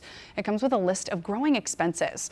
Lauren Hutchinson has a story about the rising cost of the fall semester. Moving to college is a major milestone, but for most families, it's also one of the biggest financial hurdles of the year. From tuition to meal plans, tech, transportation, and dorm essentials, the cost of getting a student settled can add up fast. And for many, the dorm room has become more than a place to sleep. In today's day and age, it includes decorations and personalizations. We are decking out dorm rooms left and right. Interior stylist Ebony Staton started nonprofit The Vogue Room Foundation to help first-generation minority students offset the high cost of decorating their dorm rooms. When I first started in 2018, the average cost of a dorm room space then was $1,500. 8 years, fast forward now, it has doubled. I mean, parents are spending like $3,000 to up to $20,000 on dorm room spaces. Her foundation covers more than the basics, providing peel and stick wallpaper, headboards, bed skirts, neon signs, and other items to make a student's dorm feel like home. For single mom Ashley Sharpley, whose daughter's heading to college, affording move-in day meant taking extra shifts at her healthcare job. She says there's a lot of pressure on parents. Well, how am I going to make this work? Because I don't want her to feel like the underprivileged child, you know? One of her money-saving tactics, buy secondhand. When colleges were wrapping up for the spring semester, she started searching platforms like Facebook Marketplace for students getting rid of dorm decor and essentials. I mean, some of these parents were spending like thousands of dollars on custom drapes and, you know, custom hutches, and everything's customized and monogrammed and things like that. But then once they don't need it, they give it away for like nothing. For big ticket items, Sharpley says she turned to her friends and family to help raise money for her daughter's laptop. I was really grateful for that because my community paid for that. On the other side of the break, we are chatting with a man who knows the show all too well and how he's supporting the youth of Charlotte, one fastball at a time. You're looking live over Independence Boulevard. We will be right back after this short break on your Friday.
Thanks for sticking with us here on your Friday on Positively Charlotte. The Carolinas Metro Reds Invitational is about much more than just baseball. It's a weekend dedicated to creating opportunities for young people, bringing families together, and highlighting the positive momentum happening along Charlotte's historic West Boulevard corridor. And here to tell us all about it, we've got former Major League pitcher Morris Madden and Renaissance West Community Initiative CEO Tiffany Capers. Guys, it's so lovely to have you. Thank you so much for coming in today. Thank you for having us. Yes. Of course. So I want, before we get into the details of the event, talk to me a little bit about what made you really want to invest in the Charlotte community. Well, moving here in 2000, my wife and I just started, I got out of baseball. I was out of baseball completely. And I just started on my new career, house caught on fire. Oh my gosh. And then the place that cleaned our clothes, we were right next to a baseball facility. So I just started going in there, and that's where it all began. Wow. Just the itch just came back. And during that time, as an instructor, I also started out with the teams, and my partner, who was Marty Barker, he had to leave. So I noticed that there was a lot of kids that were not able to afford to play the game, but I wanted to continue to do what we were doing. So that's how the Carolinas Metro Reds got started in 2006. Wow. Yeah. And so talk to me about this invitational. What can people expect from the event? People can expect good old-fashioned fun. They can expect baseball games. They can expect excitement among youth from North Carolina, from across the country, really. There are teams coming from all over to play this weekend. They can expect what used to be on the West Boulevard corridor, baseball games and people enjoying being together and being connected. So why did you guys pick this spot specifically? Well, in part because Southview Rec Center is a community center within Renaissance West community. And it is a community center that needs some more attention and needs some more activity. And when I met Morris and found out what he was doing, thought, well, how can we bring that invitational to this community center in the Renaissance West community? So it was a perfect pairing. I love that. Well, coming from the major leagues, what is the biggest impact that you see baseball, this sport, having on athletes? The biggest impact for me, coming from the major leagues, is just giving back. What we have to do is just come together as former players and give back to the community that we know. When I was playing baseball, it was 20% African American kids playing. It's doing it down to like 6%, and actually in college it's less than that. So one of the reasons we want to partner with them is we know that there are at least 600 kids that are in walking distance of the baseball fields there. So we want to evangelize baseball in that community and get things back to where it used to be. I love that. Well, also, I think that the other thing is that there's so many benefits that come not only from playing sports, but from playing baseball. So what are the benefits and skills that you see kids develop when they get into baseball? One of the things that I think baseball is the only sport that parallels life. And so you have to learn that there's going to be some ups and probably a lot more downs than ups, but how are you going to rebound from that? And, in baseball, that's the only sport or occupation that I know that you do 3 out of 10 times right and make $1 million. So that's so real. That kind of thing like that. It's so true. But, especially for this community, why are events like this so important? So part of what Renaissance West Community Initiative focuses on is really trying to have our neighbors there live into their fullest potential. The model of a purpose-built community focuses on 4 key pillars to make sure that people have really the opportunities that they deserve: housing, education, economic development, and community wellness. And community wellness involves behavioral health, physical health, but it also involves community connection, giving people the opportunity to come together, be together, and to build those neighbor bonds. We need that more in Charlotte, and we definitely need more of that in Renaissance West Community Initiative. And it's really just taking us back to what used to be true along the West Boulevard corridor. Yeah. So this event is paying tribute to what was past and bringing it into the present. I love it. So bringing some social health with it too. Absolutely. Getting people connected. We love it. Well, thank you so much. Remind us real quick, when is this happening? It starts today actually at the Stig Williams Dreamfields, but also we're going to do a lot of stuff at Southview Recreation Center, baseball fields tomorrow. I love it. We've got the info right there on your screen. Free admission with registration. Guys, thank you so much for sharing this with us today. We so appreciate you coming in. We can't wait for the event. Awesome. Yeah, great day. Well, foundations funded by Leonardo DiCaprio and Jeff Bezos have launched a $200 million campaign to revive 100 of the world's most threatened species. The initiative is being called the Phoenix Species Project, and they're calling it the largest single relief fund dedicated to recovering critically endangered species. So they really hope to revive species such as the Visayan warty pig and the hickory nut George green salamander, things, you know, there are these animals that you've never even heard of. So these are animals that they are trying to bring back up in the population, and you know, very exciting. I hope that this helps a lot of animals out there.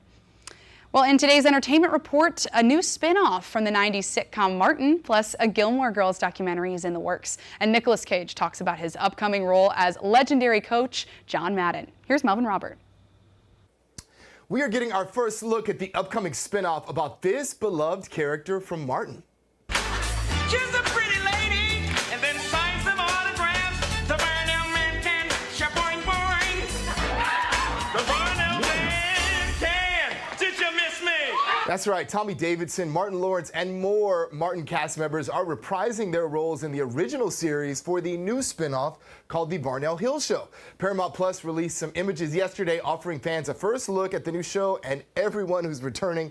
Joining Tommy and Martin are Kim Whitley and Wendy Raquel Robinson. The Barnell Hill Show drops on Paramount Plus on September 1st. And there's a new documentary in the works all about this iconic television show. If you're out on the road, feeling lonely and so cold, all you have to do is call my name and I'll be there on the next train. Gilmore Girls will be the center of a new documentary at HBO Max. This marks the first ever authorized deep dive into the show more than 25 years after it first premiered. Show creators Amy Sherman Palladino and Daniel Palladino will sit down for interviews, as well as show star Lauren Graham. There will also be never-before-seen outtakes, behind-the-scenes footage, and even script pages. No word yet on when we can expect to see this one. Also today, Nicolas Cage teasing his latest project. He stars as legendary football coach and broadcaster John Madden. Accepting the role to play this larger-than-life legend has been a highlight for me. John Madden didn't just coach football, he changed the game. His football brilliance was unmatched. As a coach, John was a savant, seeing the field in ways no one else could. As a broadcaster, his brilliance evolved. They have no idea where we are, where we're coming from, or who we're throwing to. His humanity was present in everything he did, including his unwavering love of family and his lifelong partnership with best friend Al Davis. Madden arrives on Prime Video November 18th. Yeah, you heard it from the actor himself. Madden is set to hit Prime Video on November 18th. In Hollywood, with your entertainment report, I'm Melvin Robert.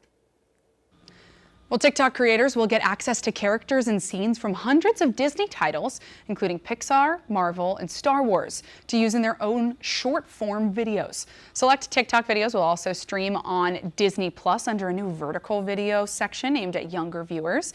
And creators will also be given access to exclusive events and career development pathways. The pilot program will launch in the U.S. in the coming months. I'm interested to see how this is going to change content creation, because I think that Disney keeps a pretty tight hold on the kind of information that they allow for people to use. So I think that this will be very interesting. I'm intrigued to see what it's going to look like with that vertical video as well for Disney Plus. Switching gears now, extreme summer heat in southern Europe is changing the way that people vacation. It's reported that more and more European travelers are seeking out coolcations up north in The Hague, Netherlands. So the coastal city offers milder summer temperatures, sea breezes, beaches, and other attractions. Other northern destinations like Scotland and Scandinavia are also seeing some similar interest. And it's believed that the trend could drive a tourist boom for traditionally cooler destinations. And hey, maybe they'll come back to stateside to satisfy their newfound ranch addiction. You never know. But I think that this is really, this makes sense, because people, when you are wanting to go for summer, you don't want to be miserable in the heat. That's why my family always started doing September vacations, because when you're going in the middle, it's hot. But when we come back, a revolution in the permanent body art space, how you can get inked and not feel a thing.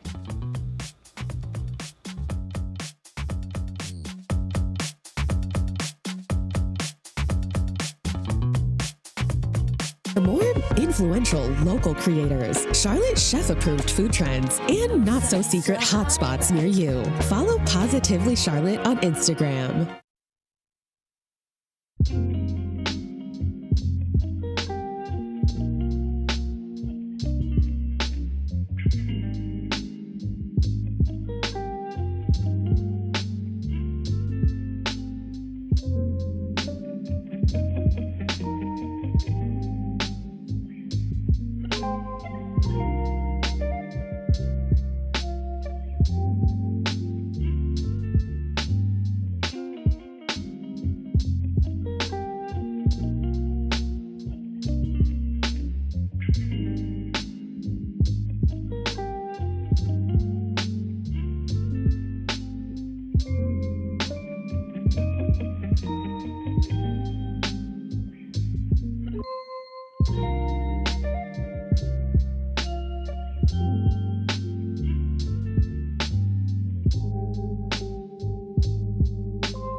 As we look ahead to this weekend on Positively Charlotte, we are taking a live look at our beautiful Queen City. There's so many events happening this Friday, Saturday, and Sunday, and we've got some big stars coming to town. So tonight and tomorrow night, comedian John Mulaney is bringing his Mr. Whatever tour to Ovens Auditorium.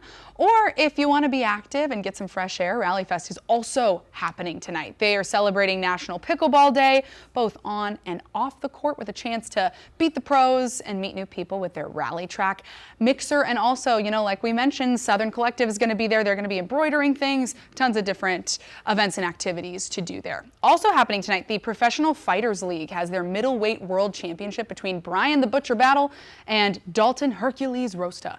It kicks off at 6:30 at the Bojangles Coliseum. So especially with John Mulaney and PFL both being there, make sure if you are going to either of these events, get there early to get parking or Uber.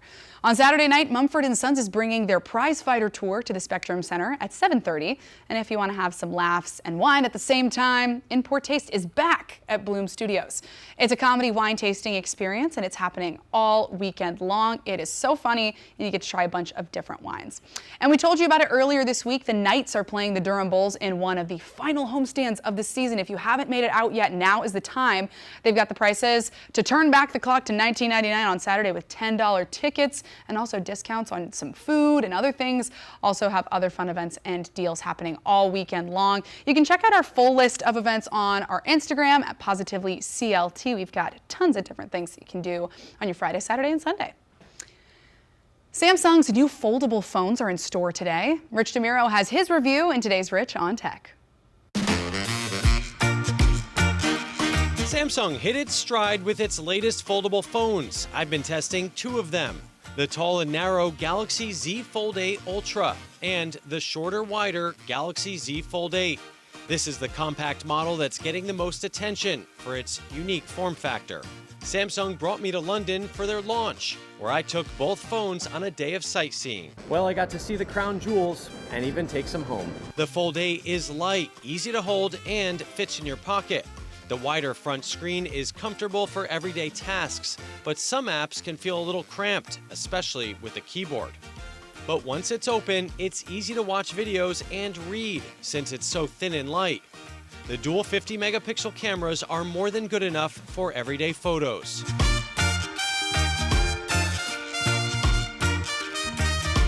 So we are in London, and this is a sample video on the front-facing camera of the Galaxy Z Fold 8.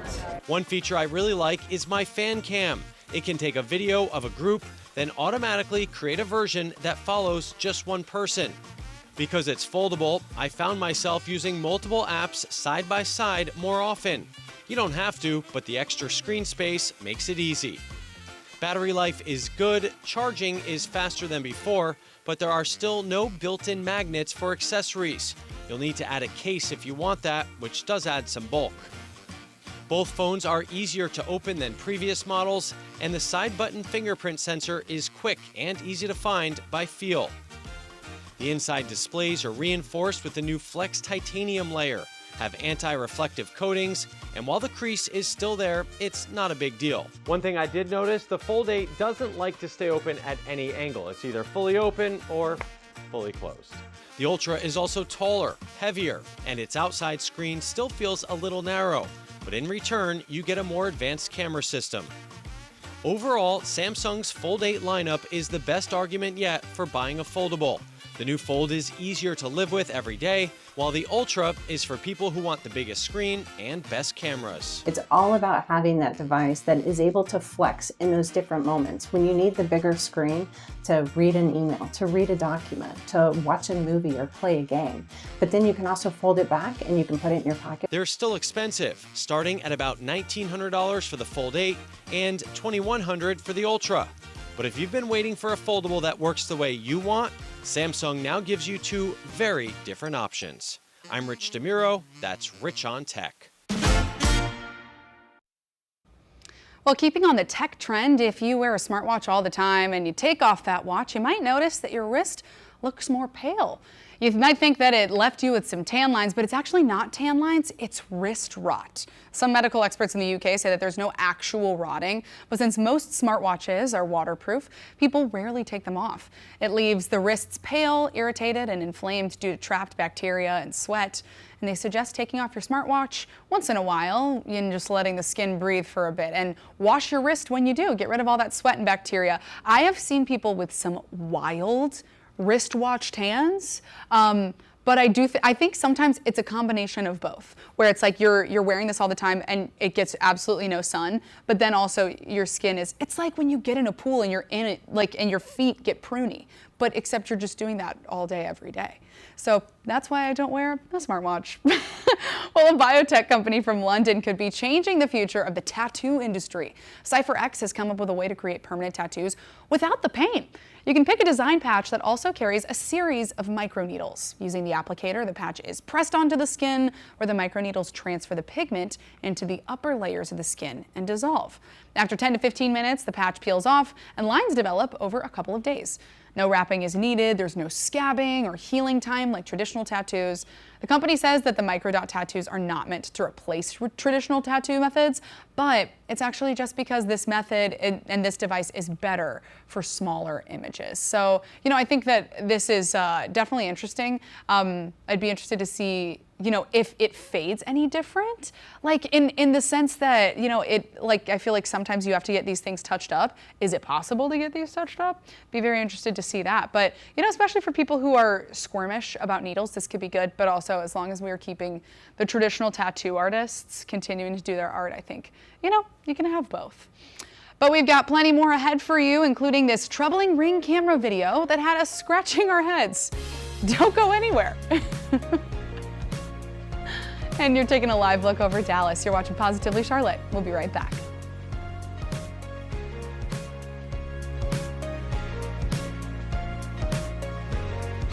Have you found yourself in a situation where you are in need of a personal injury attorney? The offices of Mehta and McConnell may be able to help you. So we have Viral Mehta and Jason McConnell here with us. So great to have you guys in. Thank you so much for coming in today. Thank you. Thank you for having us, Eliza. So tell us a little bit about your firm and what you guys really do.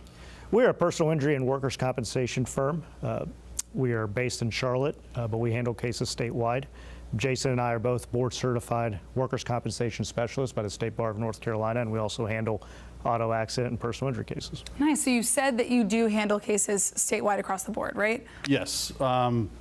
After the COVID pandemic in 2020, everyone got pretty comfortable with Zoom, so we handle a lot of our cases over the phone or via Zoom, things like that. So we can handle cases anywhere that an injured worker is located. That's amazing. So what types of cases do you guys handle for personal injury?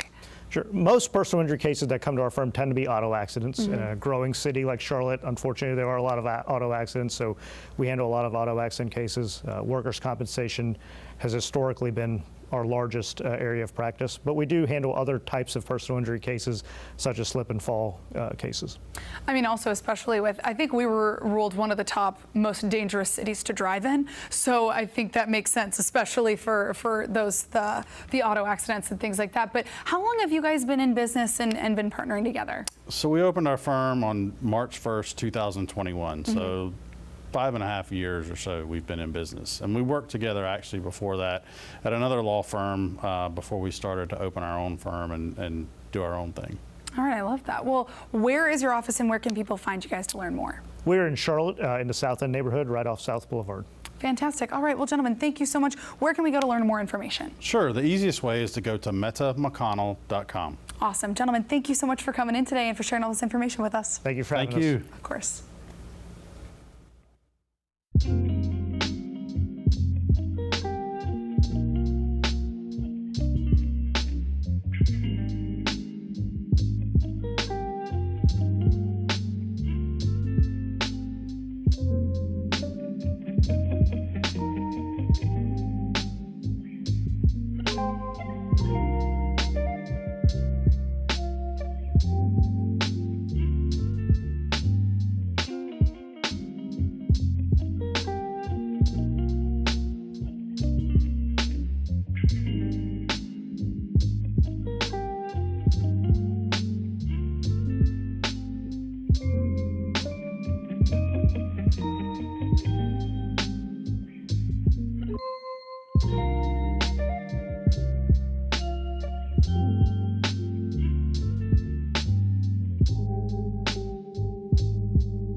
More influential local creators, Charlotte chef-approved food trends, and not-so-secret hotspots near you. Follow Positively Charlotte on Instagram. Thanks so much for spending an hour of your Friday with us here on Positively Charlotte. Well, do you ever notice that when the trash can is turned over or there's a muddy paw print on the carpet, your dog just seems to not be able to look at you? Well, one dog was caught on a Ring camera acting very suspicious, and it's leaving people with a lot of questions. Take a look at this.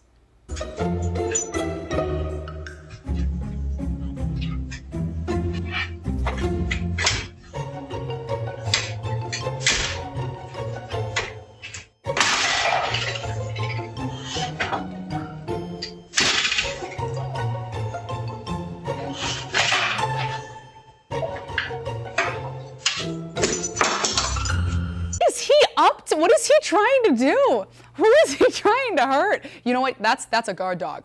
That is a true guard dog. He's protecting that house. Boone's owner opened her Ring app to check on him and saw him trying to get a knife block. His owner called a neighbor to check on him. He's fine. Ring posted this video on Instagram. Maybe he was gonna have a conversation with the mailman. He had some choice words for the mailman. There is this dog on Instagram that their owner has trained them to like run around with I don't know if it's a knife or if it's like a sword, but yeah, and then the dog now has learned how to like beat the owner with the sword. It's so funny. You gotta look it up. But that is hilarious. And you know what? Boone is protecting that house.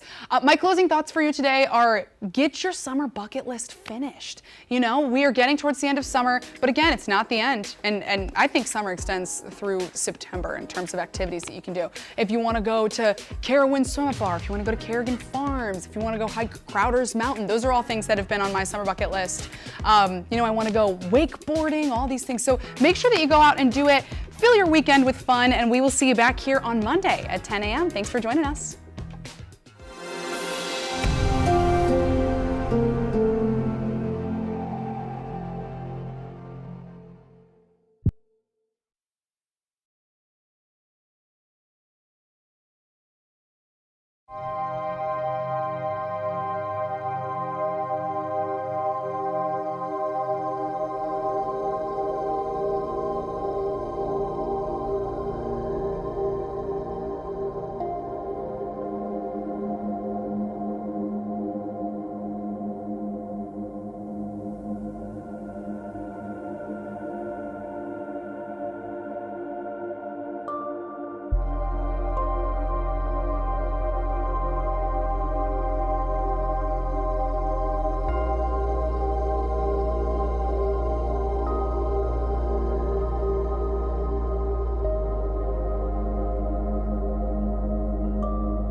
Welcome into Turnkey on Queen City News Plus, your go-to show for everything real estate. We talk about the latest market trends, do's and don'ts of the industry, and provide expert advice on navigating this dynamic landscape that we call home.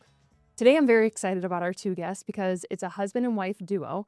And what better way to get everything out of the way than have Tiffany Sears as your real estate agent and Mark Sears as your mortgage loan officer. Welcome, guys. Well, thank you for having us. Thank you. I love it.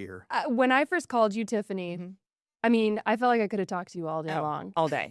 I had such a good time. Yeah. And then you said, well, that question, the journalist in me always just keeps asking questions. Sure. But the real estate agent in me is like, oh, wait, that's a lending question. You can't answer that. And you said, but my husband could. I said, coming up. How about that? How about that? So welcome to the show. Tiffany, you are what's called a unicorn. Oh, gosh. I am. Why do you say, oh gosh? Does everyone say that to you? I hear it a lot, but I am very proud to be a Charlotte native. Born and raised here, met my husband here, had our kids here, building a business here. So I just very grateful and thankful that I have that opportunity. Yeah, I mean, there are very few people, it's so transient. There are very few people who grew up here or maybe stay here. I mean, a lot of people are moving here. 130, 140 people a day are moving here. That's a great opportunity. I would love it. For you. So how would you describe, Tiffany, how Charlotte has changed over the years? And it's obviously a lot. I would say from just geographic, landscape, visual, it's changed a lot. We have seen just a tremendous amount of growth. New areas are popping up, lots of excitement over places like the River District and the Iron District. Like we're seeing all of that. It's happening. But Charlotte still feels like a small town pretending to be a big city. And I'm okay with that. We've got all the stuff, all the things that you could possibly want and need out of a big city, but it still has that small town, cozy vibe to it that I think a lot of people are looking for when they're looking for their next home. You almost sound like the now former Charlotte mayor in the but in the airport when you'd arrive to CLT and it would always be Vi Lyles who would say, Charlotte, it's a big city with a small town feel. It's like all I hear now. But that's what you described. I mean, that's Charlotte. Yeah.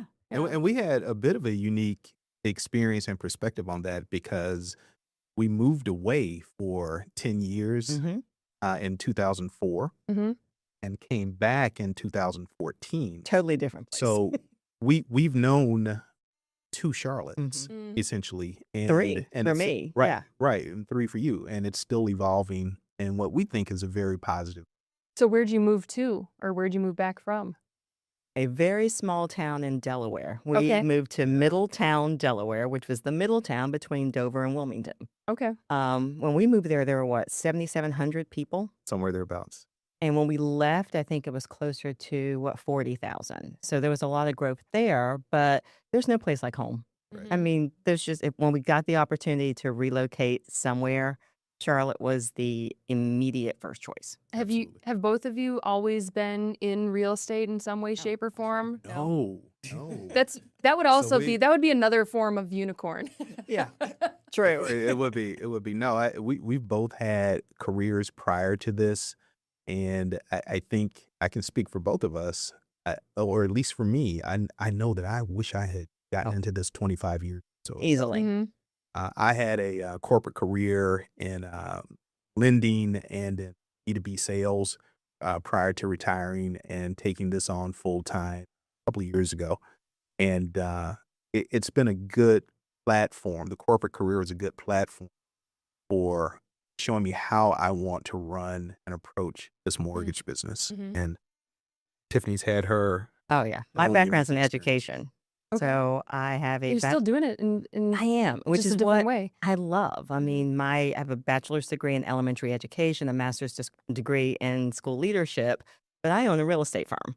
And being able to take my background in content creation, curriculum building, education, and be able to transfer that to helping the consumer that's just the best feeling ever because I get to take what I actually went to school for and translate that into what people need and that support and understanding of how this market works. When I called you to see if you wanted to come on Turnkey, a lot of times I'll ask whoever I'm on the phone with, is there a topic or something that's happening that you feel like needs to be addressed? You immediately said yes.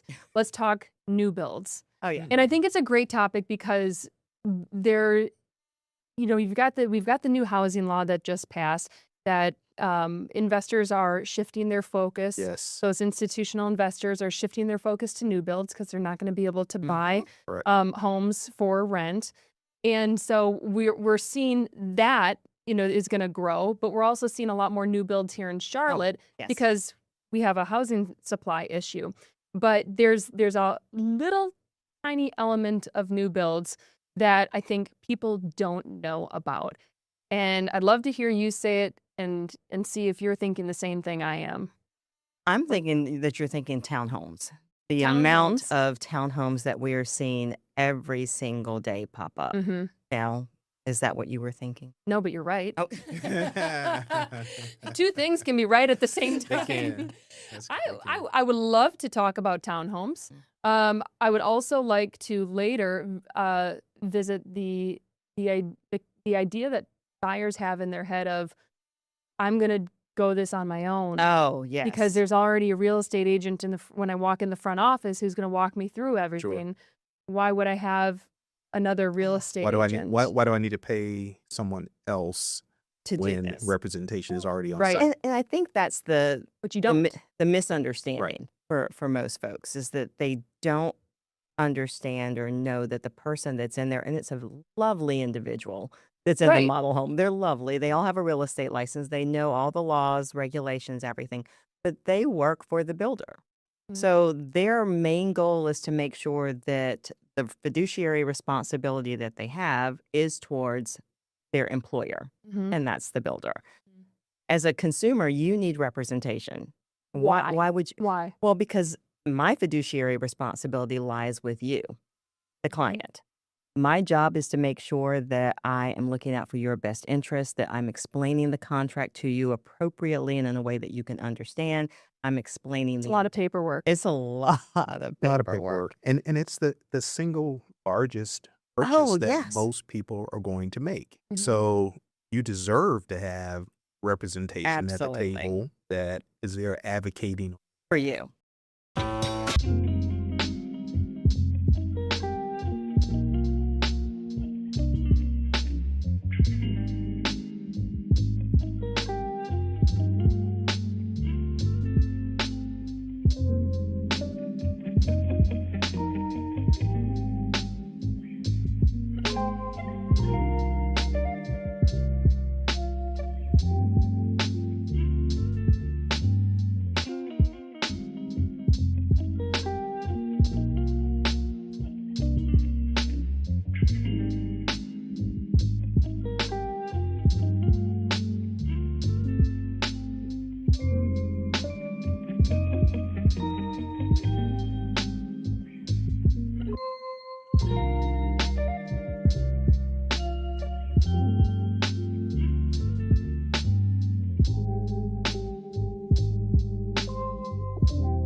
Let's talk about the commission. A lot of people think, okay, well, I can save. I don't have a real estate agent. I can save a little bit of money. Sure. That's a common misconception. Correct. Because a lot of times, well, all the time, the builder bakes in that whatever they're offering, 2.5%, 3%, 2%, whatever it is, Sure. that's baked into the price that they're going to give you for that particular house. It's already established. They're not going to rebate that back. They're not even giving if you ask. Exactly. That is seriously one of the things I think people walk in and they're like, oh, well, just give me that 2.5% toward, off my purchase price of my home. And that's not how it works. The builder has already decided how much they're willing to pay a buyer agent. It's already been determined. If anything, they don't have to, but they've already made that decision. So when you walk in there without an agent, they are not obligated That's to do more money in their anything. pocket. It's more money in their pocket. They're not spending that. So being able to know that you're going to get that representation, someone's going to be able to look out for you, and potentially the builder's going to cover the cost of that commission is a win-win in my opinion. And you've got someone that understands the process. Builders are not necessarily willing to negotiate, but a good realtor can get them to do some things, like maybe a move-in package or getting your earnest money reduced or maybe split up if it's a larger amount. So there are things that we can. The price of the lot. Lot premiums are a whole different thing because people don't even understand that there are some builders, especially in the ground up, that you have to pay for the lot and then the house. And that's something that we can absolutely negotiate. And let's not forget about the mortgage opportunities as well, because builders often have their own in-house lenders. And without representation, I think consumers can believe that they must pursue financing options with the builder's lender. It usually looks more attractive. It typically does look more attractive. Go on. But we would advise anyone to give yourself options, to give yourself leverage by looking at more than one lender. Oh, absolutely. And with most builders, you need to be pre-approved up front anytime we're going to submit a contract. So whether that is with the builder's lender or independently. I personally like my clients to get, I hate to say a generic pre-approval, but one from one that's going to travel from builder to builder, because we're not taking Taylor Morrison to D.R. Horton, and D.R. Horton's approval is not going to Pulte. Those are not happening. So if you want to start with a generic or, one single separate third-party approval, then we can go and shop around and see. Right. And then we're going to compare apples to apples. Well, and acting like you're not like absolutely in love and dead set on the home might help with the negotiations as well. And That does help. Yeah. That does help. Yeah. But it's hard to separate that emotional pull of a new home to what really needs to be an analytical decision as well. And it also will depend on how many lots they have left, where they are in the quarter, because if it's the end of the quarter, builders are really trying to get a big push to get those homes off of their books. Right. So Especially at the end of the year. End of the year, you're definitely going to have a better shot if you're planning and strategic about it. Okay. So let's talk about townhomes. Okay. There's a bunch of them. What were you going to say? Okay. So the saturation is where we're going with this? Well, and partly because you can get 20 townhomes on an acre. Density.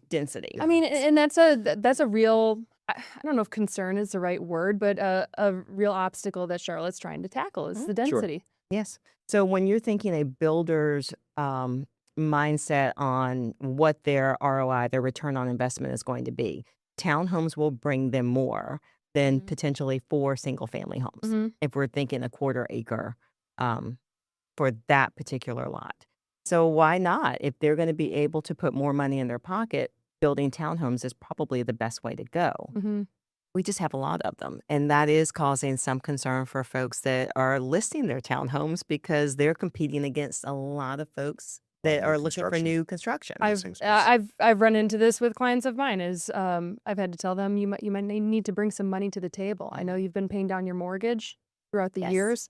And that's a hard conversation to have. It is. It is. People have a lot to choose from, and then it's weighing your options and trying to figure out what the next best decision is Sure. is if it's right to move, if Right. you need to rent it out, all of that. What's the strategy behind it? Right. So whenever right. I sit down with a client, my first conversation with them is, okay, what's our end goal? Mhm. What are we trying to do here?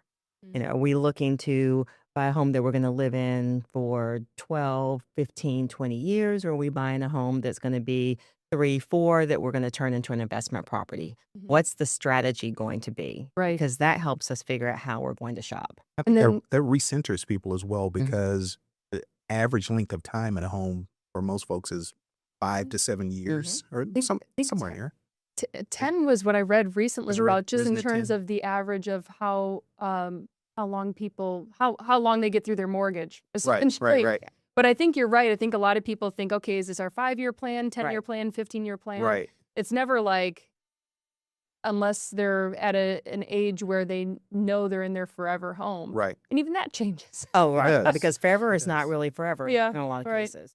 Right. And as life events happen, then needs change Mhm. from a housing perspective as well. You may need to upsize, you may need to downsize, whatever the case may be. And those things impact the timing. Employment, are you being relocated? Right. You bought this home thinking you're going to be in it forever, but now, like, oh no, your job says you're going to go work somewhere else. So we got to figure out what to do with your house. So on the mindset of trying to figure out if you are pursuing a townhome, because there's a lot of great aspects to them. They're affordable. They're a Absolutely. great way for someone to literally get their foot in the door. in housing. Amenities, stuff to do. Yeah. So it's a huge draw, and I certainly understand why someone would be compelled to pursue that. But I think from both the lending and mortgage side of things, Tiffany, we just try to create options for people to say, okay, so yes, if you're at a entry level position for purchasing a home, yes, they're a townhome, but Charlotte also has condominiums. Charlotte also has existing single family homes that perhaps we can talk about a renovation loan to make this standalone single family home what you want and need at this time. So it's about creating that leverage for customers to make them comfortable making that decision process. And I don't know if this is still going on, but I know at one point at least Charlotte was offering, some cash to help with ADUs, which is like a separate Yes. mother-in-law Grant. suite. Because they want, obviously going back to the density issue, they want people to be able to take advantage of the land that they have. And there's some caveats to that because, qualification number one, you've got to be in a community that's going to allow That will you allow to it. do that. Mhm. So those are things that would have to be considered. But I think that when we're thinking, what are we going to do long term? How does that look for you? And it's individualized. What is right for me may not be right for you or you. So Might not be right for the HOA. oh. If you want to rent it out and they've got a 30% cap Yeah, it's a for no-go. rentals and there's already a waiting list, you might be forced to sell. That's always a a conversation. And when people are like, I do not want to live in a neighborhood with an HOA, I'm like, well, you do realize that HOA is the homeowners association. So that's you. Right. So show up to the meetings. Get on the board. Get on the board. If Make you want those control, decisions. get on the board. Yeah. Exactly. So it doesn't necessarily have to be as bad as people think. And there are communities out there that don't have an HOA now that are actually considering it because they want to maintain the property value of their neighborhood. So it can change. Right. HOA, you have no control over, people keeping their landscaping looking nice. It doesn't need to look like, that you've got more money than you know what to do with, Right. but you take care of what you have. And not everyone has that mindset. Right. And you want to live next to a neighbor who likes to take care of their house as well. Oh, And absolutely.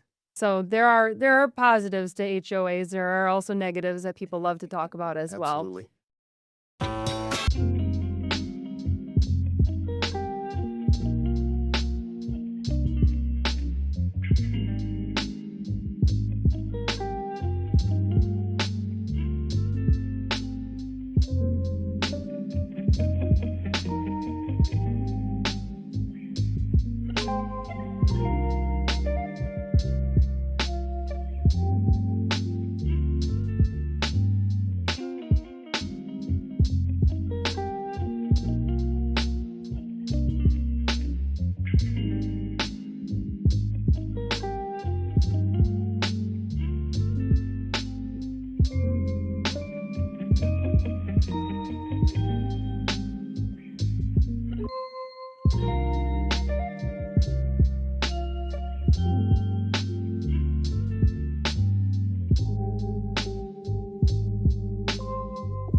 You living in Charlotte for so long, I think you realize just the affordability issue that we're trying to currently deal with in the area. So, and this goes beyond Charlotte, right? This isn't just a Charlotte problem. Nationwide. This is a nationwide problem. The cost of building isn't going down, right? Houses are getting smaller because the builders are trying to work with what they've got, still offer low, as low prices as they can. But there are programs, down payment assistance is where I'm going with this, Mark, maybe more appropriate for you because can't ask the real estate agent. I have my thoughts, but go So down payment assistance, free money? No such thing as free money, but programs that are of immense benefit to both buyers and to builders and anyone really who is interested in real estate transactions. Tiffany mentioned her educational background. My undergraduate degree is in finance and my master's is in public policy. So down payment assistance, I would argue, is a topic that works from a public-private partnership perspective. You don't hear much of a political uproar over down payment assistance, over state or local entity awarding grants or incentives for individuals to purchase a home. So it's very good, and it's very good policy. It's positive from that regard. Is it free? Absolutely not.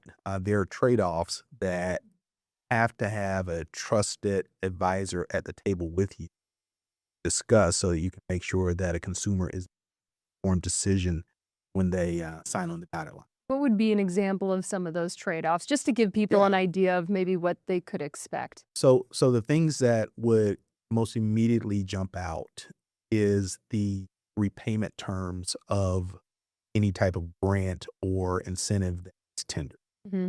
And by that, I mean,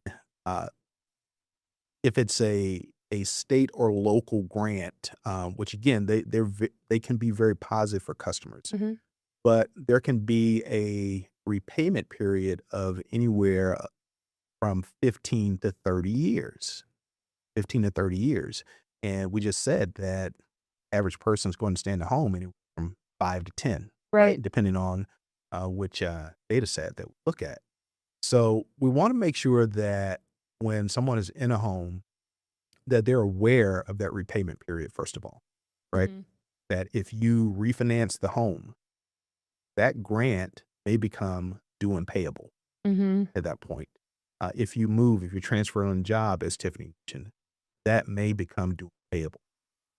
There are grants out there that are not associated with government entities that are forgivable at signing, right? Could cover a full 3.5% down payment for an FHA loan, and it's forgivable at signing. But Is there a but? Well, a caveat, a caveat, or however. That's a journalist talking. Or however. But the interest rate for most, not all, most down payment assistance programs are typically going to be higher than they are for a consumer who is Mhm. not using down payment assistance. so there's a trade-off, and it's all about calculating, right? So if you get help for the down payment, but your interest rate is higher, then all of a sudden your monthly payment is going to be higher. So maybe then you shop for a home that's a little less expensive, and you don't get one with the garage. Instead, you get That's the something with a opposite. parking spot, and there are trade-offs that you'll have Right. to make on your end to make it work. But Right. it's all about calculating the math and making it work Right. for yourself. Right. And location can also be a concern. It can. Some of those programs are geographic Right, specific. right. So you want to make sure that when you're looking at any sort of assistance program, that you're Mhm. looking at every single point to it. Right. And I do want to point out that I think there is a misconception that down payment assistance is only for lower price point homes. I've seen some in That's Dilworth. change.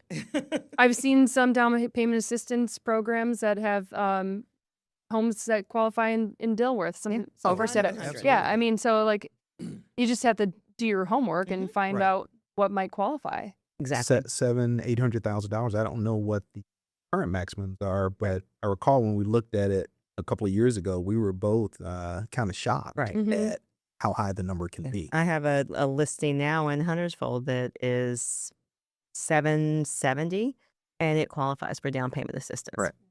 I mean, that's great because buying a home isn't cheap, and you know there are closing costs involved and all of that stuff, and it adds up very quickly. Every little bit. And then all of a sudden you're like, I can't pay for movers. It's like, where's the furniture coming from? No furniture. You don't need to furnish every room right out of the gate. I think that's another misconception is people think they have to fill their house all of a sudden and Instantly. I mean, it drove my husband nuts, but we didn't have a dining room table for like a year. Yeah. I mean, I think everyone sort of mentally wants to move into a model home, right? Mhm. Where it's turnkey. See that? Hey, Mark gets extra points on that one. Where it's turnkey, everything is in place. But the reality is that it takes some time. Yeah. It takes some time. Okay, real quick. We only have a couple. Well, we're almost out of time. But I do want to get, Mark, your opinion on the current rate environment. Sure. And, you know, pull out your crystal ball and let us know where it's headed. Yeah. So Please. interestingly, so the markets closed on Friday, and I think we were on the FHA loan, we were around 6.3%. Mhm. Conventional was around 6.8, and VA was around 6.3. So VA and FHA usually run in tandem. Markets open today. It's a little bit stable. We've been running geopolitical events impact mortgage rates, right? It's no longer just watching the 10-year treasury yield. Yeah. It's no longer that. Geopolitical events 100% affected. So we are from news cycle to news cycle looking at rates. Mhm. We have been able to get customers closed in the fives. We've got some quotes out right now in the high fours. So it all depends on the customer, the transaction, and If how they want to buy down their rate. yeah, that's certainly assume that available. that's We're doing 1-0 buy downs, 2-0 buy downs, or 2-1 buy downs, I should say. So, just presenting people with options that matches their budget, they're comfortable. Okay. Appreciate it. Did I miss anything?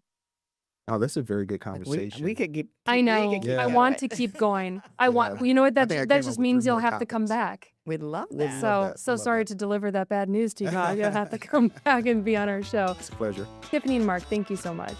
And thank you to everyone else out there who watched this episode of Turnkey on Queen City News Plus. We'll see you next time.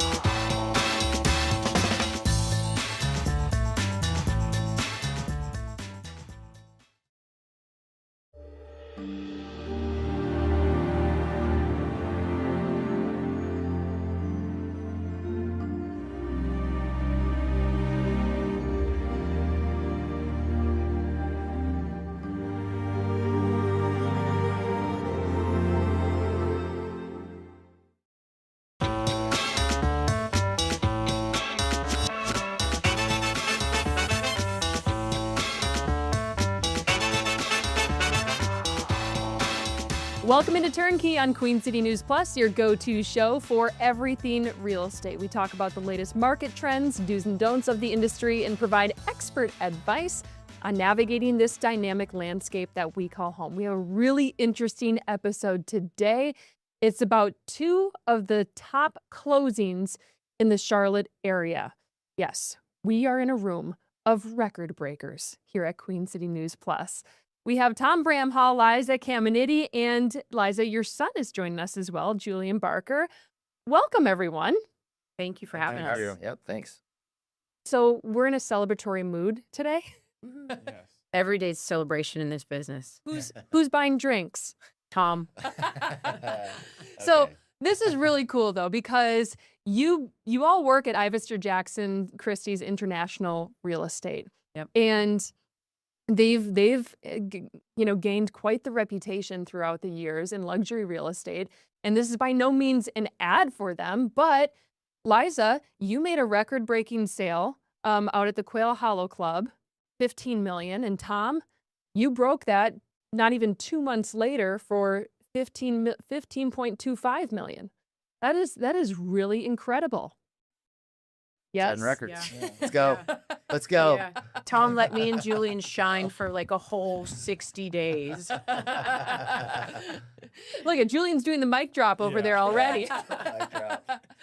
No, but I mean, this is a really great celebratory moment. Tom, I would like to start with your, well, actually, Liza, let's start with you because you had this property, Balustrade Lane, that was just beautiful. The listing itself was extremely personal because you knew the late Lending Tree CEO, Doug Lebda, and were friends with him. And you helped his wife sell this home after he passed away. But this was such a passion project for you. But, selling it for a record, how do you put that into perspective for someone who can't even imagine selling a $15 million home? Yeah, I mean, I think I lightly, touched and mentioned last time I was with you, my team and I we are very good at just putting together like a plan of execution and doing it very, very well. And, we did a lot of work over there. And when we get sellers, like that just say, hey, here's the key, do what you need to do, please. It just makes it so easy to just go in and just knock it out. Mm-hmm. And, we pack boxes, we line up movers, we, get the stagers, we get the painters, we do everything. And, Julian and I and the rest of our team, we were over there, busting our butts for a good solid 2 weeks, knocking it out. And I really just wanted to make it as easy as possible on the seller for many reasons. Word on the street is that Julian kind of helped seal the deal. And can I say your age? Is that okay? Yes, yeah, I mean, absolutely. like 19 years old, pretty impressive. But you helped to kind of bring the buyers in to the conversation more. How was that conversation? How'd that go? That was actually Island Drive. Yeah. Oh, that was a different one. Yeah. Oh, so Julian's just crushing it all around. Yeah. Julian's crushed it across the board. Yeah. Island Drive. How much did that one sell for again? That one was $12.5 million. That was the $12.5 million. other house that was on an island up in the Huntersville area. Okay. Not too far from Tom's, but that was, a record for a short minute up on Lake Norman until my good buddy Tom knocked us off our pedestal there. But yeah, Julian sealed that deal. Yeah, but that was definitely a crazy 2 months. I mean, just between 2 days, Baltusrol went on our contract. 2 days later, Island went on our contract. And Yeah. 2 months later, Tom closed Regatta. So going back to the one on Lake Norman, though, what was that conversation? So I have dual citizenship, and they're British, and so had the conversation about London and everything, and we related and showed him the whole house, and we were there for about 2.5 hours, and just gained a really good friendship with them, and they loved the house, and it was amazing. Great experience. That's cool because I think, maybe people don't realize that like real estate is very personal. Obviously, you're helping to sell a house, but at the end of the day, the people have to trust who they're working with as well. Yeah. That flows really well, Tom, into your listing, Regatta Island. Just a really beautiful house, but you got to know the guy who was selling it, and there was something about, if I remember correctly, poker and cigars that helped to seal the deal on that one. I got invited to a poker game, and if you know anything about me, I go to bed at like 9 o'clock at night. So poker game was starting at 9 o'clock at night. So I was like, oh, but ended up going. And funny enough, it ended up being him and I at the end of the night. It was like 1 in the morning, and I'm tired. Let's split the pot. All right, let's split the pot. So I felt like we got a little bit of a mutual respect for each other during the game, and just kind of relationship kind of flourished after that. So how do you guys go about, once you've had those conversations with the sellers, how do you go about closing the deal on your end to get the listing and then pricing it out? Because it's not like your standard listing where you're looking at the neighborhood, you're trying to figure out comps. These are, trophy properties, one of a kind properties that you have to try to calculate a price that, buyers are going to want to buy it for. So how do you go about doing that?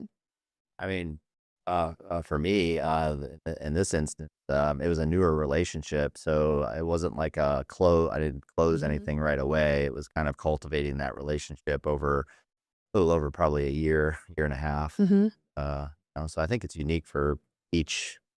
Each person's a little bit different, unique in that way. What was that conversation like with you, trying to figure out an appropriate price? For us, I knew that, our seller had talked to a few different people, and even though I had a, great relationship with them and had sold previous properties and done transactions with them, I knew we were up against somebody else in another company, but I never went into it thinking that me and my team weren't going to get the listing. And we put together like a 35-page presentation and, brought her in, sat down, went through the whole presentation. And obviously in these situations, there's always, financial people involved, and just kind of, you got to go through the gamut of all the people behind whoever the seller is too, and depending on what the person is. But as far as pricing, I mean, I shoot straight with people because I don't want to overpromise and underdeliver. And the realistic situation of Charlotte is that, like, would I love to have priced Baltusrol at $20 million? Yeah, I would have, but we would have never had 6 showings, prior to it hitting the market with our own buyers, and 3 showings once it hit the market and going under contract in 6 days. We just wouldn't have done that. I mean, going under contract in a week, I mean, that is truly impressive. And I think you closed in 23 days. That's what MLS said, at least. Yeah, that is also very impressive to have that quick of a closing. Obviously, you're not waiting for, an appraisal or the mortgage to get approved or anything like that. You're usually dealing with cash buyers at this type of price point. But, how do those conversations happen between the buyers and the sellers? And obviously, you've got the real estate agents in the middle. But how does that differ from your typical sale of maybe a house that's, $500,000 to $700,000? How do those negotiations with luxury real estate differ than average Joe buying a house? Baltusrol was a little different, Morgan. That was like a Hallmark movie. That was a first for me. It was kind of what you maybe would see on like a real estate show.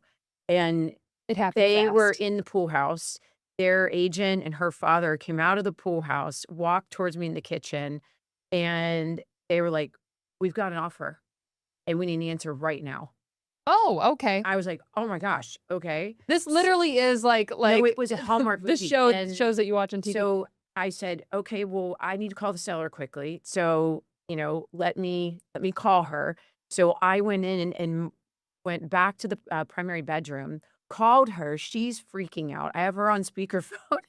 And so then I go walking back over to the pool house, and sellers on speakerphone, buyers are there, agents, and I'm like, "We have a deal." And everybody started crying. Like, the husband buyer gave me a hug. The wife buyer was crying. It Oh my was gosh. it was really wild. I don't know if I'll have a situation like that again in this business. I mean, they didn't want to mess around. They found the house that they No. loved. And Quail Hollow, it's leading up to that house in particular. And I don't remember, it was on 15, I think it's on 15 to 16. 15 to 16. So you're leading up to the Green Mile. That is such a prime location for anyone who loves golf. Hopefully the buyers do.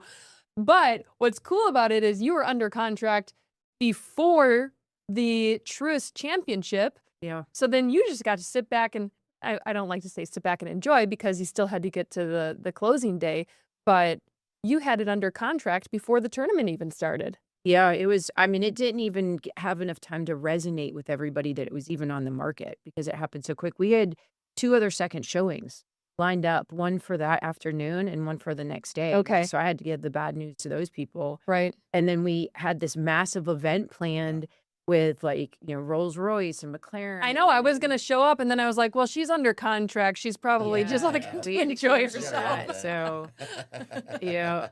But yeah, it was a bit of a Hallmark movie.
You've sold other, multi-million-dollar homes. Tom, I don't think a lot of people probably know this, but you haven't been in real estate terribly long, but you're absolutely crushing it. Mm-hmm. Yeah, I started off in real estate marketing for the last 10 years. I brought up a real estate magazine to the Charlotte market and media company. So I was already in real estate. I just decided a couple years ago that I was going to jump into the sales side of real estate. And a lot of people are like, wow, you're kind of like an overnight success. And I actually disagree with it because I've spent the last 20 years being self-employed. I've lived in Charlotte, or I've lived in Lake Norman for 30 years. I live on the lake. I've had multiple businesses. I'm well networked. And then all I was doing was just selling different products. So yeah, I just went all in with it, and I just treated it like I've treated everything else. And there's a learning curve with everything, and there's also a lot to learn still to this day. I'm humbly excited that I had the opportunity to list this home and list others. Looking forward to what comes next. Yeah, I think it's safe to say you know how to market. You even included Finley, your daughter, in one of your recent marketing videos. And I think at the end of this one, she asked if you could buy her a pony, which I don't think is an unreasonable request considering you just sold a record-setting property. Every dad that I know that has horses are like, stay away from the horses. Yeah. Maybe like a miniature pony. But so wait, going back to the negotiating aspect of it, what has been your experience with negotiating in luxury real estate versus negotiating for a property that might not hit that type of a price point? I mean, I think it's like, it's similar in a sense where you've got two parties trying to arrive at a deal that makes sense for both sides. I will say I feel like the stakes and the risk is a little higher at that level. Personally you or and for- professional. I think for Okay. everybody. I think for the attorneys, I think for the buyers, the sellers, the realtors, the firms. I think everybody has a higher, risk assessment there, and then also a higher win as well, at both sides. Yeah, it's easy to point at these shiny, record-setting houses. Everybody would like an opportunity to sell a house like that, but there's a lot that goes with it too. A lot of personalities that go into it. So sometimes managing the personalities is sometimes the biggest part of hardest it. part. Okay, interesting. So you mentioned some of the risks involved. What would you say is, and anyone can answer this one, is the top risk? Well, I think just like legal stuff. Making sure that your I's are dotted and your T's are crossed. With surveys and paperwork and all of those. Okay. Yeah. In your opinion, what is the quickest way deals get killed in luxury real estate? I think when people get too strong of a personality, and you have to read the room. Like Tom was saying, these types of clients aren't where they are for no reason, and they have big personalities and strong opinions, and they're very successful, and they're extremely intelligent and very business minded. And I feel like some agents don't understand how to read the room and step back a bit. Even in negotiations and during the transaction process, some people, they like to buff their chest up and, I got to be the big shot. And it can get really tough being in transactions with agents that get like that on the other side. And I always tell everybody, and we're all trying to get to the same goal. We're on the same team. Right. You just want the I mean, you clients guys to are be literally happy. on the same team. Literally. But everyone's trying to do the same exact thing. So it's just, keep cool, work as a team. And like, sometimes they think something that is, on a scale of 1 to 10, a 2 is a 10, and it's not. Yeah. You can fix it. It can be worked out as long as you just work together. And Also, being an agent that's well networked with other agents, I think is extremely important. I knew the buyer's agents on the other side of this deal. I already had a working relationship with them. Like Liza, I've known Liza forever, with my magazine and my media stuff that I did prior to selling real estate, so I've had a lot of transactions over the last couple of years where I knew the agents on the other side and it made a world of difference. Right. And I think you touched upon it that you can have the clients that have so many different personalities, but the agents also. I mean, you run the whole scale of what personality you're dealing with. And if it's someone who is on the ball, it makes the transaction a whole lot easier than someone who you can't even get to pick up the phone. Yeah. Yeah. For sure.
Julian, you're a budding real estate professional, and you have the rare opportunity of being a part of these transactions.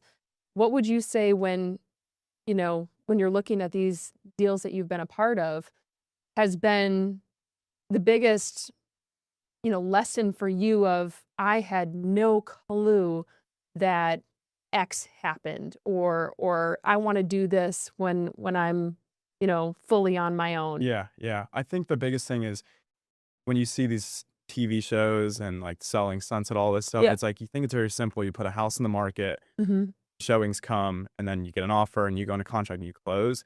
But especially with these big deals, it's simplest stuff like cracks in driveways, statues, windows, all the simple stuff can add up, and you have to stay calm and understand everything that's going on. And I think the biggest thing is simple, but staying calm situation. And like I said, everyone wants to get to the same point, and all the personalities don't get Mhm. aggressive, just calm and let it all get to the finish line. I'm going to need you guys to elaborate on the statues. That word, I literally just got the worst PTSD from hearing him say the word statue. Yeah. What's the deal with the statues? It's just there's on the island sale, there's a lot of, like I said, a lot of stuff that goes into a home. Like there was about 20 statues on a property, one was missing, and you would think that would be a simple thing, but stuff like that can end a deal. So staying calm in that situation and helping all the parties come to an agreement is the biggest thing. Yeah, and I think to that point, a lot of times the people selling the property don't maybe fully understand what needs to stay Yep. and what you can take with you,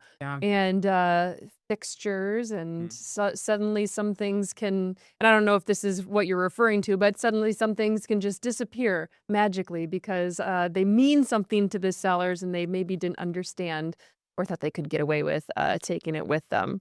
Yeah. Yeah, I had nightmares about statues for about 7 days straight, but it's okay. You're like, oh, I'll buy the statue. Yeah, I was like, I What don't did care. it I'm gonna cost? Wait, go no, buy a never statue mind. company right now. Like, I know, yeah. I was just getting in the statue business. No joke. Yeah. Yeah. So looking back, and it doesn't have to be necessarily these transactions that we've featured, but looking back, is there anything that maybe you would change, do differently with? I would like for it to be this particular sale, the one at Quail Hollow and the one on Lake Norman, but is there anything that you would change? About how we listed it. Mm-hmm. For me, I feel like we launched it the right way. I mean, we got an incredible amount of traffic and marketing and shares and all the things. I think we did a really good job with that. I think back to Liza's point, when a seller truly trusts you, like with the whole thing from start to finish, it's like, hey, just sell this thing. Mm-hmm. Let's exit at the most amount of money for the seller. That's nice. When you get to kind of help navigate the price point. I didn't get to do that at the very beginning. So if we had to do that part over, I'd probably do it a little differently.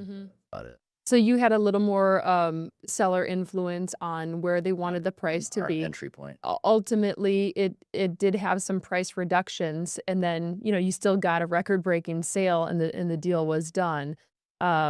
So that's I love the fireworks. I wish they weren't AI generated. Were they? No, they were. I didn't have a budget for fireworks.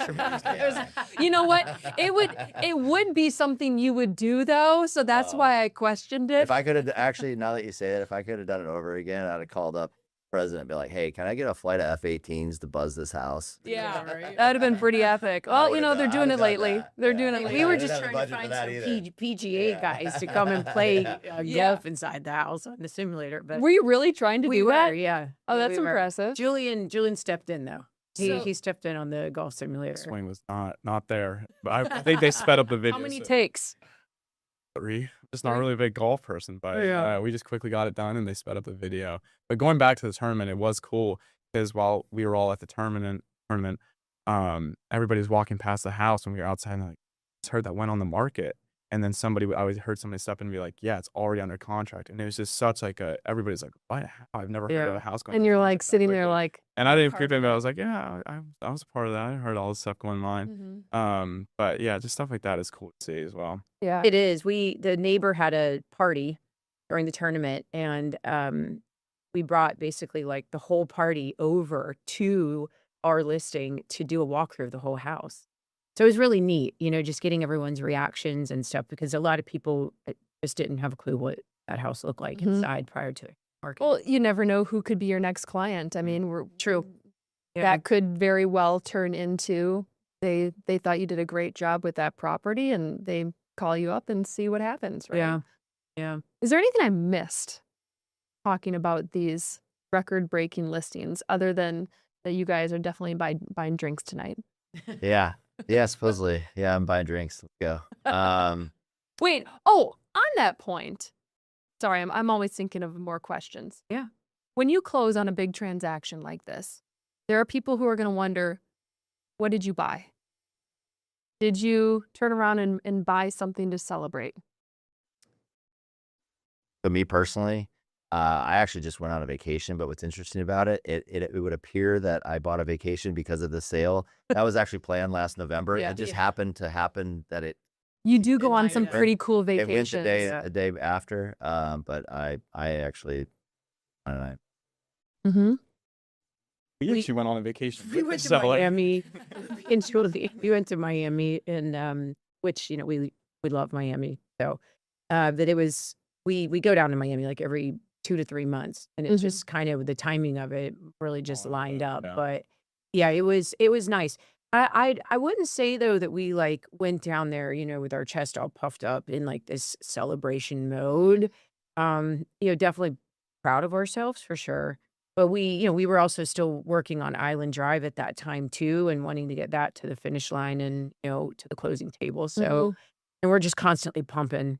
We've got so much pipeline right now, so our brains don't really stop. Yeah. Well, there's just a lot that goes into it too. So you would think that like, oh, you get this, big commission, you just go spend it on what are you going to buy, and it's really just got to be smart. You still got family to take care of. You still got staff to take care of. You got a pipeline of business. You got clients that you got to take care of, and there's an investment that goes into it.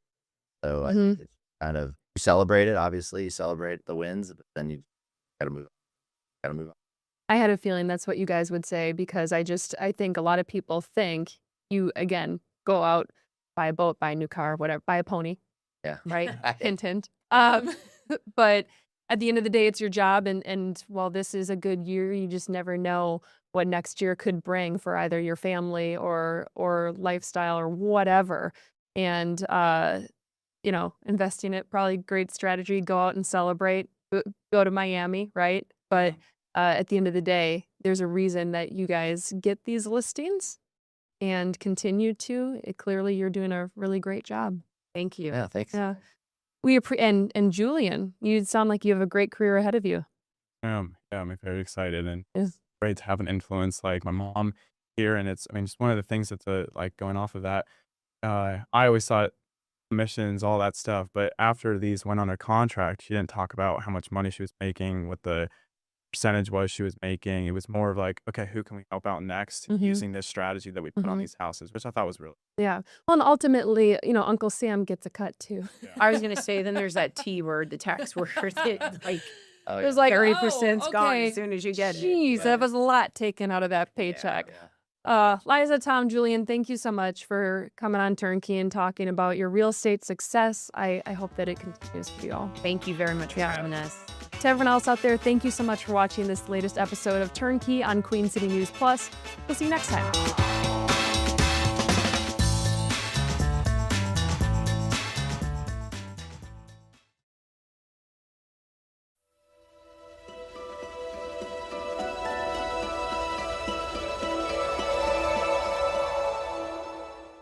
Women randomly attacked in one of Charlotte's busiest neighborhoods. The suspect now faces charges. And we're tracking temperatures that are heating up here across the Central Carolinas to show you how toasty it's going to get, plus what's ahead for your weekend coming up in our Pinpoint Forecast. All right, speaking of the weekend, it is tax-free weekend in South Carolina as thousands of families now prepare to head back to the classroom. But why? Many local families will miss out on the savings. Good afternoon. I'm Alicia Barnes. Queen City News at noon starts right now.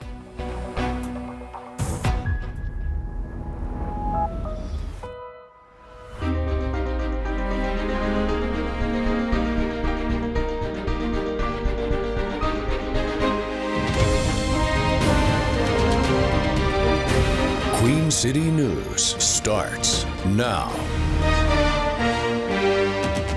Well, first today at noon, a toasty end to the work week with higher humidity and highs in the 90s. Meteorologist Andrew Brightman now in the Pinpoint Weather Center. So, Andrew, we also have some isolated showers in the forecast. Yeah, that's right. Could see a few isolated showers and storms out there across the region as we go throughout the rest of your Friday afternoon. Through the weekend as well, might see a little bit of shower and storm activity. Typical summertime weekend weather here, just hot, humid with the showers and storms mixed in, and that pattern is going to continue as we go into next week. Charlotte live cam right now up to 85 degrees, but temperatures aren't crazy hot for this time of year, actually fairly average. It's all about this right here, the humidity. Dew points in the lower 70s right now. It is soupy across the region. Up at Beech Mountain, seeing a little bit more cloud cover here. Switching on over to Pinpoint, visible satellite for the most part, just fair weather cloud cover in around Charlotte. As we head up into the higher elevations, partly cloudy skies. Pinpoint radar, starting to see the couple of sprinkles up across portions of the mountains near Jefferson, and then also down in the Sandhills. High pressure off the eastern seaboard. Otherwise, here we've got those quiet conditions across North and South Carolina. Low to mid 80s right now, 82 in Albemarle, 82 in Monroe, mid 70s here as we head on up into the mountains. Compared to 24 hours ago, maybe a degree or two warmer, but it feels more like the mid 90s already across some portions of the Carolinas. Talking more about your weekend with my full Pinpoint forecast in just a few minutes. Alicia? Thank you, Andrew. So Charlotte Metro Police say that they've arrested a man responsible for several assaults that were posted on social media. Investigators say 32-year-old Daquan Hunt is the man seen punching a person on East Boulevard last week in a video that was posted online. The victim had serious injuries. Well, Hunt was taken into custody last night and then charged with assault with a deadly weapon. Now, court records also show Hunt has been arrested multiple times in Mecklenburg County on charges including assault, communicating threats, and also breaking and entering. Rock Hill Police now investigating a deadly double shooting. Officers responded to Springdale Road off of Dave Lowell Boulevard around 10:40 last night, and that's where they found an 18-year-old with gunshot wounds. He was taken to the hospital where he later died, but officers were then told about a 20-year-old at a different hospital also with a gunshot wound. There's no word on his condition, but detectives, they'll confirm both were involved at the incident on Springdale Road. Right now, no word on any charges. The Caldwell Street Bridge over I-277 in Uptown remains closed. Crews discovered damage to the bridge during a routine inspection, and they'll need to be able to heat straighten part of the damaged bridge beam, remove a damaged section, and then weld a new section into place. So lane closures are in place right now, and work is now scheduled to wrap up Monday. Charlotte leaders now considering making AC mandatory. The City Council Housing Committee is now debating a measure that would require landlords to install air conditioning in all rentals. So right now, landlords are only required to have heat in units. The latest census data shows more than 3,500 homes in Charlotte don't have air conditioning. City Council member Luana Mayfield says that language around the housing code can be tightened. Identified that the city's legal authority to mandate cooling is unclear, and it may be stronger if we frame it as protecting residents from indoor conditions that are dangerous or harmful, which we have seen because of the high temperatures that we're experiencing. City Housing Committee members are also looking into the financial impacts of making AC mandatory. So Mayfield says the council will revisit the issue next month with revised policy language and also additional information on the potential mandate. Well, not many cities require air conditioning in rental properties. And according to House Digest, the ones that do are Las Vegas, New Orleans, and Dallas. Houston requires AC in rental properties if the homes do not come with standard window screens. Final day of early voting now underway in the special GOP primary to replace the late South Carolina Senator Lindsey Graham. So there is a long list of candidates on the ballot, including the interim Senator Graham's sister, Darlene, Congressman Ralph Norman and Russell Fry, former Governor Mark Sanford, and businessman Mark Lynch are also contending. Primary election day is Tuesday. A runoff would be held on August 25th if one candidate does not get more than 50% of the vote. Meanwhile, North Carolina voters could have fewer opportunities to vote early this fall. Several county boards of elections across North Carolina have changed when and where you can vote. So our Capitol reporter Shabnam Dinesh explains that some of these proposed changes have some county election leaders debating their plans. Yes, if you go to the State Board of Elections website, there's a drop-down list where you can click on a county, then see where you can vote. But 20 counties won't show anything yet. That's because those local boards of elections can't agree on when and where people should be able to vote. The State Board of Elections has signed off on early voting plans for most of North Carolina. They approved plans from 80 counties that reached an unanimous agreement at the local level, but 20 counties are still in limbo. And many of those disagreements center on whether to offer Sunday early voting. As I was going through, I saw quite a few unanimous plans that previously had Sunday voting, do not have Sunday voting this go around. Just wanted to note that trend for the public. In Harnett County, for example, both sides agree on the same 5 early voting sites. The difference is the schedule. One plan would keep polls closed on Sundays during early voting, while the other plan would open them from 1 to 5 p.m. Voting rights advocates argue getting rid of Sunday early voting will reduce access for Souls to the Polls church efforts. Other disputes aren't about when you can vote, they're about where. In Guilford County, one plan would keep early voting sites at 2 college campuses, UNC Greensboro and North Carolina A&T, while the other plan does not. Critics say this could limit early voting access for college students. Republicans say early voting plans are developed locally and should reflect each county's needs. The 20 counties that couldn't reach a unanimous plan will return to the State Board of Elections later this month for final approval. Early voting starts October 15th. In Raleigh, I'm Shabnam Dinesh. Yeah, for that, so one candidate who won't be on the ballot come November is Republican Chuck Edwards. He dropped his re-election campaign after an ethics committee found inappropriate conduct in office. A report released this week from the House Ethics Committee accused Edwards of giving 2 of his female staffers expensive gifts, taking them on lavish trips, and sending them messages discussing personal and romantic thoughts. The Democrat in the race, Jamie Ager, now says that his message will not change no matter who the opponent is. Is starting to lose the trust of people all over the country, and that they don't trust politicians, they don't trust that the system is working for people. Edwards' office has not responded to our interview request, but we do know that the process to replace him is already underway and being handled by local Republican Party leadership. Several names have also been floated as potential replacements, including Henderson County State Senator Tim Moffitt. South Carolina's tax-free holiday weekend begins today. So from now through Sunday, back-to-school essentials like classroom supplies, new clothes, and even computers are exempt from the 6% state sales tax. Queen City News anchor Savannah Rudisell is in Tega explaining, though, why many local families will miss out on the savings. It all comes down to the timing of tax-free weekend. Several large districts in our area and across the state of South Carolina already back in the classroom. Students at Fort Mill, Rock Hill, Clover, and Lancaster County schools already back in the classroom earlier this week. So families there either had to decide between having their students ready to go with all their supplies on the first day or waiting until the second week so they could take advantage of the discounts. State lawmakers have introduced a bill in Columbia to move the tax-free weekend into July, but so far there's no movement on it. Market researchers like the Century Foundation and NerdWallet say costs are up about 8 to 14% this year for the average back-to-school shopper. And according to the National Retail Federation, classroom essentials, just the basic like your pens, pencils, and notebooks and backpacks, going to cost the average family about $145 per child. So without the South Carolina sales tax this weekend, savings less than about $10. Families say every dollar adds up when they're shopping for multiple students. That's why many hope state lawmakers make the change. When school starts, we always have a hard time with that because I'm more of a planner. I go to at least 4 to 5 stores to find the best deals on the things that we need. Department of Revenue officials say South Carolinians collectively saved about $1.5 million during tax-free weekend last year. A reminder, these exemptions also apply to online purchases made while in the state. Reporting in Tega, Savannah Rudisell, Queen City News. I will invoke my right under the 5th Amendment of the Constitution to refrain from answering your questions.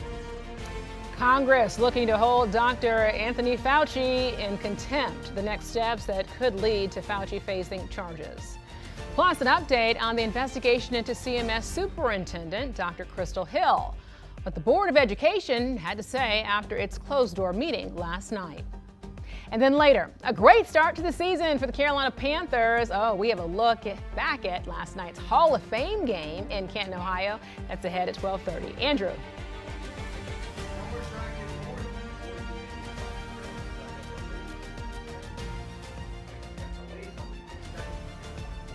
All right.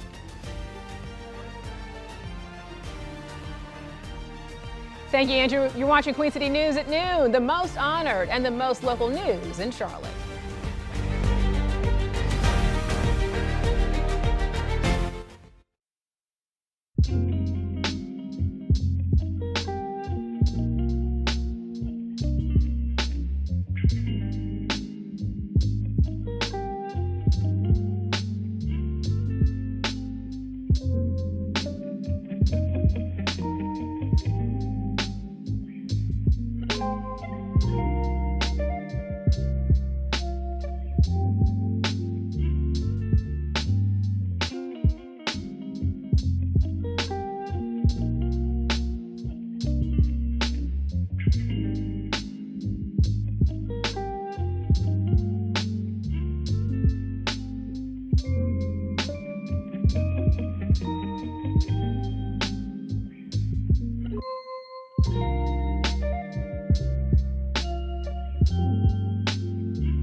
All right, welcome back. Your time now is 12:13. Kentucky Senator Mitch McConnell has been discharged from a rehabilitation center after spending more than 50 days in the hospital.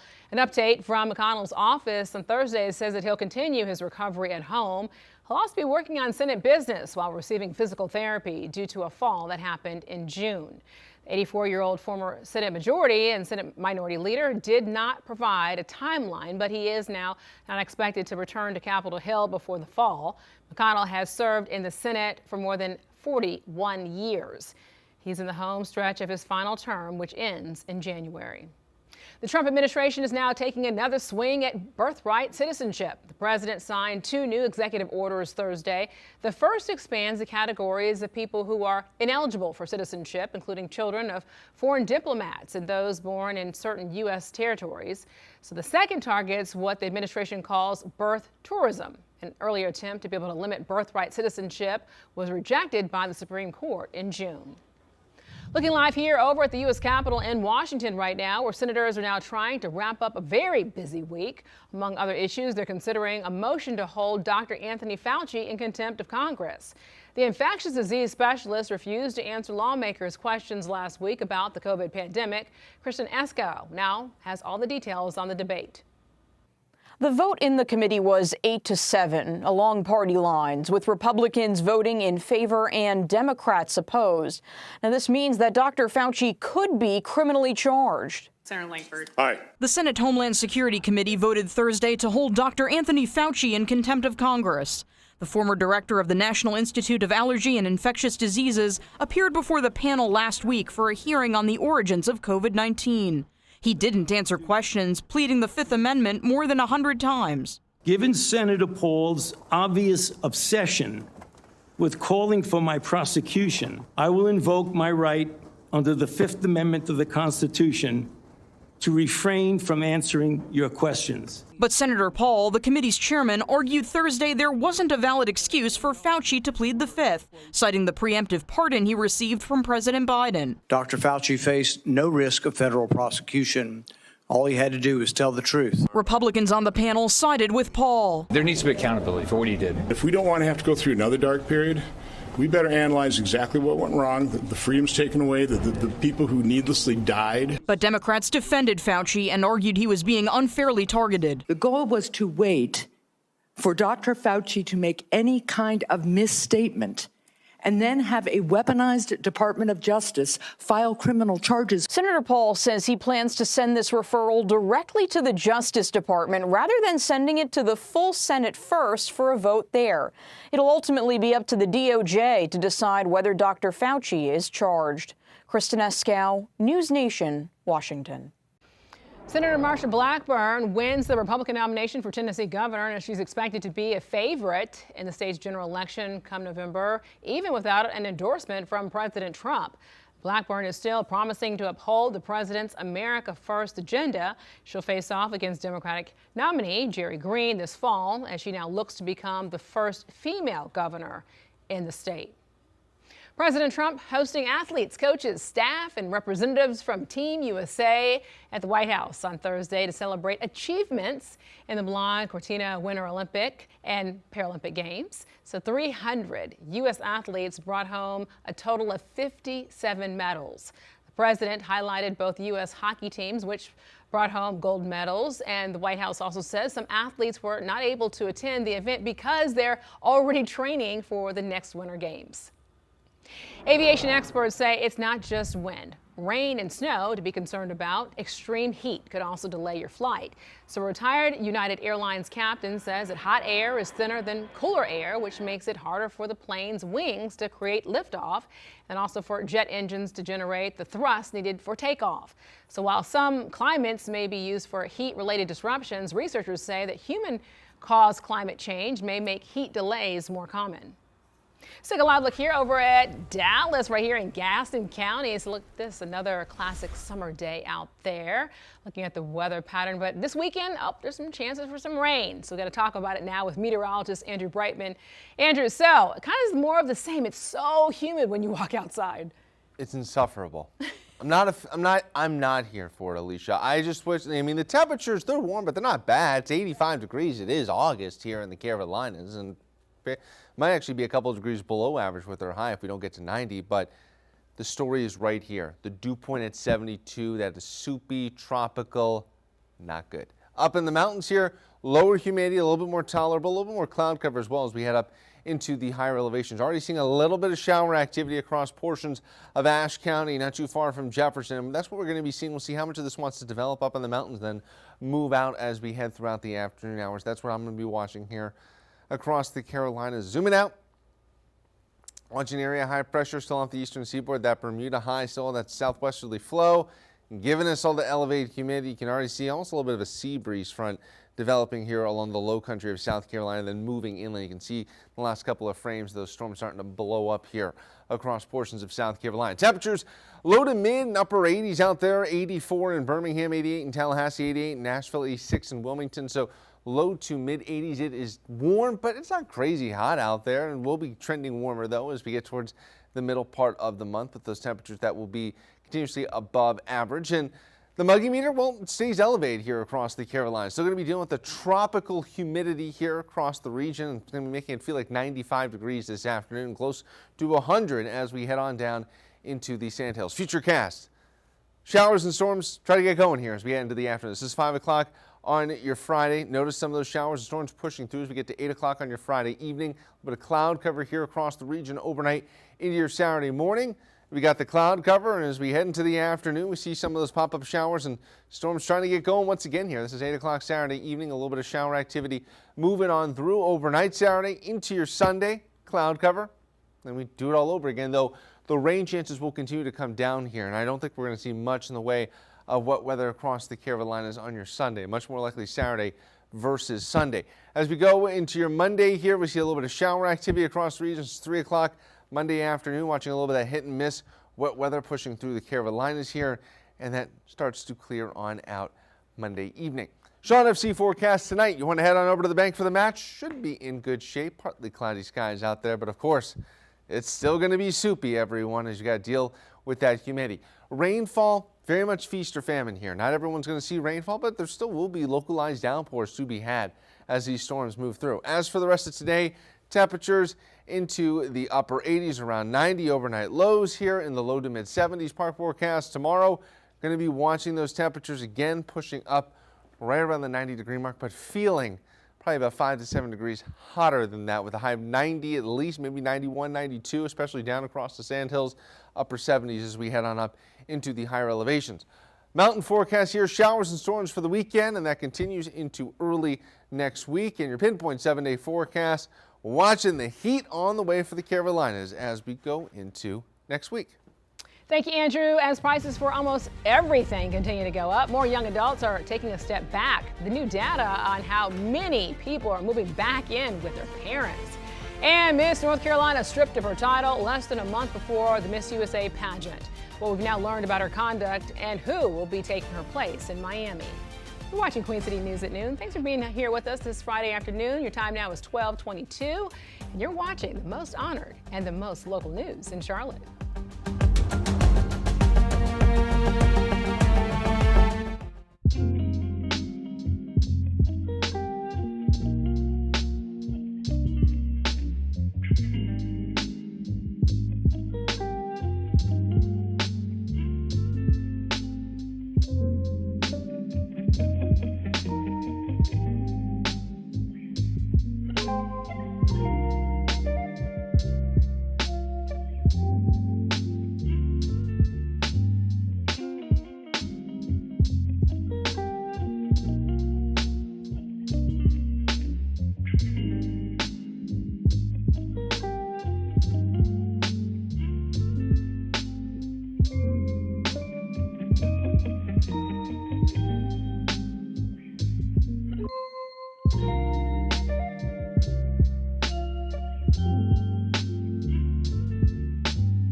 A new study now shows a record number of young adults are still living with their parents. And according to the new research from Realtor.com, nearly 1 in 3 young adults under the age of 35 are staying with their parents. So what's most surprising is about 70% of them are employed.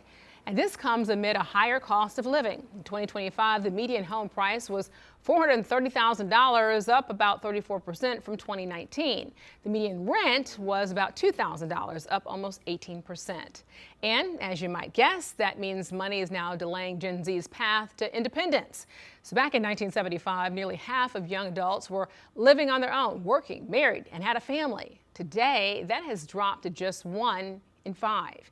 Nearly 75% of Gen Z adults say financial challenges have forced them to postpone at least one major life milestone. Gen Z accounts for just about 4% of home buyers today, and that compares to baby boomers at 42%, Gen X at 25%, and millennials at 26%. New details on the investigation into CMS Superintendent Dr. Crystal Hill. What the Board of Education had to say after its closed-door meeting with just weeks until the start of the new school year. And a fight among Republicans over a legalized high could cost and make the government have a shutdown. So we're following the latest now out of Washington. You're watching Queen City News at noon, the most honored and the most local news in Charlotte.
It's 12:30, and here are today's top stories. A newly obtained court record shows suspect arrested in connection with a violent Dilworth assault. It has an extensive criminal history. 32-year-old Daquan Hunt has been now connected with in at least 20 cases in Mecklenburg County over the past several years. Most recently, he's accused of randomly assaulting a woman, leading to serious injuries. Police say that Hunt posted the assault on social media. Our Jen Cardone will have much more on the details of this case ahead at 4. And Charlotte-Mecklenburg school leaders now still reviewing an investigation into Superintendent Dr. Crystal Hill. That's the word from Board of Education Chair Stephanie Sneed Thursday night after board members came out of a closed-door meeting. Now Hill was placed on paid leave 2 months ago. The board says it is now still looking into matters involving administrative and operational oversight, but have not provided any specifics. Hill has denied any wrongdoing. Final day of early voting now underway in the special GOP primary to replace the late South Carolina Senator Lindsey Graham. Well, there's now a long list of candidates on the ballot, including the interim Senator Graham's sister, Darlene, Congressman Ralph Norman, and Russell Fry, former Governor Mark Sanford, and businessman Mark Lynch, all contending.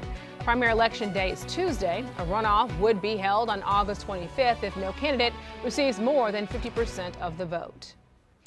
Let's talk about the weather here as we take a live look here over Gaston County. Andrew, so it's been kind of a rinse and repeat forecast lately. Yeah, that's right. It's been one of those kind of weeks here where every day is very, very similar out there. Not a lot of variability with the forecast, and keeping along those lines today is very similar. But the humidity, sheesh, 73 degrees here with the dew point. It basically feels like we're in the tropics, except you can't go to the beach and, drink a nice little pina colada here. It's very, very soupy out there across the region. As Pinpoint satellite here shows partly cloudy skies here across the central Carolinas. As those fair weather cumulus clouds, what those little white specks are, and then a little bit more cloud cover here as we head up in the mountains, and also up in the mountains where we're watching a little bit of shower activity already starting to develop here, and that will continue as we go throughout the rest of the day. Latest with the drought monitor that came in yesterday, things keep getting better and better here. Improvement continuing across the Carolinas. I'm talking more about how much more rainfall we could see potentially as we head into your weekend, coming up with my full Pinpoint forecast. Alicia? Thank you, Andrew. Students in Gaston County are getting ready for their first day of class, less than a week away. Well, the first day is this Wednesday, August the 12th. Forest View High School will see some changes this year, with the assistant principal and a handful of teachers having left for other opportunities. But educators say every year brings changes, and they're excited about the start of class. Be involved with your kids, check in on them, ask them what they're learning, because I can guarantee even teenagers in high school, they want to share things with their parents. So just asking simple questions such as, what'd you do today in civics? It can really get the conversation going. Officials also gave a sneak peek at new buses in the district and renovations to Forest View High School's football stadium. We're working to learn more details on a motorcycle crash in West Charlotte that shut down Morris Chapel Road. So this was late last night, just west of I-45. Police say someone was hurt, but we just don't know right now the extent of their injuries. We've also reached out to CMPD and Medic for information, and of course, we're going to let you know as soon as we get that information into Queen City News. Well, Miss North Carolina USA has been stripped of her title after review of recently surfaced information, according to pageant organizers. The exact information, though, wasn't specified, but a statement from the president and CEO of the Miss USA organization indicates incidents of Brittany Bolton House's discriminatory actions or statements. So North Carolina will now be represented by Mila Hadley, the original runner-up. The Miss USA pageant is set for August 27th in Miami. The Justice Department is accusing Duke University's School of Law of racial discriminatory practices and its admissions practices. Now, federal attorneys are not mentioning any specific complaints that led to their Duke investigation, but they say the school gave preferential treatment to certain students because of their race. The DOJ also accuses administrators of paying lip service to being racially neutral in admissions. Attorneys for Duke say they're now reviewing the DOJ findings and are committed to following the law. Appalachian state officials now releasing new information on a sexual misconduct investigation that led to a music professor's resignation. John Stanley Ross was a faculty member at App State's Hayes School of Music, also the director of bands, joining the university back in 2006. University officials say they learned of misconduct allegations against Ross in February. They also learned that there had been a claim of harassment by Ross involving a student at his previous employer, looking at the School of the Arts in Michigan. Administrators now also say they found that they called a sustained pattern of alleged sexual misconduct. Well, they also told Ross on June 26th of their intent to be able to fire him within 14 days. Well, 12 days later, Ross submitted his resignation. App State officials say that they released the personal information, quote, to ensure a robust culture of reviewing and also responding to the allegations of misconduct, and also to demonstrate that the university does not tolerate misconduct. Charlotte Mecklenburg Police still trying to be able to figure out why and how a teen was abandoned at the airport. So the 15-year-old approached police Wednesday night, telling officers that he had been neglected. Police say the boy could not tell officers really anything about his guardian, his personal information, or even his home address. Police have now identified the young man. They are not releasing his name, though, at this point, but say he is in the custody of the Department of Social Services. A fight among Republicans over legalized high, well, it could cause a government shutdown. Lawmakers are now negotiating a ban of hemp products. Vinay Simlat now joins us to explain the delay. A ban on some hemp products is supposed to go into effect in November of this year, but the Trump administration is trying to delay that, and that is part of negotiations for a continuing resolution, a spending bill that would avoid a government shutdown. Vice President J.D. Vance visited Republican senators on Thursday as the Trump administration tries to get Congress to delay a ban on certain hemp products. The delay is part of a funding bill that has bipartisan support. Several Republican senators say they won't agree to it. I'm not going to waver. I'm not going to stop until this life-threatening loophole is closed permanently. Hemp is the same plant as marijuana. Marijuana has high levels of delta-9 THC, the chemical that changes brain function. The 2018 Farm Bill allowed farmers to grow hemp but put a legal limit on delta-9 to less than 0.3%. So manufacturers started making products with delta-8 or delta-10 THC, enough to get people high. This is an industry that, because we made a mistake in the Farm Bill in 2018, has taken advantage of a loophole in the law. Now gas stations and convenience stores across the country sell hemp-derived THC vapes, gummies, candies, and other products. Last year, Congress changed the law from limiting delta-9 to limit all types of THC.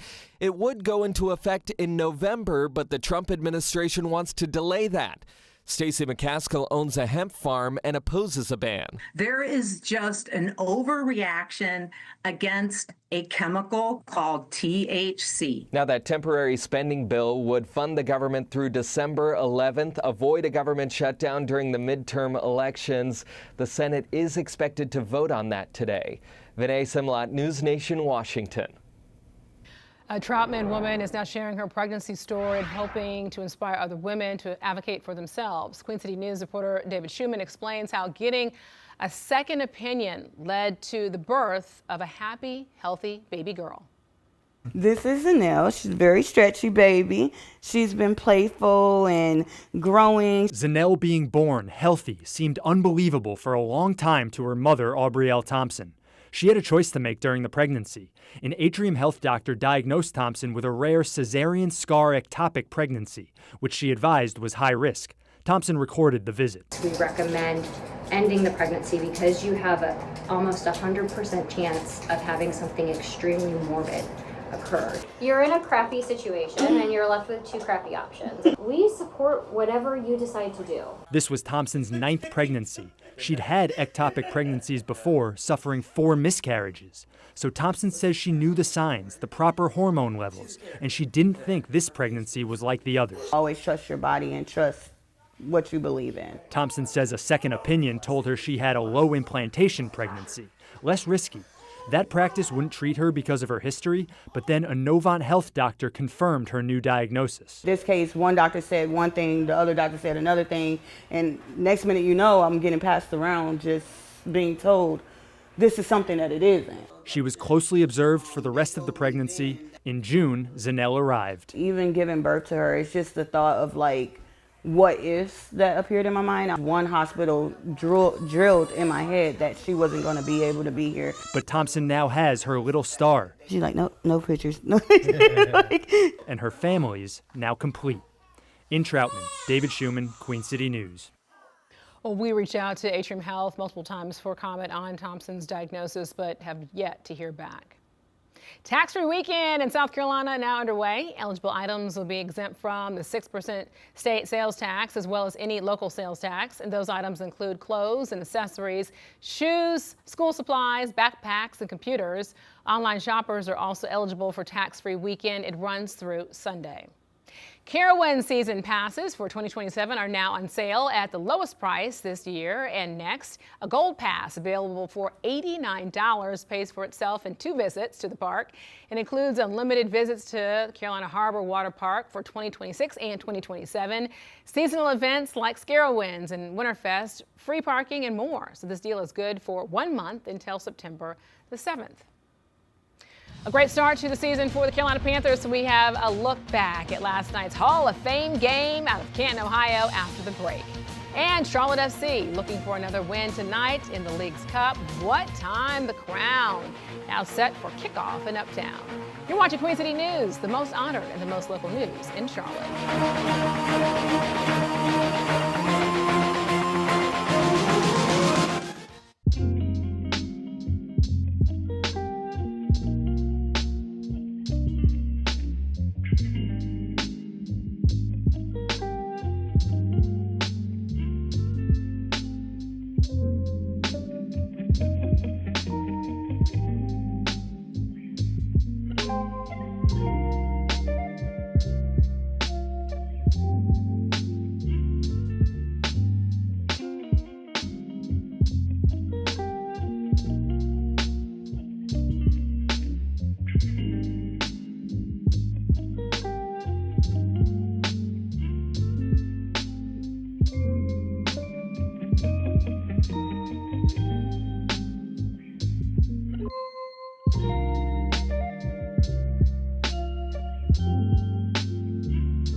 It's been a long time coming, but football season is finally here. So the Panthers helped kick off the NFL season in Canton, and many fans are happy with what they saw. Carolina Sports Live's Casey Funderburg is breaking down last night's Hall of Fame game. The NFL season is officially here as the Carolina Panthers took on the Arizona Cardinals in the Hall of Fame game in Canton, Ohio, Thursday night. And before things got kicked off, the new Hall of Fame class was welcomed to Canton, including one Luke Kuechly, who will be enshrined into the Hall this weekend. But on to the game now. We're going to start things off in the second quarter. Cardinals knocking on the door after a 96-yard drive. Carson Beck hands it off to Corey Kaner, who runs it in for the score. Arizona would go up 7 after the extra point. Now it's Carolina's turn with Kenny Pickett under center. He hands it off to A.J. Dillon, who has no trouble at all running it in for the Panthers touchdown. Things would get tied up at 7 apiece. We're still in the second here on 3rd and 4th. Carson Beck, he would loft this one up to Semi Fehoko, and he makes the grab, giving the Cards the lead. Now there's going to be 6 minutes left in the second quarter. Haynes King now under center for the Panthers. He curls out to the left, fires one to Jasim Reed. He finds pay dirt. Extra point is good, and the Panthers tie it up. Fourth quarter, Cards, they're going to go up 20-17. Haynes King, though, he's going to take the snap here and then fakes the handoff. As he curls out to the left, he gets it to Anthony Tyus for the touchdown.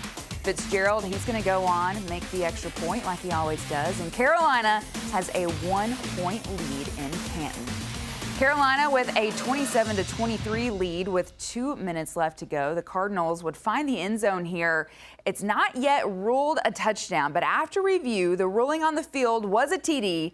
Cardinals regained the lead by 3. But wait, things are not going to be over after this one. It was going to look like a Cardinal win until Haynes King, he's going to come up big on the last play of the game here. He runs it in for a tutty, and the Panthers win the first game of the preseason, 33-30. Your final score in Canton. Head coach Dave Canales really happy about this one. We practice for these situations, end a half, end a game, put us in the best, use the timeouts, move the ball. Haynes did a fantastic job just keeping the play alive. Whatever you had to do, run it, throw it, doesn't matter. Move the chains and keep it alive. So really proud of the group, and then just got to talk about, Jonathan Cooley called the game on the defensive side today, and it was a fantastic operation, getting the calls in, appropriate calls at the right time. Really pleased with the rhythm that he had, and then Brad, same thing on the offensive side, getting the calls in early so the guys could be organized, and just a big shout out to all the coaches. We had a couple receivers show up 2 days ago, spending the whole time on the plane at the hotel for 2 days, just getting them ready to play. So really proud of the group and the way that they played our play style today. We're going to have more from the Panthers' first game of the preseason coming up later tonight on Carolina Sports Live at 11. We'll hear from Haynes King himself, plus checking in with some of the college teams around the country who are wrapping up their first week of fall camp. Casey for that. So the Crown is in action once again as they get ready for their second Leagues Cup tournament match today. So they take on the Lygia's MX Atlas at the Bank, and the Crown is now set to be able to have the dominant start with a win against Pumas in Phase 1's first match. The win also put Charlotte FC at the top of the standings on the MLS side, just over Miami. So today's match kicks off at 7:30. As we take a live look here over the Charlotte Motor Speedway, as I bring in meteorologist Andrew Brightman, another hot day across the area, Andrew. Yeah, that's right. And it's going to be toasty and humid this evening if you're going to be heading to the Charlotte FC match. The good news is should be able to stay dry here across the Carolinas. Can't rule out the shower storm, but should be able to stay dry. Charlotte live cam right now. We've got southwesterly winds here at about 10 to 12 miles an hour. Temperatures in the low 80s, dew points in the middle 70s. It is so soupy outside right now. Up in Beech Mountain, we've got quiet conditions, a little bit more comfortable as well as we get up into the higher elevations. Pinpoint radar watching a little bit of shower activity as we get up into the mountains here. Zooming out, going wide, high pressure in control. Maybe a couple areas, some of those showers and storms starting to flare up along the low country of South Carolina, right along potentially a sea breeze boundary we're seeing here with some of those showers and storms developing. Temperatures right now across North and South Carolina, mid to upper 80s. It's not the temperatures that are really causing the issues. It's all that mugginess we're dealing with out there.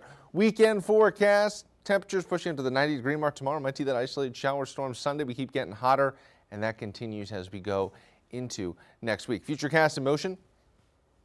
There's those showers and storms getting going here as we head into the evening hours on your Friday. A little bit of scattered wet weather, partly cloudy skies.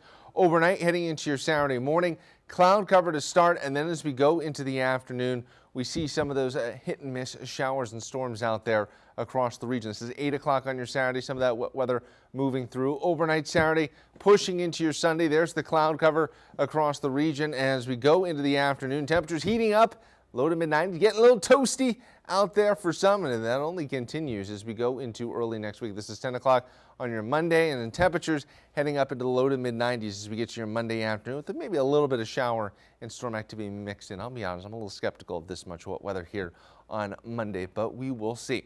How much rainfall are we talking about? Some places could pick up, some localized downpours. It's going to really be the story here over the next couple of days. But this is also a story why we've made so much progress with the drought. Percentage of average over the past 30 days, almost time and a half here in Charlotte. Check out Statesville, almost 3x their average rainfall over this 30-day stretch here. So really have been making progress. Everyone is above average, and actually you see Morganton a full 3x your average rainfall over this past 30 days. That is impressive. Heading to the beach this weekend. Saturday might be slightly better, but overall each day there might be a couple of afternoon showers and storms. Dog walking forecast this afternoon, this evening, partly cloudy skies, temperatures upper 80s, right around the 90-degree mark. Overnight lows, low to mid 70s out there, 72 in Cheraw, 72 in Monroe, low 60s as we head on up into the mountains. As we go around the Carolinas here, starting down in the Sandhills, we've got partly cloudy skies, temperatures around the 90-degree mark. Upstate South Carolina, it's a similar story here. Charlotte, Concord, and Albemarle, temperatures right on the 90-degree mark. An isolated shower storm possible as we go throughout the afternoon hours in Statesville and Salisbury, expecting more of the same. And as we get up towards the foothills, we'll see some of those scattered showers and storms. And, of course, in the mountains here on your Saturday, could see a little bit of that wet weather. Pinpoint 7-day forecast, only getting hotter as we go into next week, with temperatures pushing up into the middle 90s. You're watching Queen City News, the most honored and the most local news in Charlotte. We'll be right back.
It's Friday, which means it's finally the weekend, right? So here's a look at just a handful of events taking place in and around the Queen City.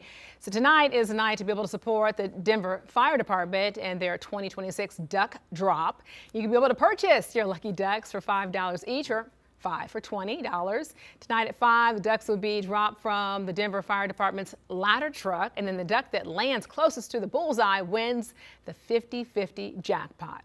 So you do not have to be present to win. The winner will be notified. Every duck, though, purchased helps the Denver Fire Department Auxiliary continue supporting firefighters and community programs.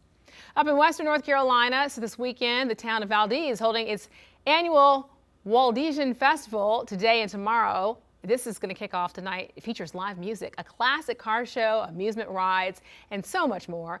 The weekend continues tomorrow when downtown is then lined with over 170 food, arts, and crafts vendors, amusement rides, and also open art competition and live music throughout the day. The event starts at 5 tonight and then will run through Saturday. Back to school is just right around the corner for many students, right? So the C.W. Williams Community Health Center will hold a health fair tomorrow to help prepare students for the upcoming school year. And then tomorrow from 10 in the morning to 2 in the afternoon, students will receive free school supplies. There'll be free food and games and activities, plus kids can also get health and dental screenings. This is all happening while supplies last. Football season just right around the corner as well. Tomorrow, Carolina Panthers defensive tackle Cam Jackson will be holding a meet and greet. So this is his second annual GameStop meet and greet celebrating the launch of Madden 27 and also his birthday. So the event is from 12 to 2 at the GameStop on J.M. Keynes Drive. That is the GameStop that is located on J.M. Keynes Drive. Fans will have a chance to be able to meet Cam, take photos, and also get some autographs. Participate in a free raffle and also compete against Cam in Madden 27. Sounds like fun. And that's just a handful of the events happening in and around the Queen City. Be sure, though, to check out our website at QCNews.com for a full list of weekend activities. And Queen City News brings you 11 hours of news every weekday. So here's what we're working on, starting on Queen City News at 4 today. We're working to learn more details about the man arrested for seemingly random alleged attacks that have been posted to social media and his lengthy criminal past. And as the fighting in the Middle East accelerated again last month, we see how it hit the job market here in the U.S. You're watching Queen City News at noon, the most honored and the most local news in Charlotte.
Queen City News is a whole new way to stay connected to us when we are not live on the air. You can download the Queen City News Plus app on your smart TV using either a Roku, Apple TV, or Amazon Fire device.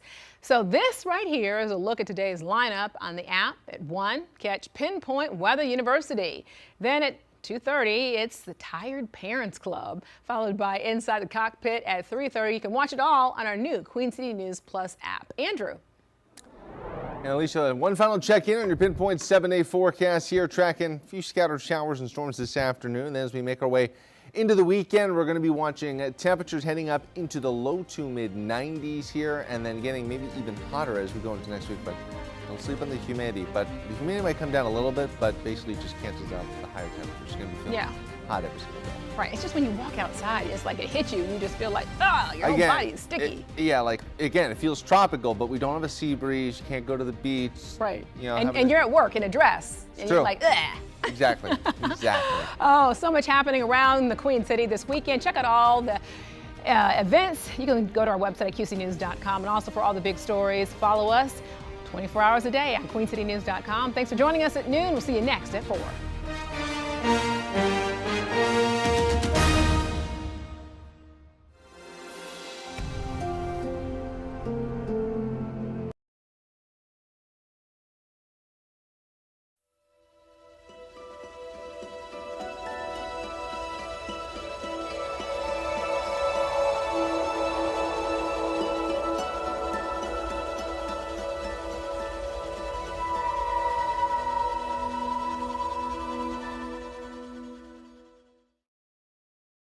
Coming up on this edition of Pinpoint Weather University, is the drought almost over? There are signs that the drought could be coming to an end. It's coming from the Climate Prediction Center. We check in with our friends at the National Oceanic Atmospheric Administration to find out just how quick this drought could be done in the Carolinas. Plus, the tropics continue to be tame and quiet. We'll talk about if there's any sign the tropics could heat up here soon. Coming up on this edition of Pinpoint Weather University, and it all starts right now.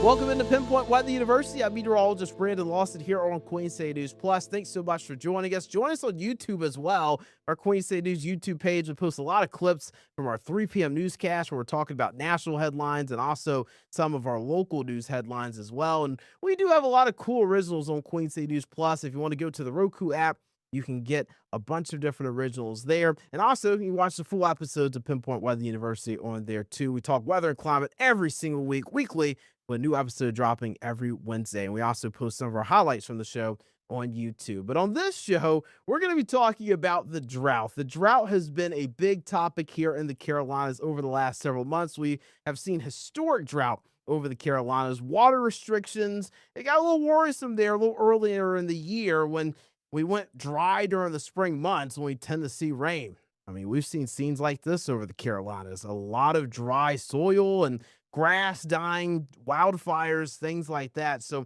luckily for us, there might be some good news in sight. We could be very close to ending this drought here in the Carolinas. Look at how far we've overcome the drought so far. 2 months ago, extreme and exceptional drought, level 4 out of 5 and level 5 out of 5 drought in really late May, early June. We had those mandatory water restrictions come into play. And now looking at your current map, we've seen significant improvement. Matter of fact, you look at Rock Hill, Chester, and Lancaster, they're just abnormally dry now. Most of the area under level 2 out of 5 and level 3 out of 5 drought. We still have a ways to go. But luckily, we might have an expert that's got good news for us. His name's Brad Pugh. He is a meteorologist with the National Weather Service. And Brad, this is probably the best conversation I think I've had with him met here in a while. We might be out of the drought here soon, the Carolinas. Talk about the new drought outlook you guys have released at the Climate Prediction Center and why you guys think the drought might be nearing a close here locally. Yeah, thanks, Brandon. Yeah, as you showed there, I guess start with kind of the drought momentum since the spring. And the good news is that the drought peaked back in May when more than 80% of South Carolina was designated with extreme or that D3, 3 out of 5 drought levels. And D3 covered nearly 2/3 of the state of North Carolina. Currently, we're seeing the most intense drought conditions affecting eastern South Carolina. And during the past month, the greater Charlotte area has had improving drought conditions.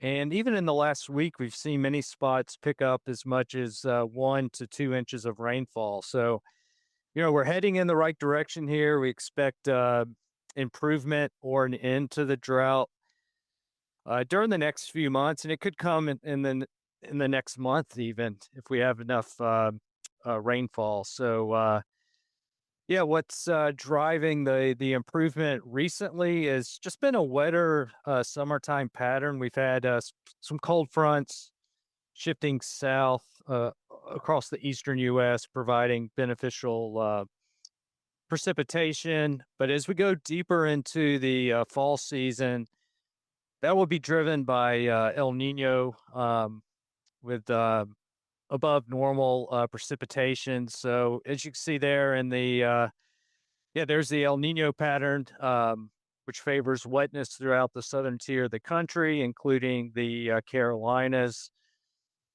So, we're expecting a continuation of drought improvement over the next 1 to 3 months and likely an end to this drought throughout the Carolinas.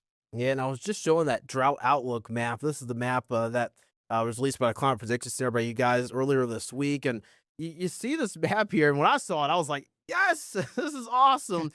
So removal likely by the end of October. You see those darker brown shades. Those are the areas that likely have the drought removed by the end of October. Some of those lighter shades, that's where the drought's going to be improving by the end of October. So at least everybody's seeing improvement. And I want to point out our friends over Rock Hill, Lancaster, and Chester. You guys are going to be fine. The only reason you don't have anything there is because you're just abnormally dry. You're technically not in the drought conditions right now. So you can consider yourself basically by the end of October, you'll be out of the drought too. But I wanted to point out, Brad, you mentioned that there's a chance that we get out of this drought earlier than the end of October. This drought could be over by late August, if not September, based on the current trends we've been having here lately with the weather. Yeah, that's correct. If we see enough precipitation over the next several weeks, then yeah, the drought could end prior to the end of October. But yeah, we're very confident though, as you head deeper into the fall, that any remaining drought does come to an end for much of the Carolinas later this fall. And then what are some of the weather features we've seen? I know El Nino was one of them, but even this week, I mean, it has just been a dreary and wet week here in the Carolinas. What are some of the features we've been tracking here locally that's creating this big change in rain for us? Yeah, there's a few factors. We've had mid-level low pressure over the eastern parts of North America that's provided kind of a favorable pattern for your summertime afternoon and evening thunderstorms. Yeah, there you go. See that trough of low pressure there over the Appalachians. Bermuda High offshore providing a very humid air mass. So any of these thunderstorms that do develop during the afternoon and evening are capable of producing some very heavy rainfall. And that rainfall does certainly help with to ease drought conditions. Now, one thing we were looking at here locally, we were talking about the fall months. We get more fronts around here, but as we get towards the fall, we tend to get more tropical moisture from potential tropical systems. This year, with El Nino getting stronger, we've got that southern track of the jet stream that is going to be a little bit more activated, as you mentioned earlier, producing more rain. But it isn't like tropical systems will be as likely for the Carolinas this fall. I mean, not saying it's off the table, but with El Nino, it looks like that could be a little lesser of a threat for us this year. Yeah, that's correct. Most of the improvement, drought improvement we're expecting over the next few months, that's mostly driven by El Nino as we go deeper into the fall and towards the winter. Yep. And with this El Nino being so strong, what leads to that more rain over the southern U.S.? I think a lot of folks get confused with it. We see the El Nino map there. Why does the southern jet stream just get so much stronger and produce so much more rain for the south? Yeah, that's the subtropical jet there is more enhanced. You have more enhanced moisture with any mid-latitude storm that tracks across the southern half of the country there.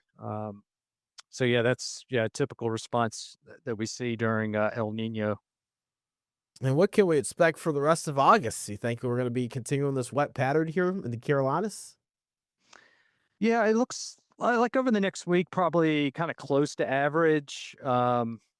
And our week 2 forecast, which covers, August 12th through the 18th. Looking at, there you go. I'll pull it up for you there. So August 13th through the 19th. So we're showing a small lean towards above normal precipitation. So kind of this, hit and miss variety of afternoon and evening convection, but where it does occur, it will likely be on the heavier side.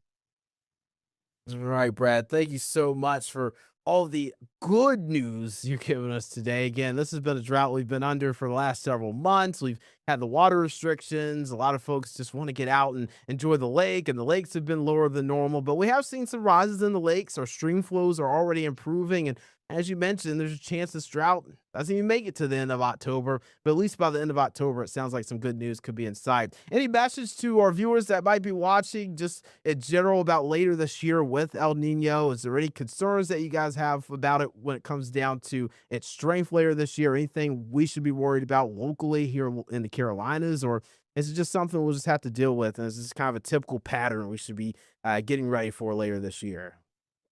Yeah, no, just as we go into the winter, it would favor a wet winter there for the Carolinas. So good news as far as drought goes, certainly. Now we say wet winter. I know a lot of folks in the Carolinas, man. We just had our biggest snowstorm in like 20 years over our past winter. Are we looking at more of like a wet and mild winter, or would you say like maybe snow is a possibility? What are your thoughts on that?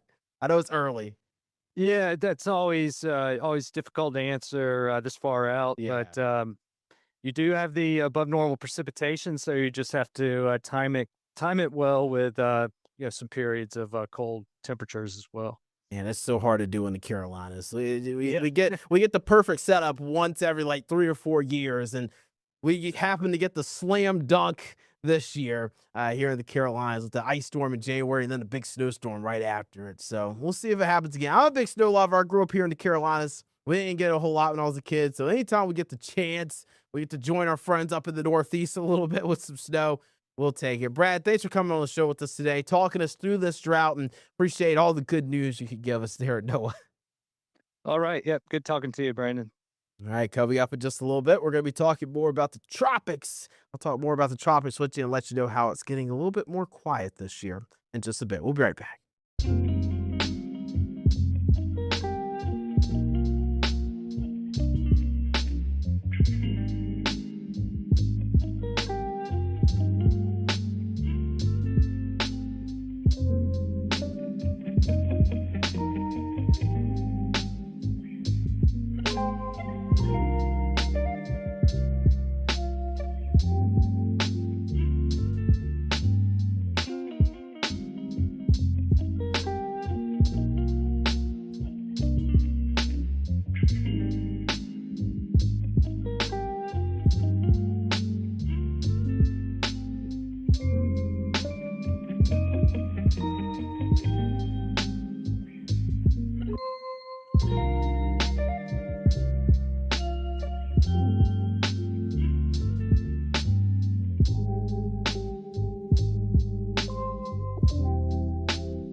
Welcome back into Pinpoint Weather University. I'm meteorologist Brandon Lawson here on Queen City News Plus. Always a big welcome to our YouTube viewers too. I did want to go a little over some more of the rainfall that we have seen here lately. I mean, it has just been a deluge of rain, it feels like, over the Carolinas after what was months of dryness here. We had that late July setup where we had that stalled boundary set up over the Carolinas, and then we had Tropical Storm Bertha sending moisture our way from the Gulf, and the Gulf moisture was already moving in anyway, but then you had moisture being accelerated into the area, all because of Tropical Storm Bertha that was just swirling out there in the Gulf, and that was interacting with that stalled boundary. So that led to some big time rains last week, and we talked about that with the North Carolina Climate Office. Assistant Climate Director here in North Carolina, Corey Davis, he chatted with us about that and talked to us about all the rainy features and all the historic rains we saw in late July too. So this stalled boundary, that was one setup. I want to talk about another setup that we're seeing for this week that's producing all the rain. It's this cutoff low pressure center. You see that area of low pressure that's just sitting over the eastern U.S.? It's cut off from the jet stream. The jet stream's farther north. That jet stream is unfortunately away from the area of low pressure. So that area of low pressure, it's like kind of caught out in its own world. It's waiting to be picked up by the jet stream again. And it just meanders over the eastern U.S. And that's what's producing days of rainfall here in the Carolinas, at least daily scattered storm chances. And we have that surge of moisture. You just heard Brad talk about it here over our last segment. He was talking about that surge of moisture continuing to build into the Carolinas, leading to those daily storm chances. Now, I want to mention a cutoff low is really hard to forecast. I just showed you this graphic. Again, the area of low pressure, it's cut off from the main flow of the jet stream, which is farther north. an area of low pressure is hard to track when it's not being driven by anything. Models don't do a very good job forecasting it. Meteorologists don't do a very good job forecasting it either because we don't have our resources to go off of. There's an old saying, very old saying, it's cut off low, weatherman's woe. And the big reason for that is because it's a woe for us. It's hard to forecast out of the eastern U.S. And again, you can see that surge of moisture that continues to build in from the Gulf, producing our stormy conditions. Something else, during the month of August actually tends to be our wettest month of the year. The big reason why, one, the tropics heat up.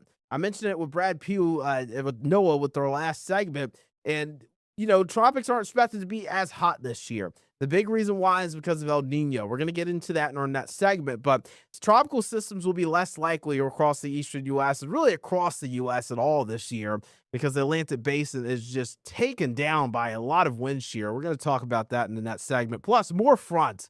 And I mentioned more fronts on air, and I can't remember who it was that actually asked me, but one of our anchors asked me, we're like, why do we get more fronts later in the year versus now or versus earlier in the year or during the summer? And the big reason is because of temperature gradients. As your temperatures change across the country as we get later in the year, some temperatures are colder while other areas of the country are warmer as we get more into the fall and winter months. And that allows fronts to drive from west to east because they're driving themselves off of temperature gradients. So when there's not a big change in temperature, it's hard for the fronts to go anywhere. It's hard for the fronts to make it to the Carolinas, which is why summer tends to be some of the driest parts of the year here in the Carolinas. So I want to point out here, Brad Pugh was just talking about it. He gave us a good explanation of what's happening. So we've already received a lot of rainfall here in the Carolinas recently over the last couple of months, and even May too. May was a soaker for us here in the Carolinas. But as we closed May, we started to get dry and hot again, which allowed some of the drought to come back. So this is the drought outlook that was released from the Climate Prediction Center earlier this week. This goes through the end of October. You see some of those darker browns there? That is a sign that the drought will be removed for our area by the end of October. But as you just heard from Brad from National Oceanic Atmospheric Administration, he just said that it could be earlier than that. We could see the drought end as early as August in some areas. And matter of fact, when you look a little bit closer on this map, you look at Rock Hill, Chester, Lancaster, notice how there's no shade there. That's because Rock Hill, Chester, and Lancaster are technically already out of the drought. So York County, parts of York, Chester, and Lancaster County down in South Carolina, congratulations, you've defeated the drought. It's over for your area. Charlotte, Concord, Gastonia, not Rock Hill, Lancaster, Hickory, Statesville, Salisbury, Shelby, Morganton. Don't want to leave anybody out.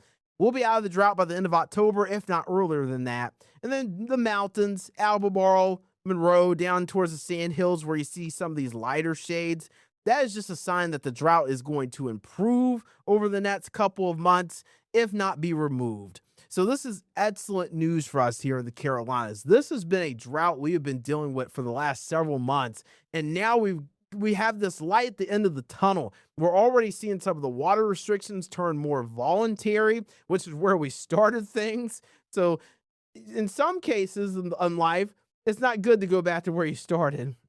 If you're just now running a marathon or practicing or training for a marathon, and you start with a mile pace at like 10 or 11 minutes, and you want to get it down to 8 minutes, and then you go out 2 months later and you're at 11 or 12 minutes again, you don't want to go back to where you started in that case. I know I'm rambling, but look, this case, we want to go back to where we started, right? We want to go back to the saturated ground, the grass growing, our gardens doing well, and our crops doing well as well. And that's going to be a big driver for why I think a lot of folks are going to be excited to hear this news when this drops on YouTube and on Queen State News Plus here soon. El Nino is another driver for the reason this drought is going to end very soon. El Nino is continuing to strengthen over the Pacific. We've got warm ocean water, and that is going to lead to a more active southern branch of the jet stream. Just as Brad mentioned, you can see the rain, the rainy conditions that will be likely for the Carolinas because we'll have more areas of low pressure tracking over us. There's the moisture feed. You're going to have your tracks of low pressure tracking possibly up the coast producing more of a wetter Carolinas for us, and could even be a wetter winter. Something we'll look forward to as we get later into the year. It'll just really be dependent on how strong this El Nino gets, and it looks like it's going to be a very strong one. And you look at precipitation outlook through the middle of August, we're going to be seeing those wetter than normal conditions popping up over the Carolinas, but probably more closer to normal during the mid-August months, which is good. We still want to be normal. It doesn't matter if we're above average. We want to be normal. If not above average, we'll take it. And then the Ohio Valley dealing with those wetter than normal conditions. We mentioned El Nino. It's a big factor in bringing us more rain to the Carolinas later this year, but it's also a big factor in why the tropics are slow. We're going to talk about why that is coming up next on Pinpoint Weather University.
Welcome back into Pinpoint Weather University. Let's talk about the tropics. But before we talk about the tropics, we got to talk about just how close we are to fall. Fall is 48 days away, folks. 48 days away. Starbucks just announced that August 25th, the pumpkin spice lattes will be back in action. If you're a pumpkin spice latte person like myself, with that nice, refreshing pumpkin taste, a little bit of cold brew, it's almost here. August 25th, Starbucks pumpkin spice lattes.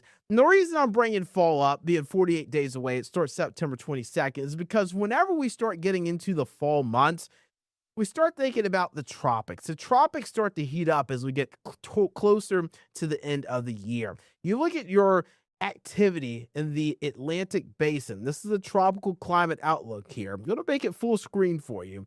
This is a look at the named storm activity. Matter of fact, I'm going to bring that back in here just so you can see the x-axis. So the x-axis is showing you the months, and the y-axis is showing you how active it is during that given time.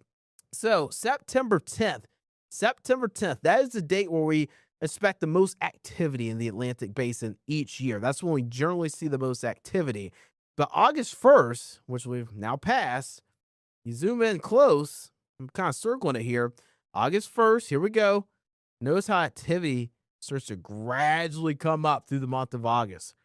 So August is really the driver to the peak of the season in September, because as we get towards the end of September and into early October, we start seeing activity come down. So really August, that's the driver to the peak of hurricane season, and then we start to come down a bit towards early October. But I don't think that's going to be the case this year. The big reason why, El Nino. Yeah, pinch me if you've heard that before. I'd probably have pinches all over my skin at this point. We talked about El Nino a lot on the show, but there's no hurricanes for now. High wind shear is limiting that. Now, high wind shear, what happens with high wind shear is that this keeps warm, moist air from rising. It prevents updrafts. So again, when you have wind shear and you have strong winds aloft, that prevents the warm, moist air from getting up into the atmosphere and making these big, tall thunderstorms for the hurricanes to form, develop, and get powerful. And then also there's another factor to this. El Nino increases wind shear. So wind shear is already out there in the Atlantic Basin, throughout the year. It usually is pretty strong in the summer months in the Atlantic Basin, which is why sometimes in the Atlantic Basin, we don't necessarily get a whole lot of activity in the summer. Not just because the water's a little bit cooler, but it's because you have a lot of wind shear. But something else I want to mention too, Saharan dust. We get that a little bit too.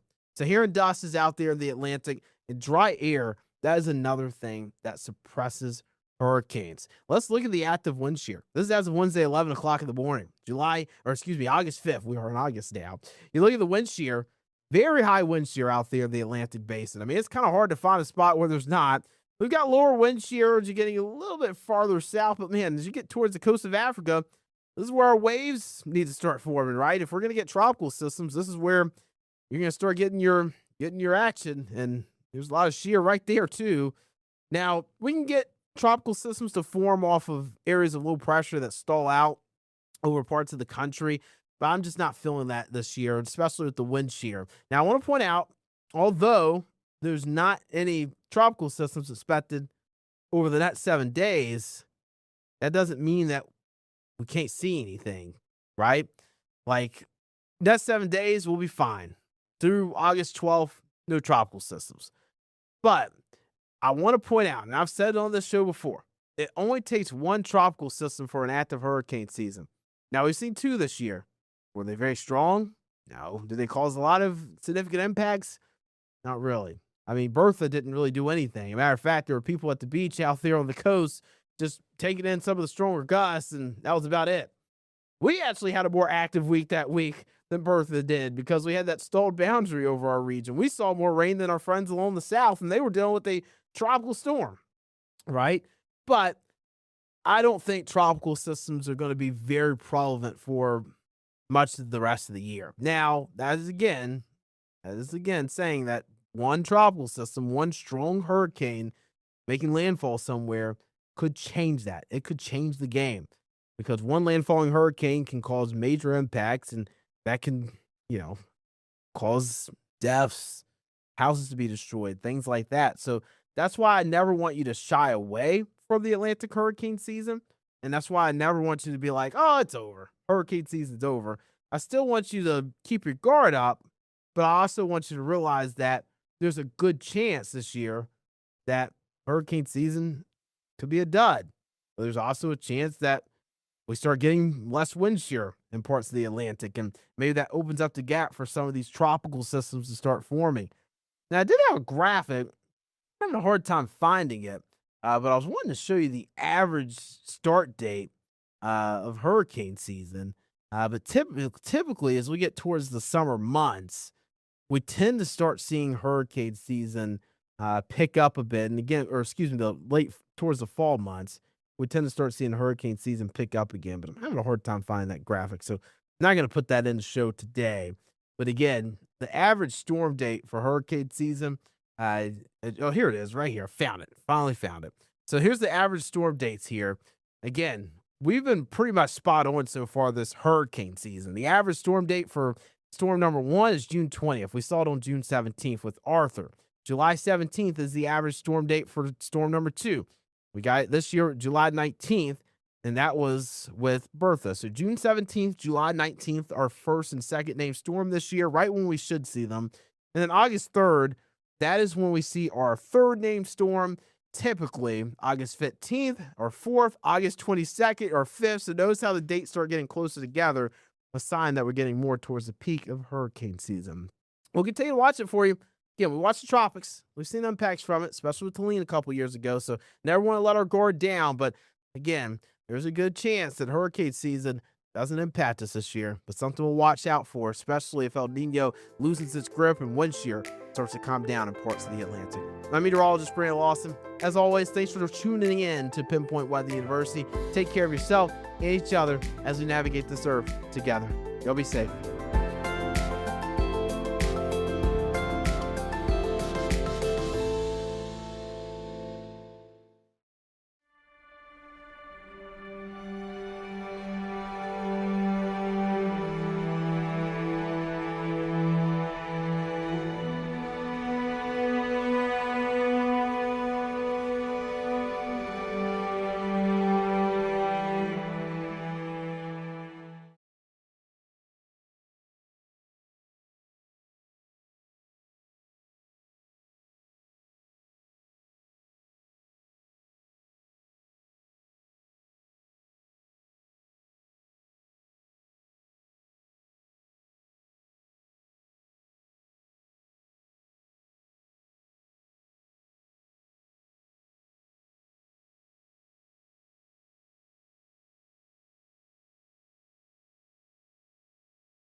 I think you should take the data and make an informed decision based on how you have assessed the maturity of your children.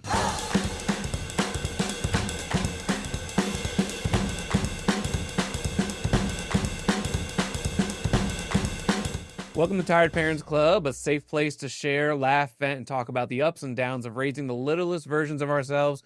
We are your hosts, Kevin Pinto. We have Sierra Langford. How you doing, Sierra? Hello, hello. Sweet. And today we're talking about cell phones, technology, and we do have a special guest. So, Sierra, you want to introduce him? Yes, cell phones technology. It's not going away, is it? I think it's here to stay. Today we have Dr. Desmond Patton with the University of Pennsylvania. Thank you so much for speaking with us today about this really important topic that's just ever evolving, right? Can you tell us a little bit about yourself and what you've been doing at the University of Pennsylvania when it comes to this? Absolutely. It's wonderful to be with you all this afternoon. So I'm Desmond Patton. I'm the 31st Penn Integrates Knowledge University professor at the University of Pennsylvania.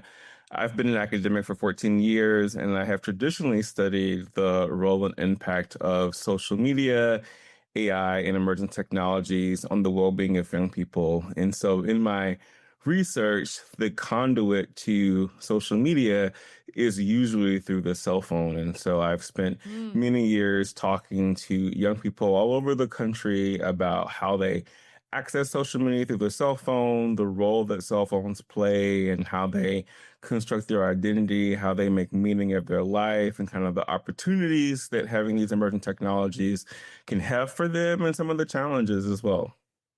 So, and you talked about, we talked about earlier how you don't have any kids. So what made you so interested in this particular subject? Yeah, I love this question. So I'm a gun violence researcher, and I'm also a social worker. And so the way in which I approach new topics is through the lived experiences of young people. And so, this is, almost 14, 15 years ago at this point, but young people were spending an enormous amount of time online, and they were using platforms in ways that we had not heard or seen before. And in particular, creating conflict, sharing conflict, and it was moving from the technology that they were using to their reality, to their physical world in ways that could lead to fights or shootings or even death. And so my connection to this came from, young people being impacted by emerging technologies, and there being a gap in research around the ways in which emerging technologies shape the lived experience for young people. Wow. So just to kind of build off what you said there, just the virtual relationships or virtual communication having that real world impact. Would you say that's what adults maybe, most misunderstand about, kids' relationships with their phones? What have you seen there? Yeah, absolutely. The biggest challenge that I think we have is that parents have treated technology as this other thing, this virtual, whether it's a physical thing that you hold in your hand or something that you log on to, but they don't treat it seriously. It doesn't feel like real life. And there's all these conversations around the performance that happens on technology and that it's not really real. And there is some truth to that. We know that there's a lot of performativity that happens online, but what we have learned from talking to young people is that the digital life is real life. And so when I talk about emerging technologies and social media in particular, I always talk about it as being the new neighborhood. We have to understand technology as an environmental context, not something that is purely virtual and othered. Because young people are living their lives online. They are experiencing the world. They are connecting with other young people. They're making mistakes. They're having opportunities. They're being harmed, all within the things that we hold in our hand. And so it's critically important to understand the cell phone as environmental context. So is there like a certain age? I guess that's going to be a common question, right? When should we introduce a cell phone? Should we introduce them to them at a younger age or a little bit later? Like, what do you think? I love this question. And I always tell parents, you are the expert on your child. And so what I would suggest is that we can take data points, right? You know, some people say you should give a child a cell phone when they're able to communicate or when they are in middle school. I think you should think of these things as being data points. They help you to make the right decision for your family, because the reality is that children mature at different developmental time points. And so for a young girl, they may be ready and responsible enough to handle a cell phone at an earlier age than, say, a young boy. But that's going to be dependent on your family context, your resources, and most importantly, the types of conversations that you have with children about their digital life. So I'm never going to say there's a certain age. I think you should take the data and make an informed decision based on how you have assessed the maturity of your children. Okay, yeah, because me and Sierra have talked about it. Obviously, we got time. Yeah, I'm 9 months, so I have a 3-year-old, so and she knows what a phone is. We got some time. Exactly. I would like to think. Now she does know what a phone is, right? She doesn't know really, but she sees it. She's like, oh, something shiny. Excellent. She loves question. to grab them. Yeah. That actually leads me to one of my questions. That's an excellent point, Kevin. What roles do parents and caregivers play in modeling healthy digital behavior? They're always watching, right?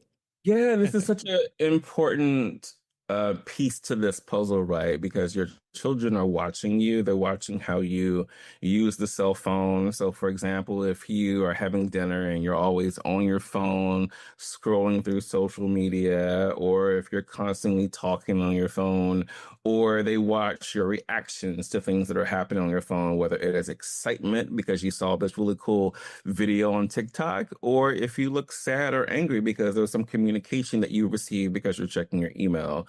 And so the question becomes, what do you want to model to your children? I've talked to lots of parents and families where they have a no phone zone when it's time for dinner. Everyone puts their phone in a basket and they agree that they're not going to use the phone during dinner. I think this type of modeling behavior is really healthy. And what I'm hoping is that parents and children have those conversations about, like, you should be asking yourself, what kind of life do you want to have?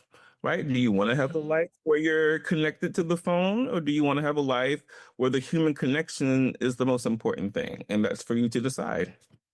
Sweet. Hey, we're going to take a quick break, Dr. Patton. We'll be right back with more Tired Parents Club.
Welcome back to Tired Parents Club. We are talking about cell phones and technology with our special guest, Mr. Dr. Patton.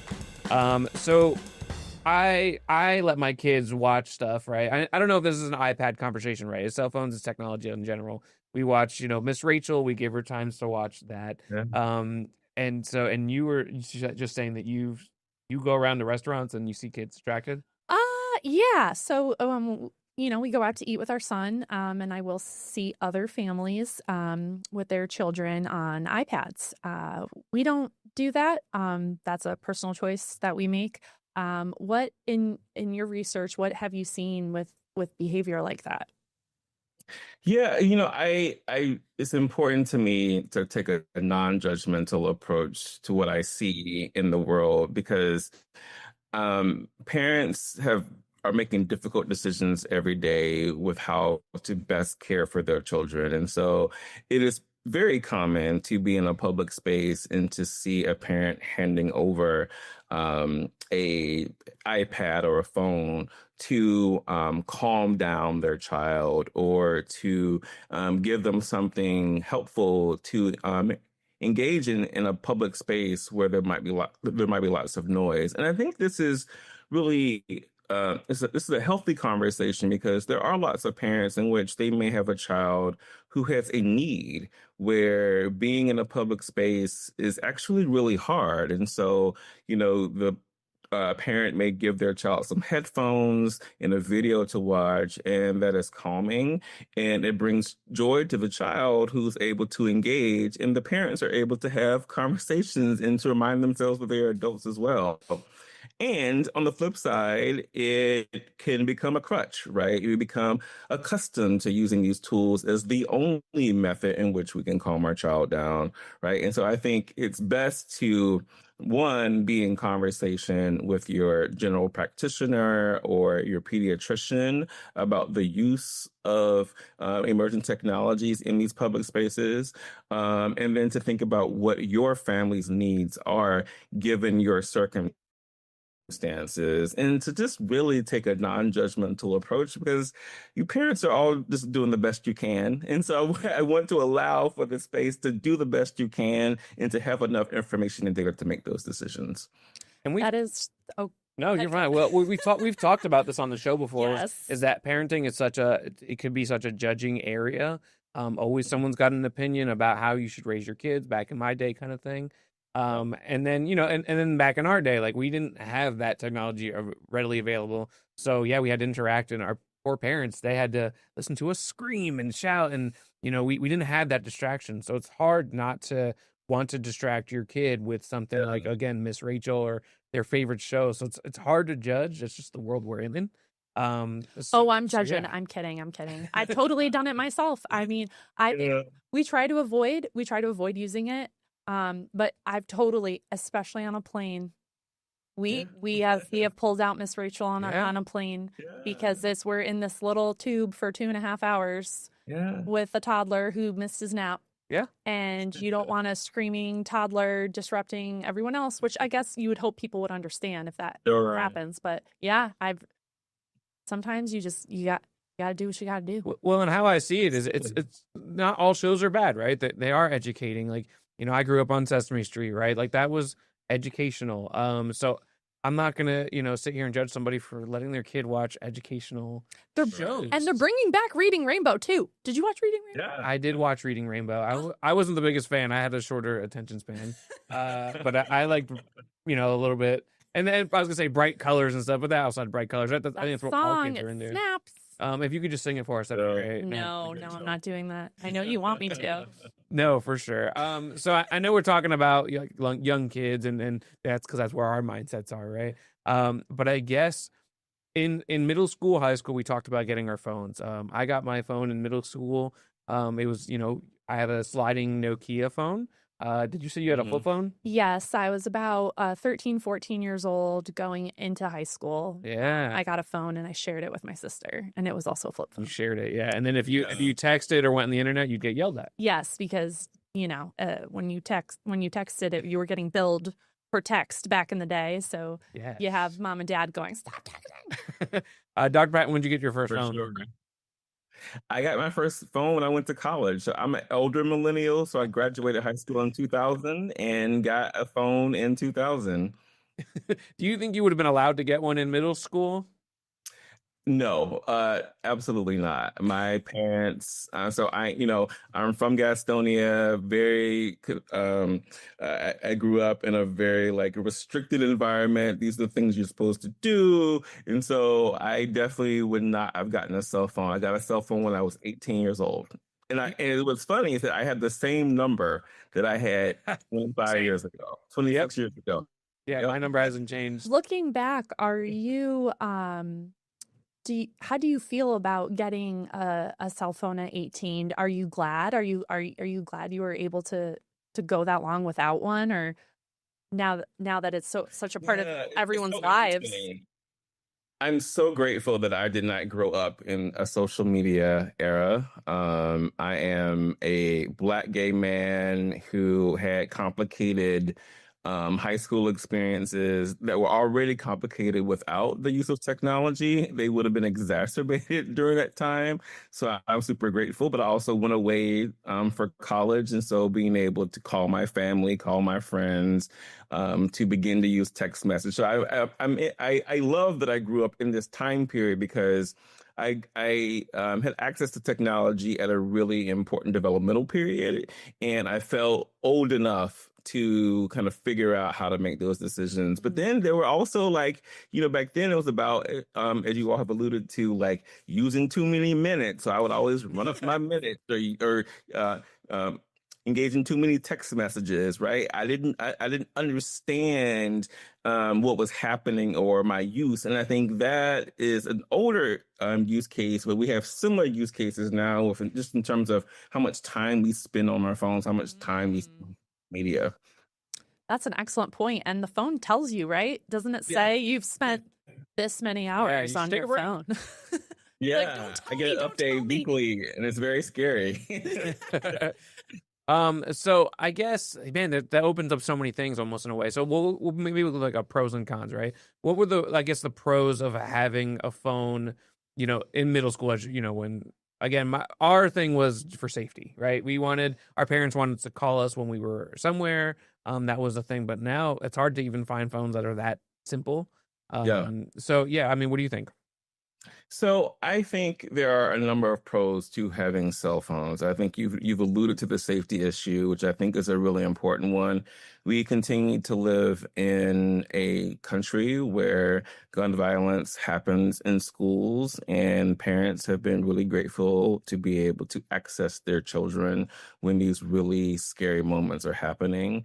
What we also learn is that a lot of young people are trying on new identities by being able to access information that might be harder to access, right? And so I'm thinking a lot about young people who are marginalized, young people who may have a mental health condition and are not quite comfortable yet to process that information with other people, but they're willing to do it within an emerging technology context. And that's been really helpful because for some young people, they're then able to think about the kind of questions that they might want to answer or to have answered by their parent or another adult. I'm also thinking about the young person who has a mental health challenge or invisible disability, right? That the phone can be developed in a way to give them a resource, right? So oftentimes young people who are dyslexic can put different apps on their phone that allow them to read as if someone has a normative brain. And so I think that there are many ways in which a phone can be helpful, but those same features can be used in really harmful ways as well. Yeah, because I mean, I guess that does bring up in a way, and you talked about it being a gay man, right? But with bullying and stuff, is that just something that is worse now with technology than that you think? Or is it worse or better with it now? Like, I'm sure bullying is, I guess, different than how it would have been, again, back in our day. But, is it worse? It's hard to determine if it's worse. I definitely think that it's amplified, and I definitely think that it can happen faster, right? And so, back when we were going to school, if you had an issue with someone, you would have a face-to-face conversation, and there could be an opportunity in which a friend or an adult could intervene and kind of quell that situation before it became something that was bigger than both parties anticipated. Now we don't have that mitigating help, right? And so now you post something online, you could send someone a text, it can be taken out of context, scaled to hundreds of people, thousands of people, and people that you don't know are commenting on those posts or resharing your text messages or posting about those messages. And it could have been something that for you, it was really tiny, really small, but now has become extremely big. This is the kind of trend that we have seen over the years that has become a really scary part of this technology. We also have to have conversations about suicide and conversations about suicide and planning suicide that can be discussed on platforms, shared, or people learn about how other people have talked about suicide as well. And so again, the container around it has, I think, amplified behaviors that were typically had in face-to-face interactions. Yeah, that's so true, right? I mean, that's what makes me nervous about while having a phone in the future. And, who knows how phones are going to be that day. It could just be like a contact lens that you put in your eye and now your phone works. You don't want your child to be sheltered, but you also want to protect them. Yeah, 100%. And this is why my approach is just start talking about these things early. It's not too early once of course, your children are able to have communication with you, but to have the conversations about digital life and not waiting until they're in middle school, and to try really hard to keep an open mind about what's happening online, to ask questions about what do you like to see online, or who do you talk to online, or what are your friends talking about online. I think as early as parents can start having these conversations, we can actually help to structure healthy digital lives for young people. Because one of the things that, I think is hovering over us is the conversation around cell phone bans, right? But if we take away the opportunity to teach about digital life, to educate about digital life, to explain about digital life, once your child is 18, they can go buy a phone themselves, then where's the education then if we've already banned it at 16? So these are the common conversations I think we need to be having both in the home, in schools, and school districts, and in your local cities. And as a previous child myself, I feel like you're also going to find a way. Yeah. If you're gonna hide it from your kid, they're gonna find a way to get a hold of something that you don't want. And I just feel like kids also we naturally want to fight against our parents and go against the grain. So all right, we're gonna take another break. We'll be right back.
Welcome back, everyone, to the Tired Parents Club, where today we're discussing cell phones and everything technology. We have with us Dr. Patton with the University of Pennsylvania, and we had just talked about cell phone bans in particular. So I know a lot of school districts across the country, they have come out now and just banned cell phones in the classroom.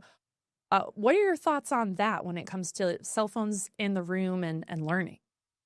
Yeah, I'm mixed on this. And as an academic and researcher, I always think that we should take an evidence-based approach to making these really big decisions, right? And so the question that I would always have is, what is the evidence that suggests for your particular school that having a cell phone ban is actually going to be helpful and generative for the building? In some instances, that could be true, right? So there are some schooling environments where it is abundantly clear that violence happens when folks have access to social media through cell phones, and it's really hard for the administrators and the teachers to be able to intervene in real time. I can understand conversations around cell phone bans in cases where you have quantitative or qualitative data that suggests that you really need to do this.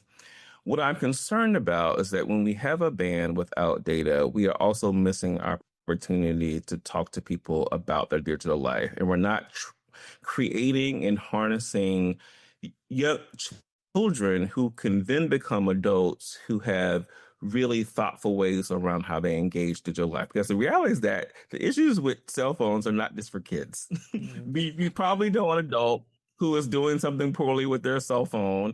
And we want to help people have a healthy relationships with technology. And if you have a ban, then and it doesn't necessarily introduce education and literacy and opportunities for young people just to bring conversations to you around the cell phone, because cell phones aren't going anywhere. Technology isn't going anywhere. So banning it, I'm just not sure that is always the right decision for every school. Yeah, there's a way to Yes. embrace it, right? Yes. Yeah. What have you seen in the classroom? What have you seen with your students? Yeah, I mean, it is mixed. So, like, yeah, I teach at Penn, I teach an undergraduate class, and most of my students are on their cell phone. I've tried to develop strategies where the cell phone is a part of the educational experience, right? And so I teach courses on joy, and I want students to share with me pictures that make them feel joyful. And so I have them get on their cell phone, scroll through the photos, send me a message with the photos. I put them on the big screen, and then we do thematic analysis around themes around joy. I have found that including it in the educational experience is helpful. However, I also have colleagues who ban all technology in the classroom, and they're having a great experience as well. So this is why I think, this is why I sit in the middle, because I think you know your students, you know what you're teaching, you have the environment, you have the data. Make an informed decision about the kind of experiences you want to have based on who you are, the classroom that you're trying to cultivate, and what you think is most important for your students to be learning. Cool. Hey, we only have probably about 30 seconds left. Oh, no. What last advice, I guess, do you have for parents and dealing with, cell phones with their kids? I feel like there's a lot of scary stuff circulating, and I want you to know that I think things are going to be okay. Have conversations with your children about all technology.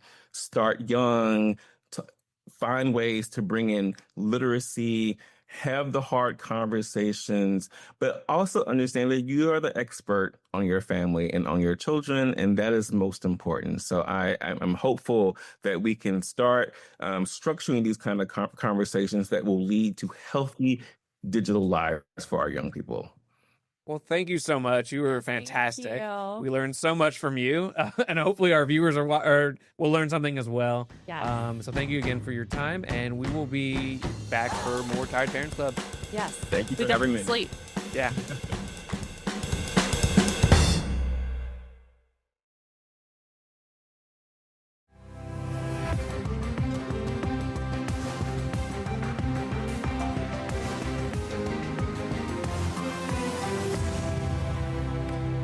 It is 3 o'clock straight up on this Friday, and welcome into Queen City News Plus Live today as you're coming to you from the Blue Room in Queen City News Plus studios. Got anchor Morgan Francis here, Chief Meteorologist Tara Lane, who would say it is Friday for a lot of folks.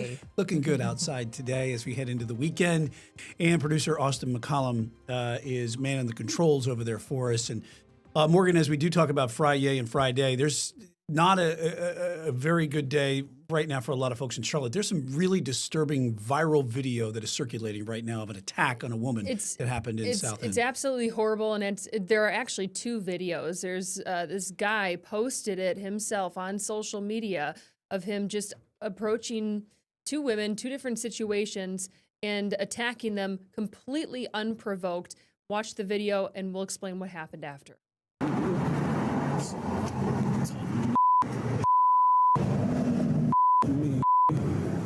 So we done down. So that we down. You wanna run? You wanna run? Huh? Huh? I bet you run again. I bet you run again. You said something else? You said something? You said something? You said something? You playing? You playing? You playing? What's up with that McDonald? You Donald Trump and that other who raped my son Elijah? I'm gonna kill you. This is the least disturbing of the two. The more disturbing one, we are still working to kind of get prepped for air. We're blurring out the victim's face.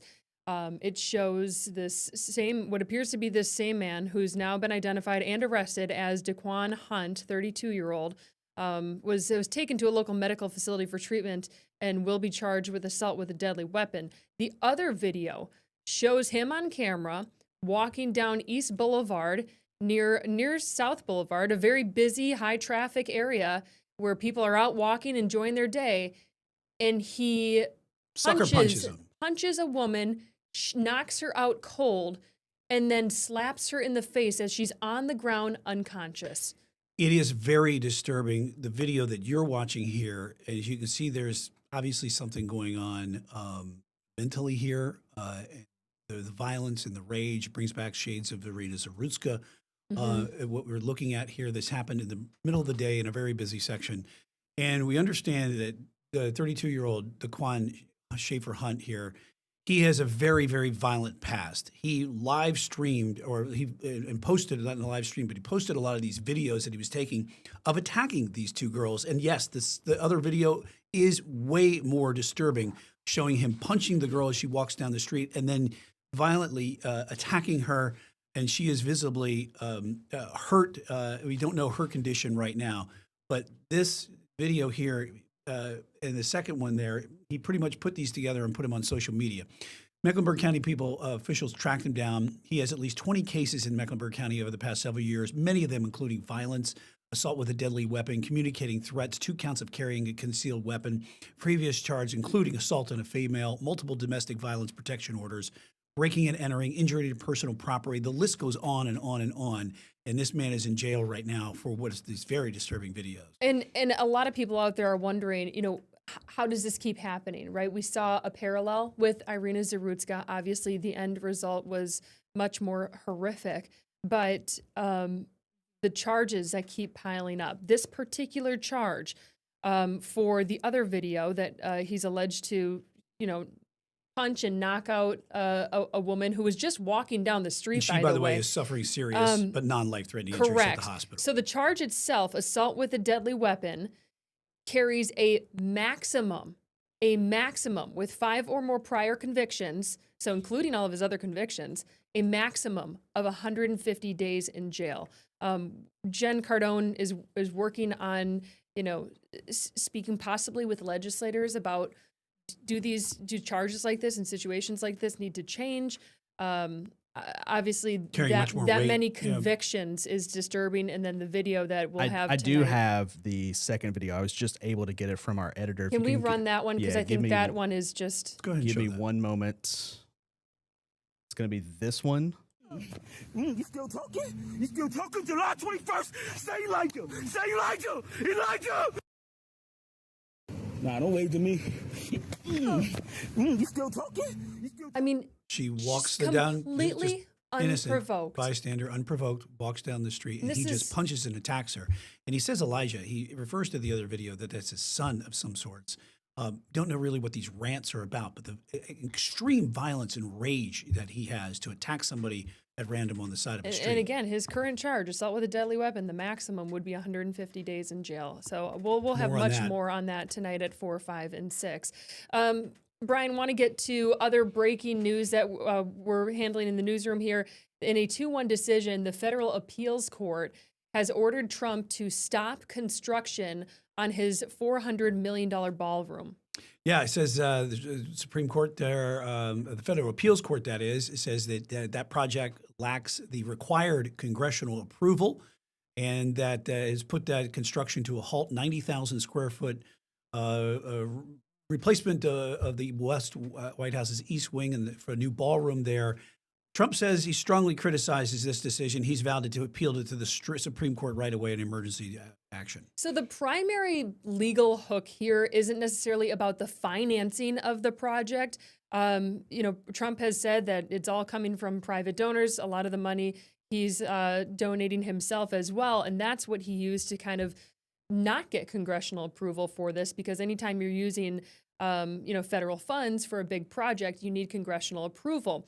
The primary legal hook on this, it goes back to the U.S. Code, and it states a building or structure shall not be erected on any reservation, park, public grounds of the federal government in the District of Columbia without express authority of Congress. Counterargument to that is that there is the authority to, care for, maintain, alter, improve the executive residence. That's what the Trump administration is saying. So you got one argument that's saying, that this ballroom is a complete new permanent structure and it's on federal grounds. And then you have the argument that Trump is saying that, well, we have to improve the East Wing, which has now been demolished. Yeah, and Trump here, it looks like, as we turn to another story, Trump looks like he's going to get some congressional support or senatorial support now, GOP senators. They look like they are going to go advance the nomination for Todd Blanche. Lisa Murkowski and Susan Collins of Maine said they were not going to do that. But there was a flip today with Bill Cassidy of Louisiana saying that he, after conversations he had with former DOJ officials, Louisiana, where he's from, justice officials, and former Attorney General Bill Barr, Bill Cassidy says he's going to be a yes vote now, and they'll need also Vice President J.D. Vance to move this along without Mitch McConnell being there. Keep in mind, there was just a recent drama, including North Carolina's Tom Tillis. And then once they overcame that hurdle, it seemed like it was all systems go. And then you had these other two Republican senators who said that they would oppose his nomination. So the margin was extremely thin. They needed Senator Bill Cassidy to come through to get this approval through.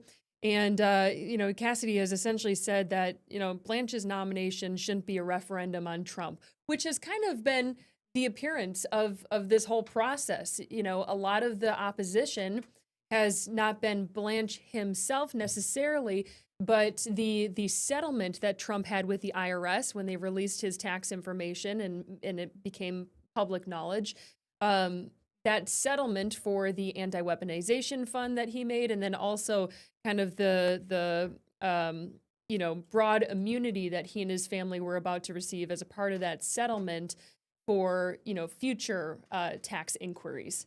Yeah, so that vote is expected to happen today for the Senate if they were going to pass that along. So we're still kind of waiting on that to see Today if or that tomorrow. Does, some articles are saying as early as tomorrow. But again, it looks like he's finally going to He'll get through after a long, through. lengthy process for sure. But who knows? Something could change out of that, as we've seen. President Trump also in the news for a couple more executive orders that he has signed, and it has to do with immigration. Taking another swing at so-called limited the birth tourism and birthright citizenship. A couple of executive orders that he signed, and this is after the first effort that he had that was rejected by the Supreme Court. But it left some little things open there for him to try to retry that, and now he's going to do that. I think the whole birthright citizen executive order that he was trying to push through was a little more broad, and I think he's trying to narrow his focus to get something through that he clearly is passionate about. So one of them would limit the number of people eligible for U.S. citizenship after being born in the U.S.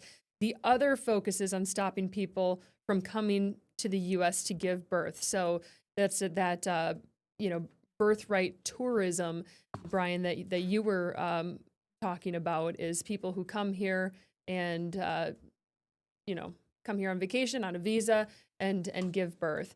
He had said, I thought we were going to win it at the Supreme Court. Unfortunately, we had a bad decision. Goes on to say our country suffers because of it, and we're ending it in a different way. Yeah, and we want to get to another story, too, that we're tracking as far as ICE saying they'll release only videos now in the best interest of the agency, kind of cherry picking what the public wants to see. And basically it's because they've been saying they're going to get body-worn cameras. They are getting those in September, where they're all going to be wearing the body-worn cameras. But part of that is the policy that's saying is that they want their field officers nationwide have those cameras. The rollout, certainly it comes after of all the publicized shootings happening in Minnesota and Maine, Texas that we've seen, and now. But the ICE has come out and says we're only going to show the videos that when it's appropriate. Right. Half of them have already been sent out, the body cameras. All of them will be out to field officers by the end of September.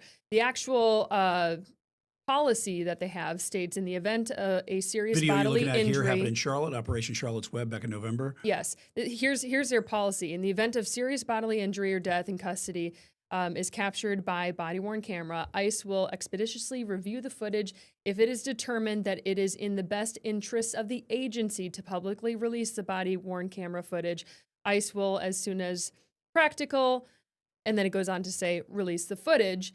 So it's that line, in the best interest of the agency, that people are getting, very upset about. However, Brian, as a news organization, even to get body cam footage from CMPD, typically you have to sue to get it. You have to go to the court and you have to get, express written permission from a judge, an order from a judge to get that footage. It would be the same situation with ICE. You would have to file a FOIA, Freedom of Information request, and if that then gets denied, then you would have to go to a judge and see if you can get the ICE the ICE officer's body camera footage then. So it won't be necessarily a no, and that's it. There is still some recourse there.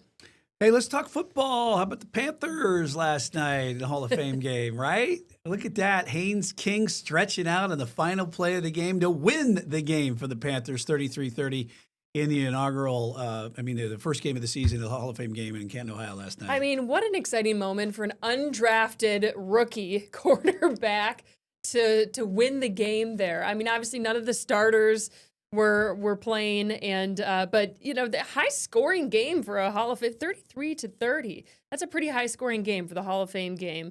Panthers coach Dave Canales was absolutely thrilled with their performance. New guy on the squad, A.J. Dillon. He was Packers and Eagles. He is trying to make it back from just dealing with neck injuries. He scored the first touchdown of the night. So lot to be excited about, I think, for these guys who are still fighting for their spots on the team. Yeah, I think the pervasive attitude was that this was a fun game to watch for the Panthers, despite the defense looking like Swiss cheese in their second team, giving up a lot of points to the Arizona. But always room for improvement. Always room for improvement. But what was great was watching Haynes King do a 13-play, 65-yard drive, taking them down and winning the game, and basically doing it with his feet.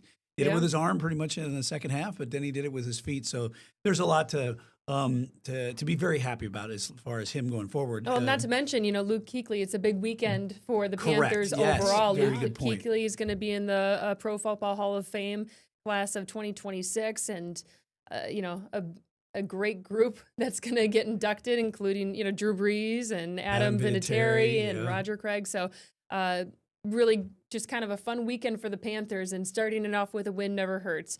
They're at Buffalo on August 15th, and then the Cardinals are going to be at Las Vegas on August 13th. We don't care necessarily about that here in Charlotte, but Next up, Panthers taking on Buffalo. Let's talk about the weather right now, heading into the weekend. Friday, Tara. Yes, Friday, and we're looking good, across the Queen City for any plans out there, at least late this afternoon. So far, so good. So far, so dry. But up in the mountains, it's a different story. We have more showers and storms. And I want to show you this August rain calendar here so far. I know it's early in the month, but just notice how most days, besides Monday, now just at the airport in Charlotte, we've had some sort of measurable rain in the Queen City. So it's just this unsettled pattern, and we're in it, and it's not going to change a lot anytime real soon. In fact, temperatures get hotter.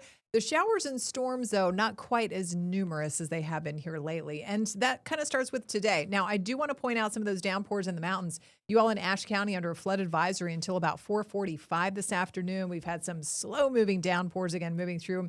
So this is far eastern part of the county, near Allegheny County there. And, watch for some minor flooding maybe on the roads east of Jefferson. Otherwise, sunshine, 87 hot and humid degrees in the Queen City. We've got 90 off to the east, those low and mid 70s up in the mountains if you want to do some grilling out to kick off the weekend here, maybe outside. Partly cloudy overall. Temperatures stay obviously warm and humid. Just when thunder roars, go indoors. You may start to hear some rumbles, not until really later on this evening. And the chance continues of just a few more hit or miss showers and storms over the weekend as temperatures get a little bit hotter. By Sunday, more of us reach the low and mid 90s. So let's check it out. You can see by 9 o'clock this evening, I know we have a lot going on. We've got the Charlotte FC match and the Knights game. And it could involve a passing shower or storm. I would say just take the poncho, maybe that pullover rain jacket just in case. But early Saturday, similar pattern. We start dry, good part of the day, watching for those showers and storms, especially for the mountains and foothills in the afternoons and evenings. You can see how those chances are higher for you all in the high country. And the rainfall totals, too, over the next few days are higher, upwards of an inch or two, or even a little more with some of those downpours of rain expected. Otherwise, not so much down through the Piedmont and everywhere else now toward the Sandhills and foothills, too. So tomorrow, yes, we're heating up about 90. Look at the stretch of low and mid 90s next week. So we'll have to watch those, heat indices and the threat of dangerous heat once again, maybe feeling like even above 100 in some communities. So getting hot. I love it. Getting hot. Look at the weekend. I was thinking about the story that's coming up that we're going to be talking about. You know where greening out is? Yes. Yes. Okay. Oh, yeah, I know what story you're talking about. Okay. For those who do too much dope, smoke too much dope, there's a thing called greening out. We'll tell you more about it. Austin, okay, Austin. Maybe I'll tell them. All right, 2 people in this room know what that means. All right. Watch the Queen City News Plus Live. We'll be right back.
3:20 on your Friday as we take a live look outside. You're watching Queen City News Plus Live. 87 degrees out there.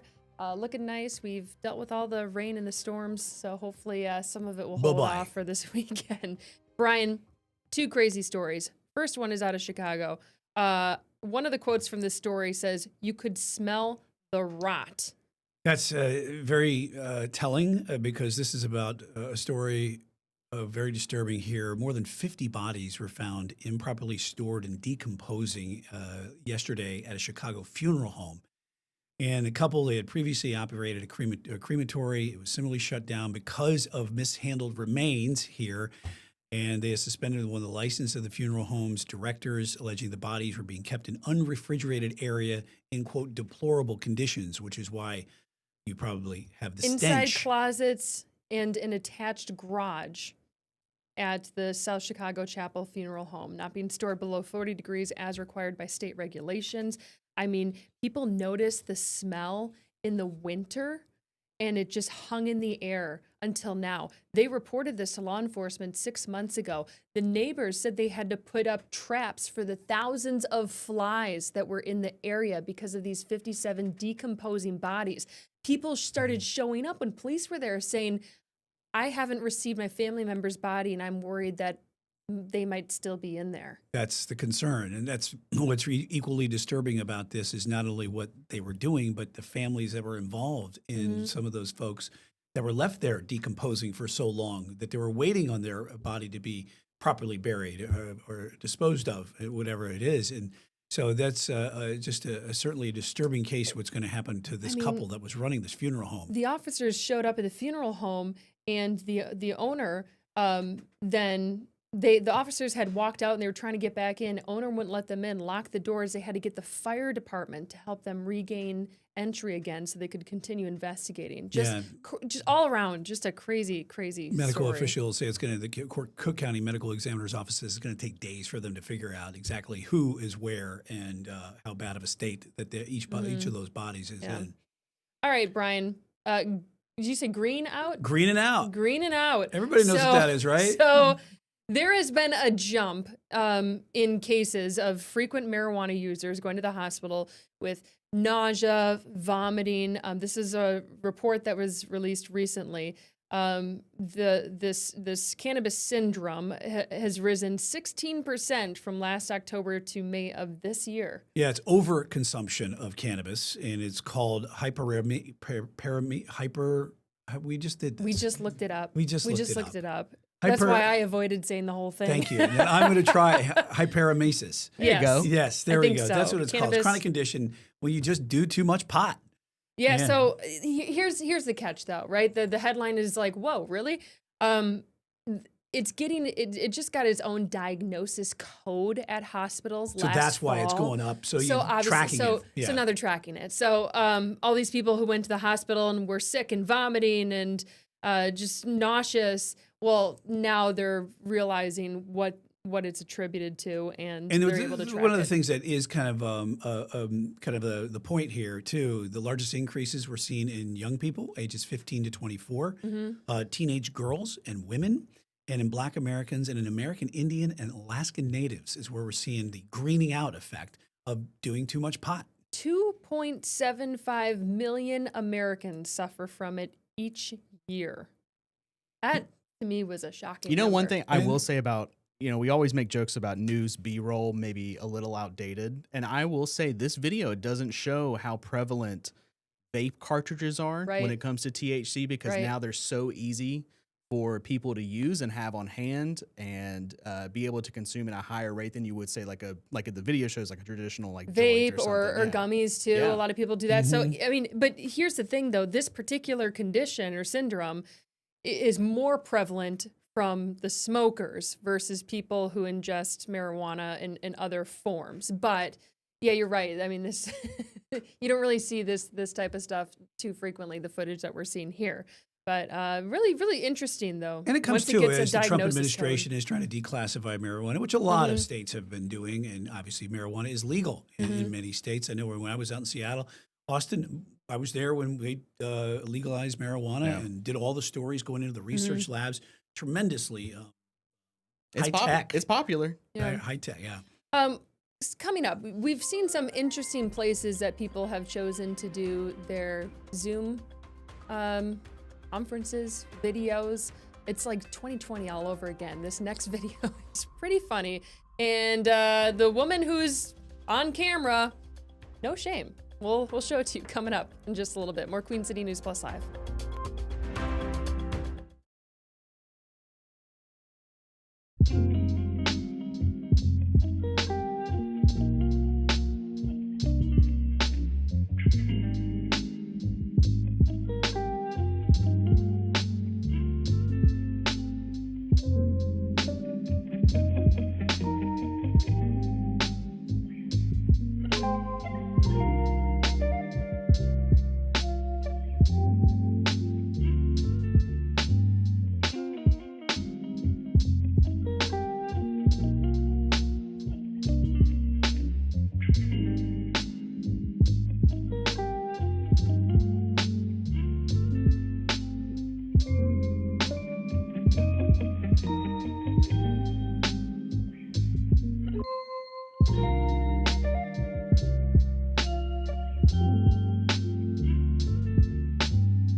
Welcome back to Queen City News Plus Live. Morgan, ever since the pandemic, we've been all very accustomed to doing Zoom calls, and it's part of our daily life. But for one person, they kind of took it to the extreme here, didn't they?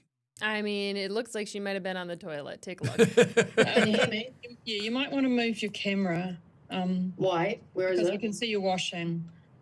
Oh, okay. I'm just suggesting. But anyway, please. Bathroom. Can you see me? Can you see me? Got you. Yes. I don't care that my undergarments are showing. Can you see me? They would try to be so polite to her and just intervene and just kind of let her know what was going on. And she's like, all the people that I don't were care looking what's too, around me. right? Can you see me? Here's the thing. Over her right shoulder, you can see that there is a figure over there. And some people are wondering, is someone in the shower? I love that she owns up to it, though. Yeah, absolutely. Thanks for watching Queen City News Plus Live on this Friday. Have a great weekend.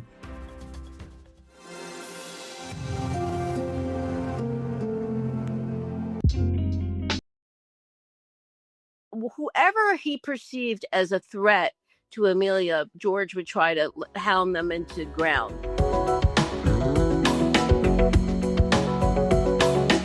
Welcome, everyone, to this edition of Inside the Cockpit, streaming here on Queen City News Plus. I'm your host, May K. Beeler, also the chief transportation correspondent here at Queen City News. Now, many of you know that I'm a pilot of over 40 years. I've flown 30 different makes and models of aircraft, so I love all things flying, and that's what Inside the Cockpit is all about. So today, we're going to talk about America's favorite missing person, Amelia Earhart, and a remarkable reward-winning journalist who has just released a book about everything you could possibly want to know about Amelia and her personal life. So just to remind everybody, it was 88 years ago that the legendary pilot and her navigator Fred Noonan went missing over the Pacific Ocean. Well, their disappearance is considered, of course, one of the greatest aviation mysteries of all time. So Amelia vanished toward the end of her attempt to become the first woman to fly around the world. She was already a well-known record-breaking pilot, author, fashionista, and women's rights advocate before her final flight. You know, she was so popular in the 1930s, her fame and admiration made her the Taylor Swift of her day. All right, so for those of us who are still scratching our heads wondering what ever happened to Amelia, and really what was her personal life like leading up to that final flight. So author Lori Gwen Shapiro joins us now to talk about her new book, The Aviator and the Showman, Amelia Earhart, George Putman, and the Marriage That Made an American Icon. Lori, welcome in. I'm so excited. I am actually speaking to this audience from Amelia's hometown of Atchison, Kansas. I'm a native New Yorker, and I launched my book on July 15th in New York, and I immediately flew to Kansas, and I'm going to be here for the Amelia Earhart Festival and then touring all over the country because everyone loves Amelia Earhart. Oh, we love Amelia Earhart, especially being a female pilot. I'll just tell you that the 99s Incorporated, we're the International Organization of Women Pilots. I've been a member for over 40 years. We're 6,000 strong worldwide. Amelia was our founder in 1929. So you and me and most women, we all just have an affinity for Amelia Earhart, especially those in aviation. So we have so much to talk about. Let me brag about you for a minute. Lori, of course, you are a best-selling author, journalist, NYU professor, award-winning documentary filmmaker, exploring lost history, art, and exploration. You've written for The New Yorker, The New York Times, and more. So lots of praise for your book, and I am so excited. I'm going to order it tonight. One review says, Shapiro strips away the myths and reveals something far more profound and intricate and true. Lori, I can't wait to hear. Tell us now, why Amelia? What motivated you to write this book? Well, like many people, Amelia was a childhood hero of mine. I tell people that the very first biography I ever read was one from the Scholastic Book Fair, which, a child's biography of Amelia Earhart. I didn't think much more about her other than she was, wasn't she the world's greatest female pilot? And she was an inspiration. And later on, as I started to write nonfiction, I started to understand that there was a more nuance to life. And I think that we don't get heroes nuance, we get iconic versions. And so when I began this book, I didn't have an agenda. I hoped that she was going to be a good person. Spoiler, she was. Good. But at the same time, I didn't know what I was going to find. And I did find a lot of new things that otherwise you're not going to have a book deal, right? Right. But I wanted to give a true portrait. My bias, if there's anyone, is journalism. Let me just fact check the heck out of anything I'm doing in my book, which reads in a narrative way. It's narrative nonfiction. If there are any David Grand fans or The Wager or that kind of writing, but at the same time, at the back of the book, there are the receipts. Where did this come from? And there's also over 64 photos, many of them never seen by the public before, because I wanted to back up photographically what I was saying as well. So let me say, that was a question. I know it says nonfiction, but I wanted to make sure the book wasn't just inspired by or based on a true story. So no, the book is with Viking Random House, and so I had to make it through several hurdles. Sure. You can have a nonfiction label on your book if you're making it up. So first you get fact checked by the publisher, if it's a good publisher. I had a tremendous excerpt. I was very honored in the New Yorker a few weeks before the book came out. And that was 14 hours a day with 2 fact checkers over just 7,000 words, not the whole book. And everything made it through. I am a professor. I'm an adjunct professor at NYU in journalism, and I teach how to fact check. I am not a historian who's spent my whole life on Amelia Earhart, but I have spent the last 5 years Wow. on this story. I was going to ask how many years. What was the research like? And did you go places and find information that isn't really available elsewhere? Oh, absolutely. And that's part of the excitement. When you write a nonfiction book, you get money in the beginning. Unlike a novel where you have to finish the whole thing, you write a proposal, you do a chapter, and then you just hope that somebody's going to say yes, and they give you half the money or a third of the money, and you can live on that money and go do your research. And I did that right away. I sold this in November 2019. Fortunately, that was right before the pandemic, and I got some of my research done right away. Most of the existing Amelia archives are in Indiana at Purdue University and at Harvard, but those collections have been picked over, and I did go there. And then I started to try to find new ways in, and I was interviewing people that hadn't been interviewed. I found archives at the University of New Hampshire that no one had looked at. And then I started to hear about audio recordings that were done with many of the people in my book from the 1970s. And I spent years trying to get access to them. And I did. And actually, they were in Virginia.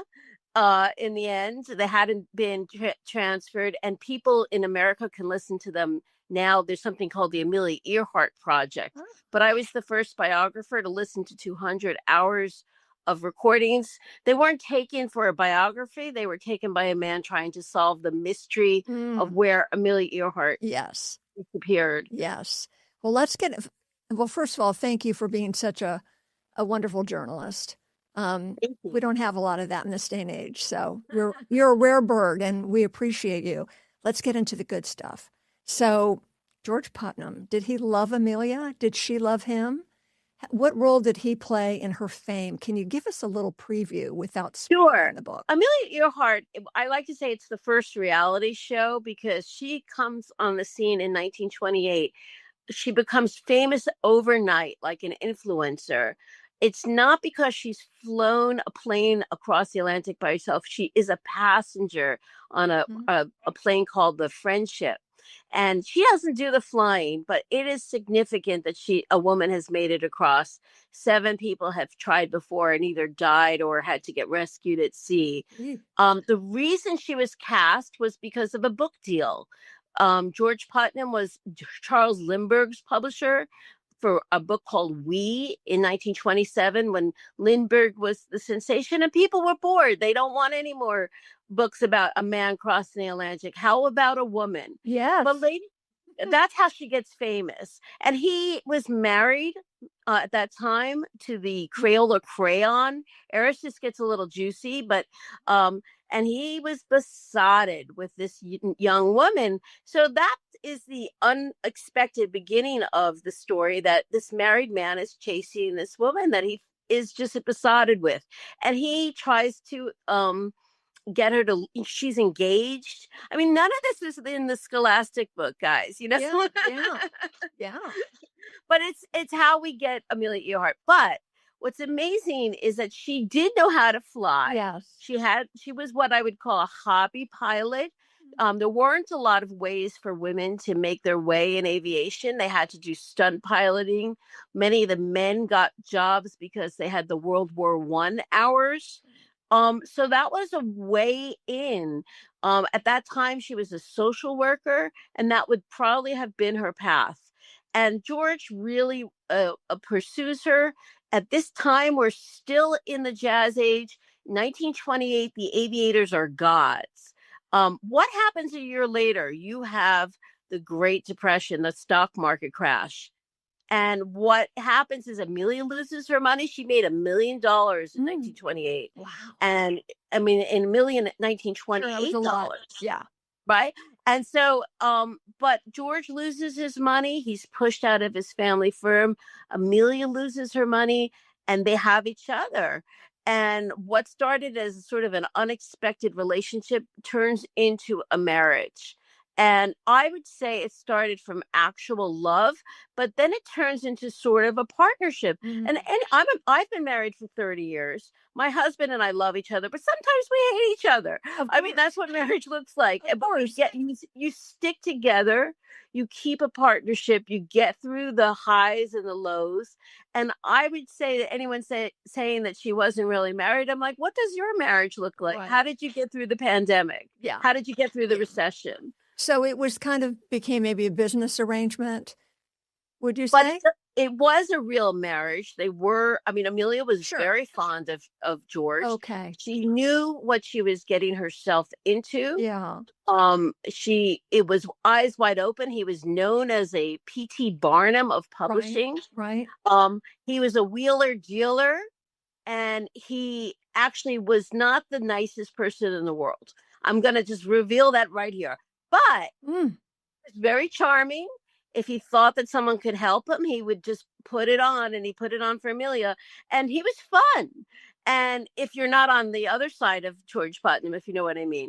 But what happens is that they are together, and he puts her on an excruciating lecture circuit. And that is how they're going to survive the Great Depression, not from her flying, but from the monetary revenue that comes from after these somewhat unsafe flights that were not particularly suited for Amelia's skills at every moment. Do you think, Lori, that she was uncomfortable with some of the flying? That I don't want to say she was scared, but I think that she needed more hours. I think she was like, you can't say that she's a bad pilot. Nobody could go across the Atlantic by themselves. That's right. And say a bad pilot. However, there were other women, many of them are in my book, who were much more revered within their own community, within the 99s, outside of the 99s. Yeah. Like Jackie Cochran, Staten, Eleanor Smith, and whoever he perceived as a threat to Amelia, George would try to hound them into ground. Ooh. I don't think that Amelia knew, but she might have. I don't know. That's something we can't quite tell. But she was ambitious, and Amelia Earhart wanted to fly. Partly, I think that because she wanted to bring women into the world of achievement. I think a lot of these other aviators who were much more technically gifted did not have that trait. They did not want to lift others up with them. They were really intent on these records, but by whatever means necessary. But Amelia wanted to show the world that women could do it too. And she was always bringing women up with her.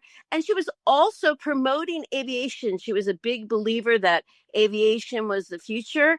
If she lived, she probably would have been connected to the space program, right? Yes. So Lori, I'm going to stop you there just for I love this. We rise by lifting others. I'm going to stop you just for a second because we have to take a break. And we will be right back with Lori Gwen Shapiro. Stay with us.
we knew that she was a good enough pilot.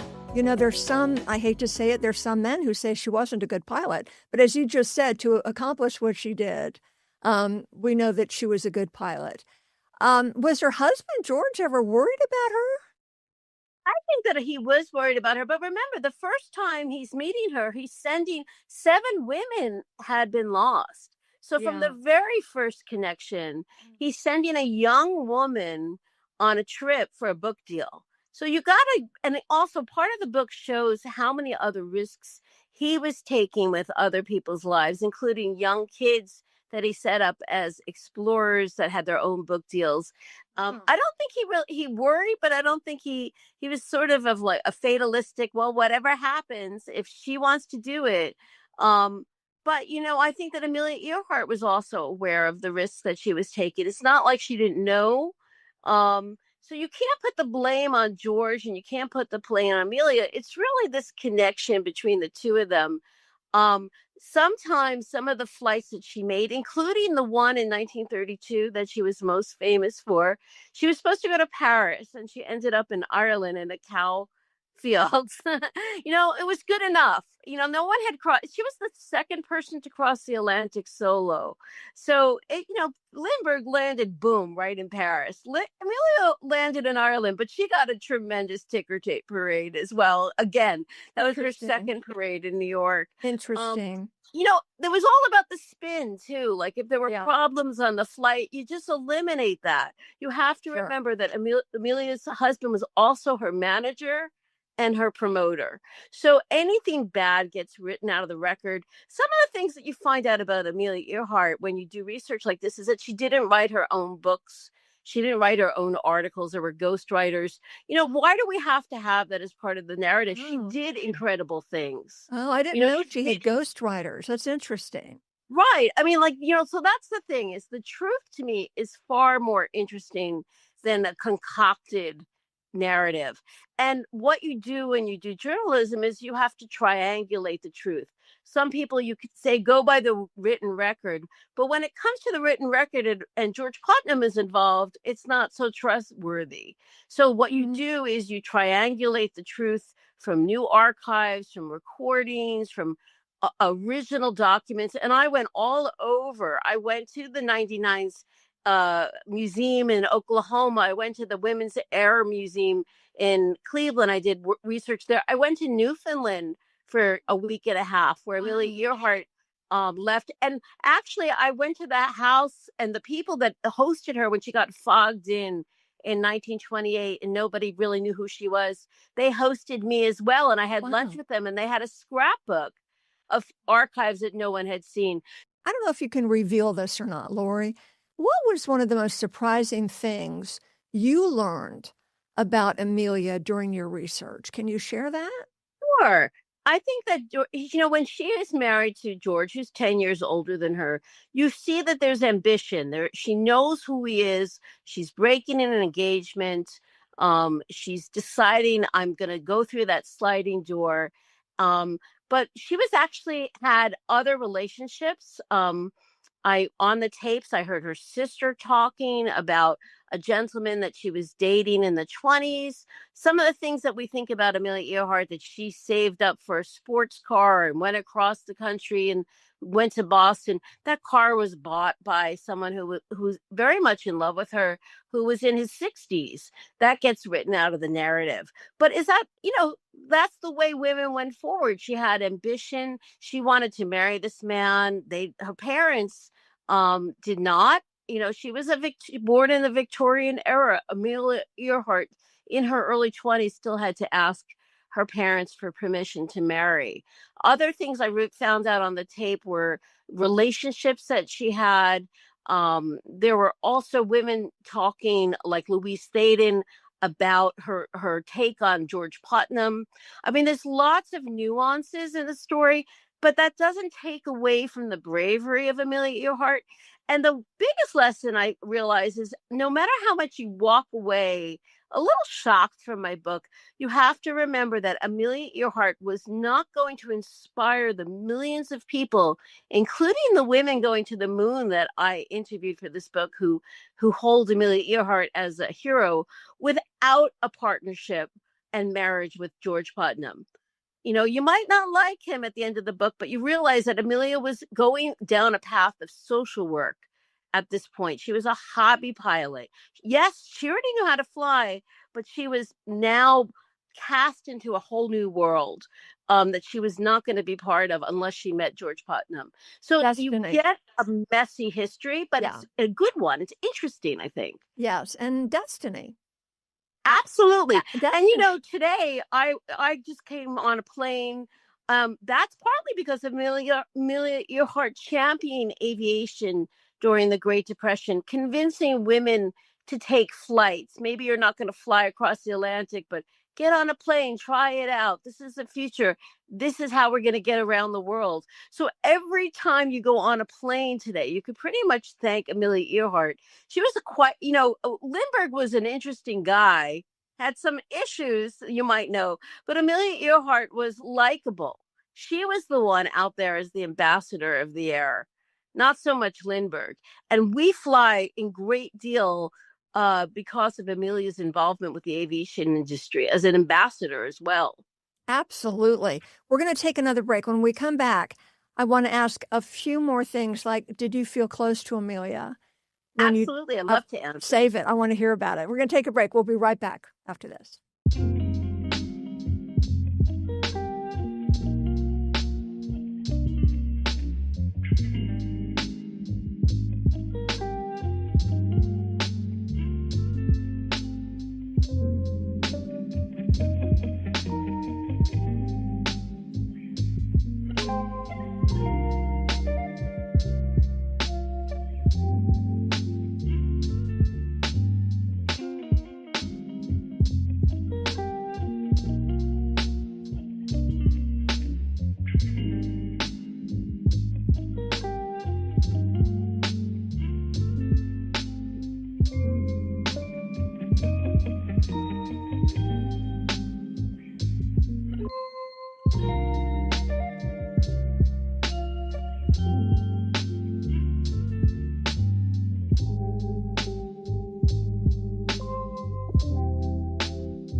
We're back, everyone. Welcome back to Inside the Cockpit with Lori Gwen Shapiro, an incredible author, talking about her special book about Amelia Earhart.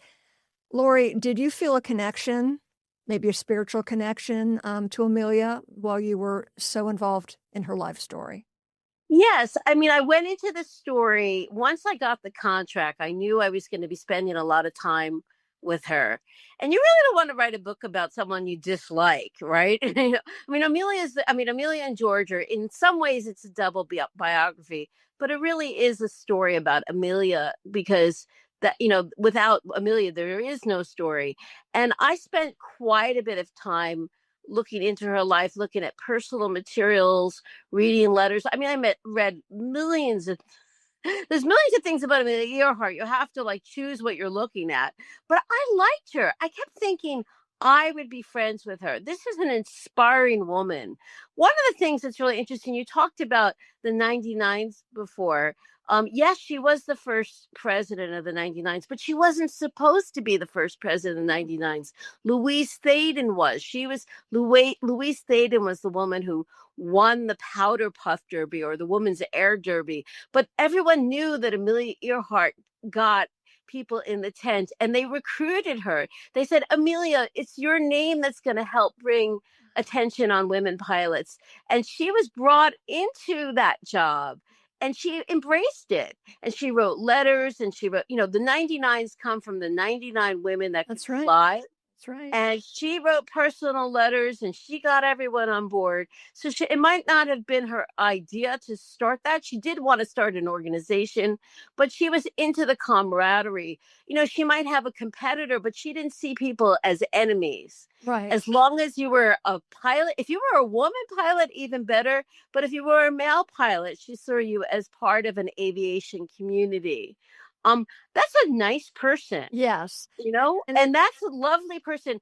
Now, if there's anything spicy that comes out, that's okay. We're grown-ups. We can handle it. She's not killing anyone. Right. She's not doing anything terrible. She just might be very ambitious in ways that you don't expect. But aren't men ambitious? Don't men take risks? Do we worry about the fact that the astronauts that in the early years were taking extraordinary risks? They decided to do that.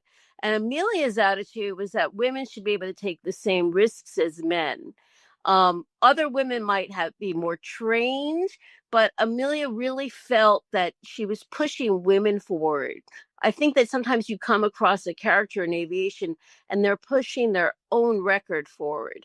I think it was really a combination of the two with Amelia Earhart, which is why she was so loved by her fellow aviators. I did not hear anyone talk poorly about her on 200 hours of tapes.